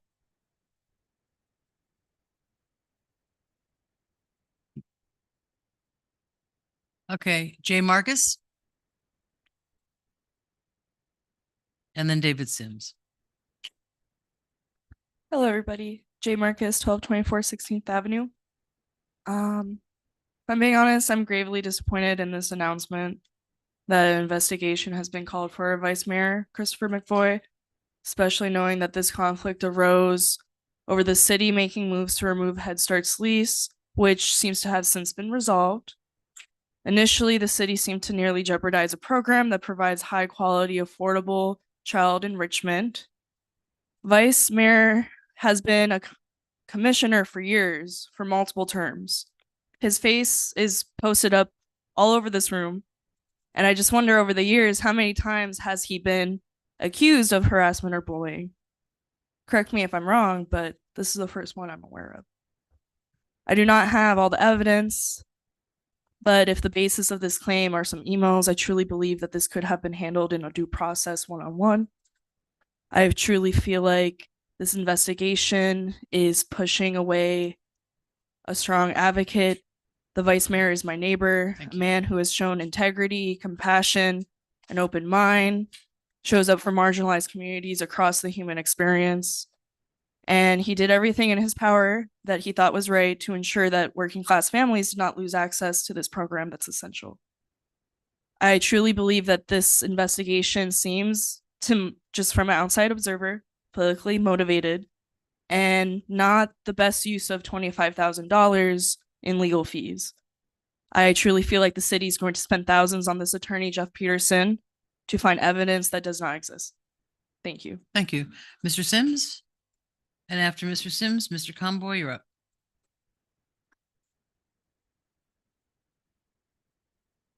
David Sims. Is this on? Yes. David Sims, 715 North L Street. I'm concerned about this request for an investigation. Now, I understand that Commissioner Maliga and maybe the city manager, they feel that I don't know what to say, put off, hurt. They feel disrespected by the forceful, blunt tone of Commissioner McVoy's emails on October 4th and on October 6th. I've read them. And they were in a forceful, aggressive tone. But I was wondering if we could just consider the situation. The Commissioner McVoy and other commissioners was up in front of staff from Head Start and parents that were very concerned about what was going on. They got short notice that the Head Start building was going to lose their lease. Just to let you know, 20 years ago, I was a volunteer for several years at the Riviera Beach Head Start.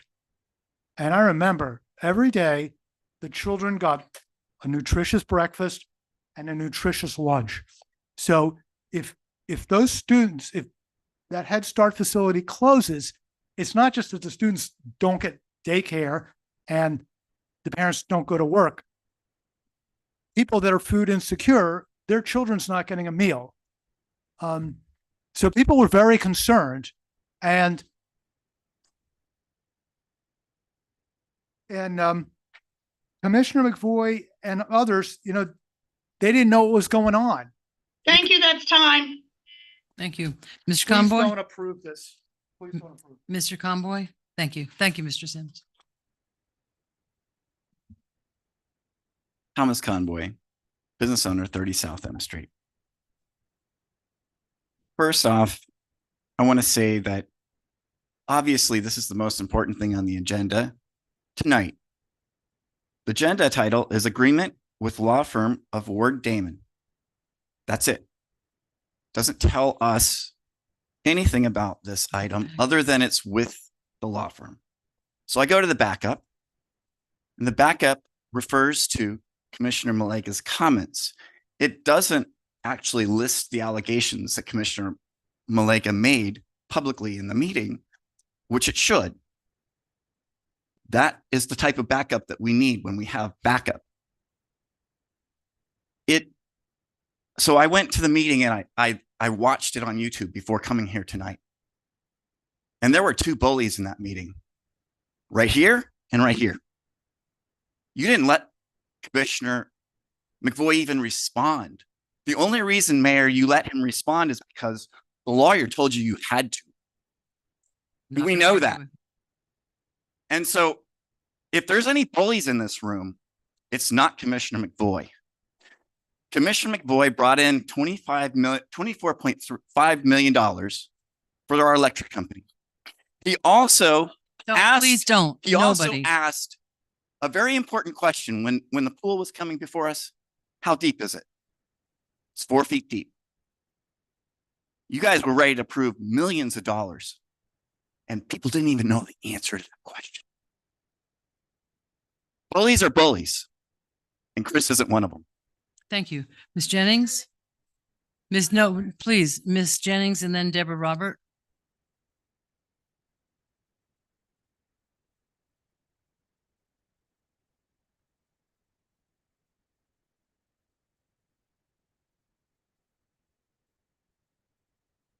Kara Jennings, 822 North C Street.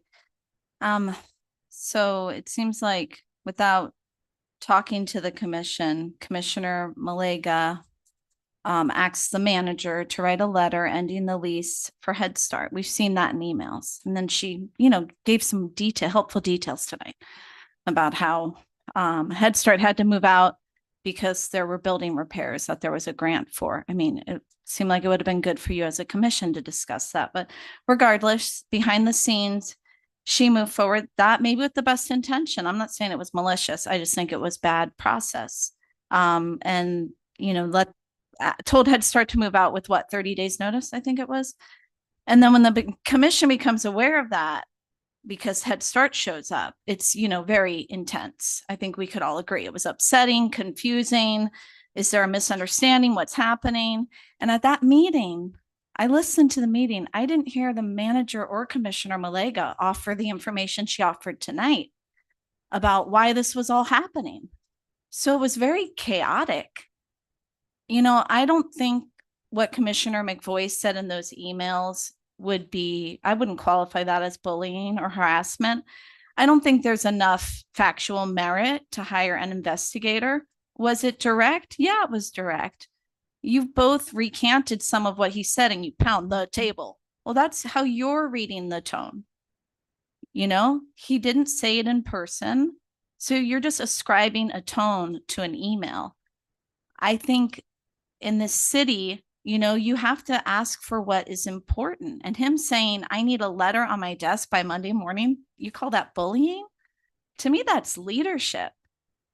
The city was evicting Head Start due to the actions of Commissioner Malega, but Commissioner McVoy is bullying because he demands a letter be created to undo the harm that was done. It just doesn't add up. Thank you. Thank you. Ms. Robert, and after Ms. Robert, Ginny Powell.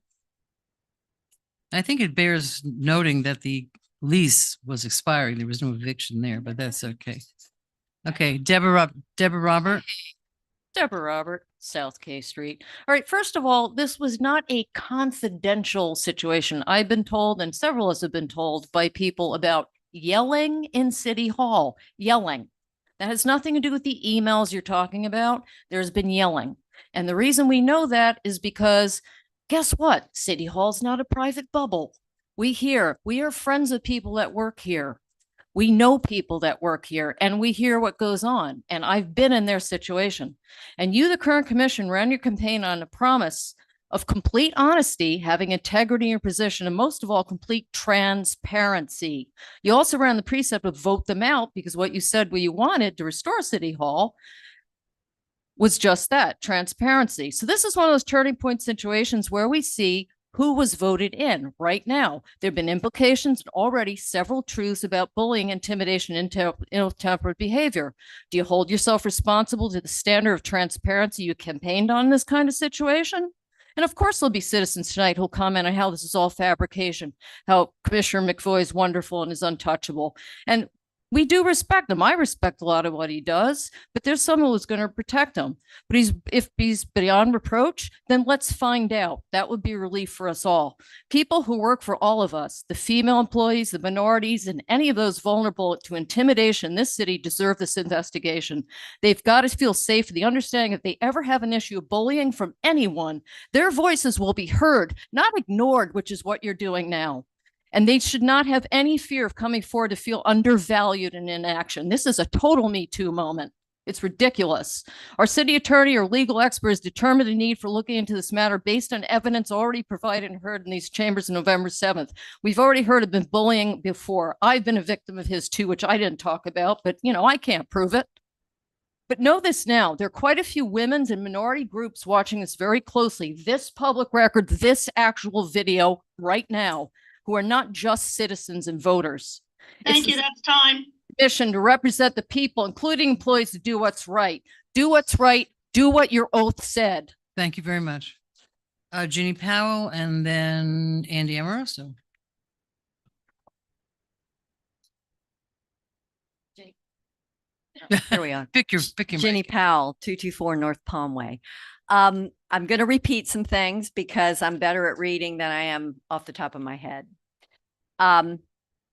As we all know, the termination of the lease would have meant that 60+ families lost childcare and possibly their jobs. The families were emotional and distraught and sick with worry over this. Commissioner McVoy was their voice. He wanted the lease reinstated immediately. His emails to the city manager, by his own admission, were strongly worded, but I believe justified under extraordinary circumstances. How did the city manager decide to terminate the lease? Did she do it on her own? Were other staff or elected officials involved in her decision?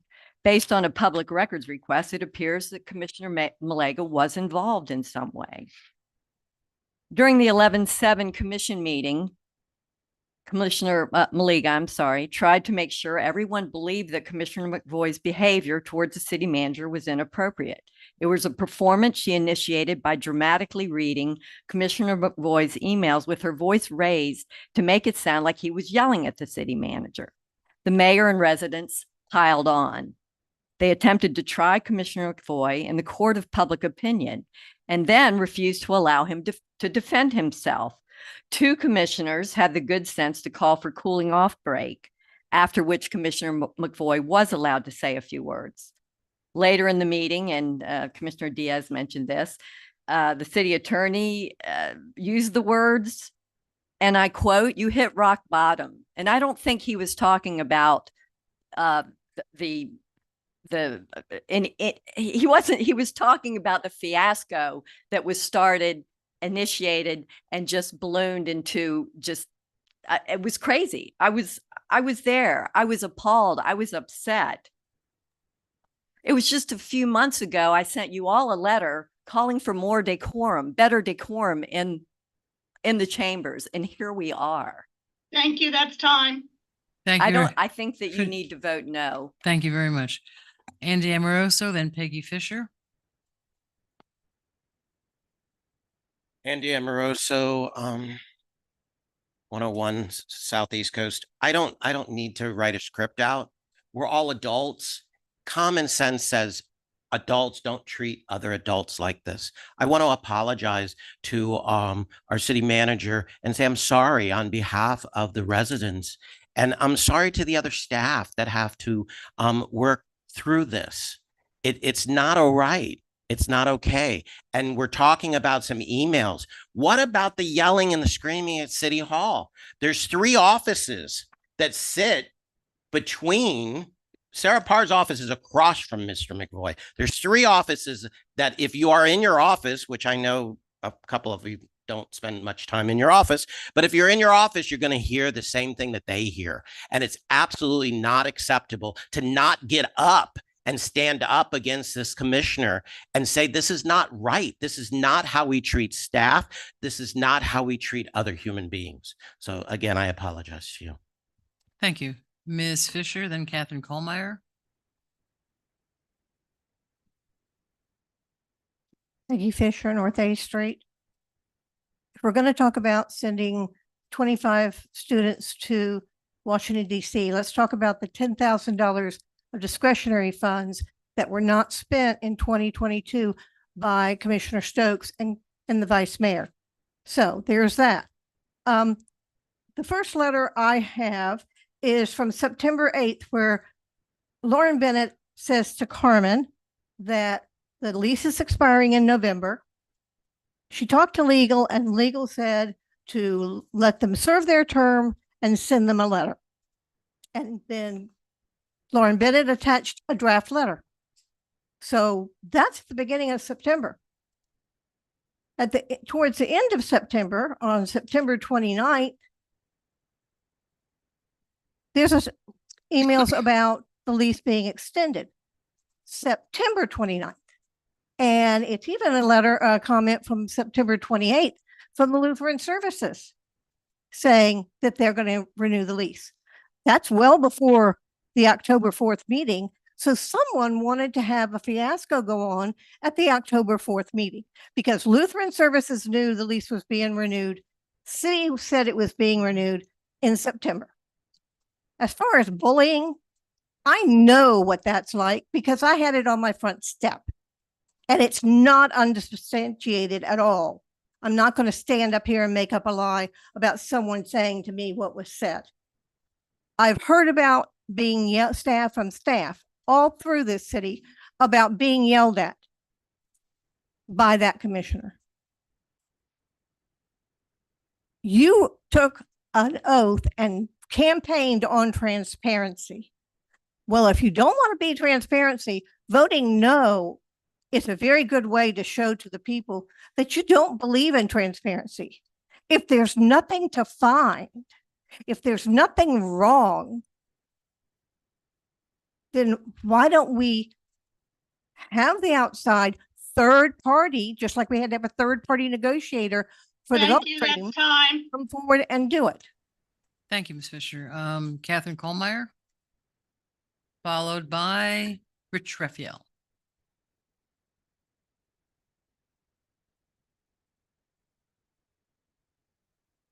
Is this on? Yeah.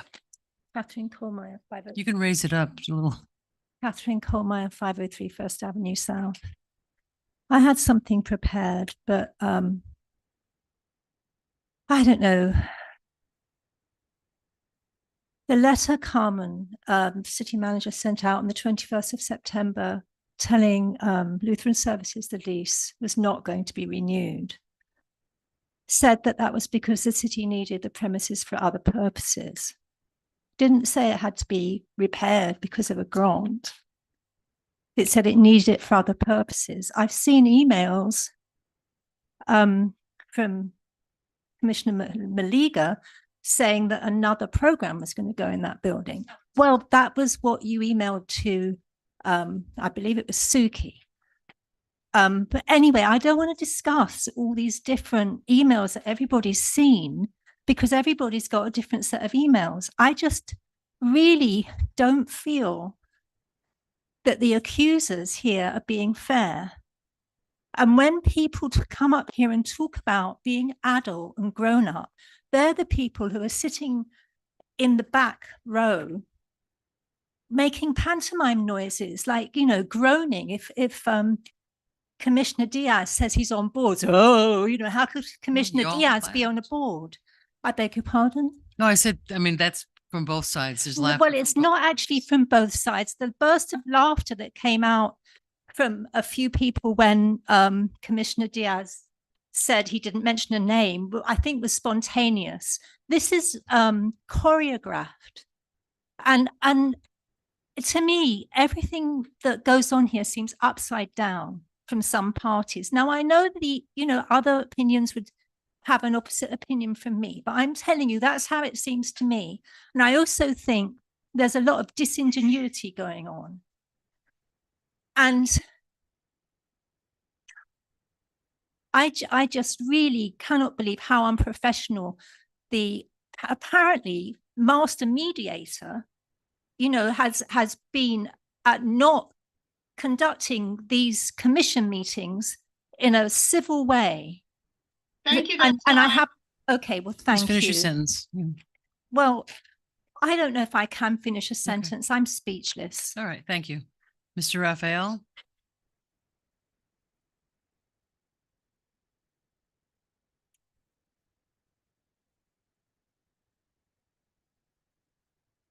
Rich Raphael, 832 North J Street.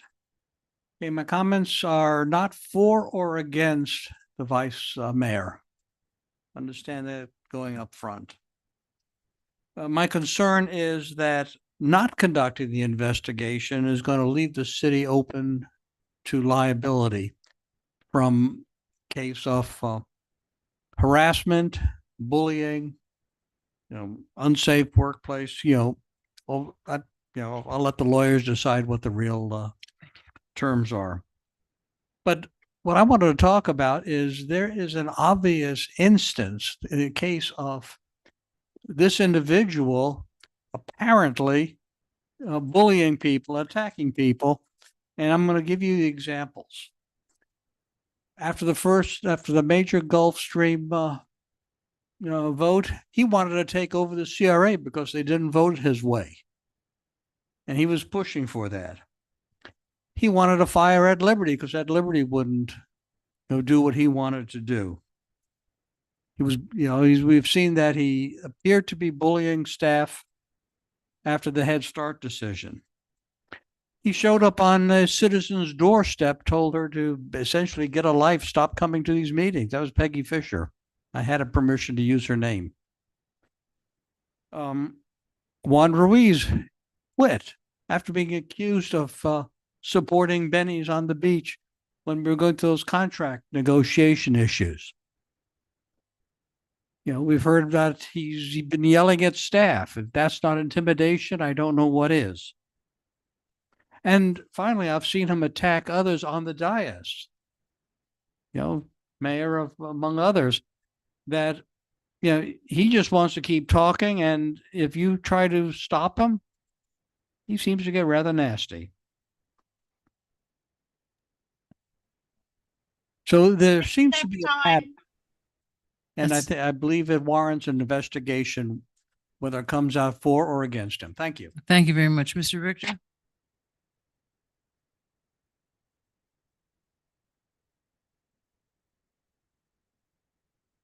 Be very brief. Really what Rich said. Craig Richter. I'm sorry, Greg Richter, 1202 South Pullman.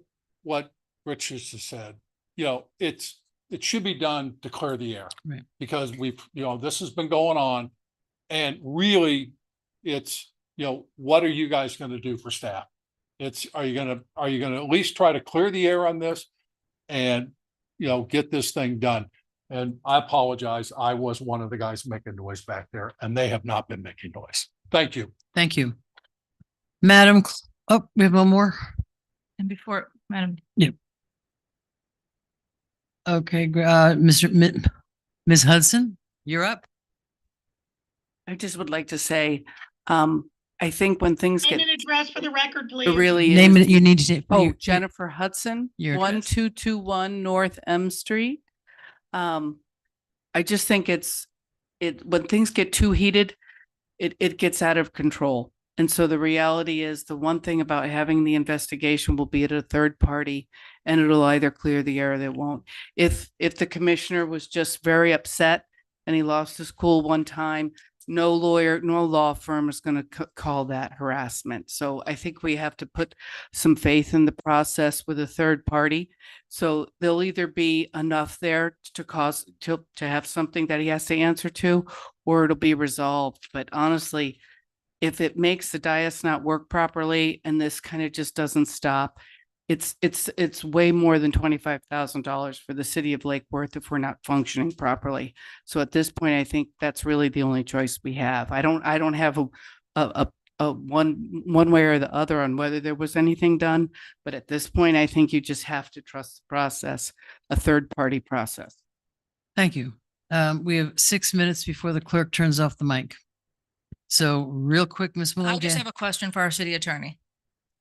Were you aware of misconduct, bullying, antics, treatment of the commissioner that we're speaking of towards staff, towards city management?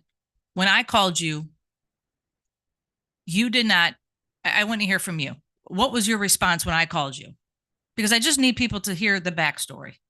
So I'm not going to answer those questions. Okay. Any conversations I have with any commissioner is between me and that commissioner. So I'm not going to say yes or say no. I mean, tonight you have an issue in front of you, and I know there's a lot of emotion, but the real question is, do you want to hire someone to look into these allegations or not? And your rules provide that if it is a tie vote, then it's supposed to come back at your next meeting again. And if it's a tie vote again, then it goes away unless one of you brings it back. So Okay. I was just looking at your rules. So you just have to make that decision, whether it's something you all want to look into or not. Thank you. Thank you very much, Ms. Stokes. We were down to 4 minutes.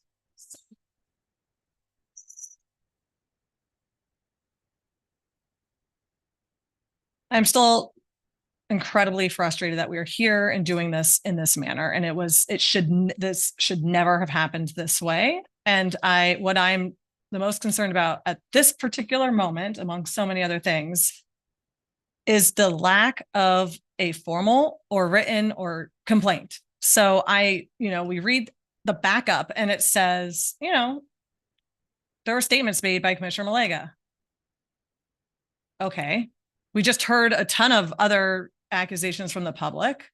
What are we investigating? Like, we're just writing him a check and saying, go start digging around and turn over every rock, and you're just focused on this one particular commissioner? Are we investigating all of the circumstances surrounding the event that prompted this particular investigation? Because I'm hearing, I don't understand how the public, I don't know, so I guess staff is going and telling the public that they're getting yelled at all the time. Okay, so this is the first that they're saying that. And I know Ms. Fisher made an allegation, but like I said, residents make allegations against every public official every day. I mean, so we have to have some idea of when we are going to launch an investigation, which is why I wanted to bring back, what is the policy? How do we, even it doesn't have to be like black and white, but how do we navigate these situations if it's coming purely from the public? Because we also need to take those seriously. But if they don't actually, if police don't investigate things unless there's a report and they know what they're investigating, we have no formal complaint. We have a lot of talking, a lot. And we have 2 minutes. So please again, cannot vote on this open investigation. I think what should happen is I think you should meet with all of us individually and go over what we want the scope of the investigation to be, and then bring that back. Because right now it just is way too vague, and I have no comfort with this entire process. Okay, we're down to 1 minute. I have not said much.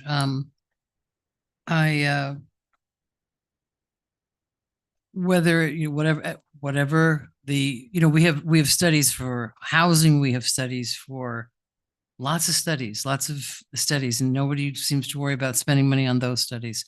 I think that we have a situation here where it has arisen to a level of openly hostile, and people may disagree, and then have a third party come in who is experienced with this and maybe say, you know what, it may have been appropriate, he may have really, but it's not that. And then we'll know that. Then we'll have a mark of what is appropriate or not. It is 10:59. We have public comment that has not been read by the clerk's office. And I apologize to the people that have written in. I know there's quite a few public comments, but I don't know that we can extend the meeting beyond 10 o'clock.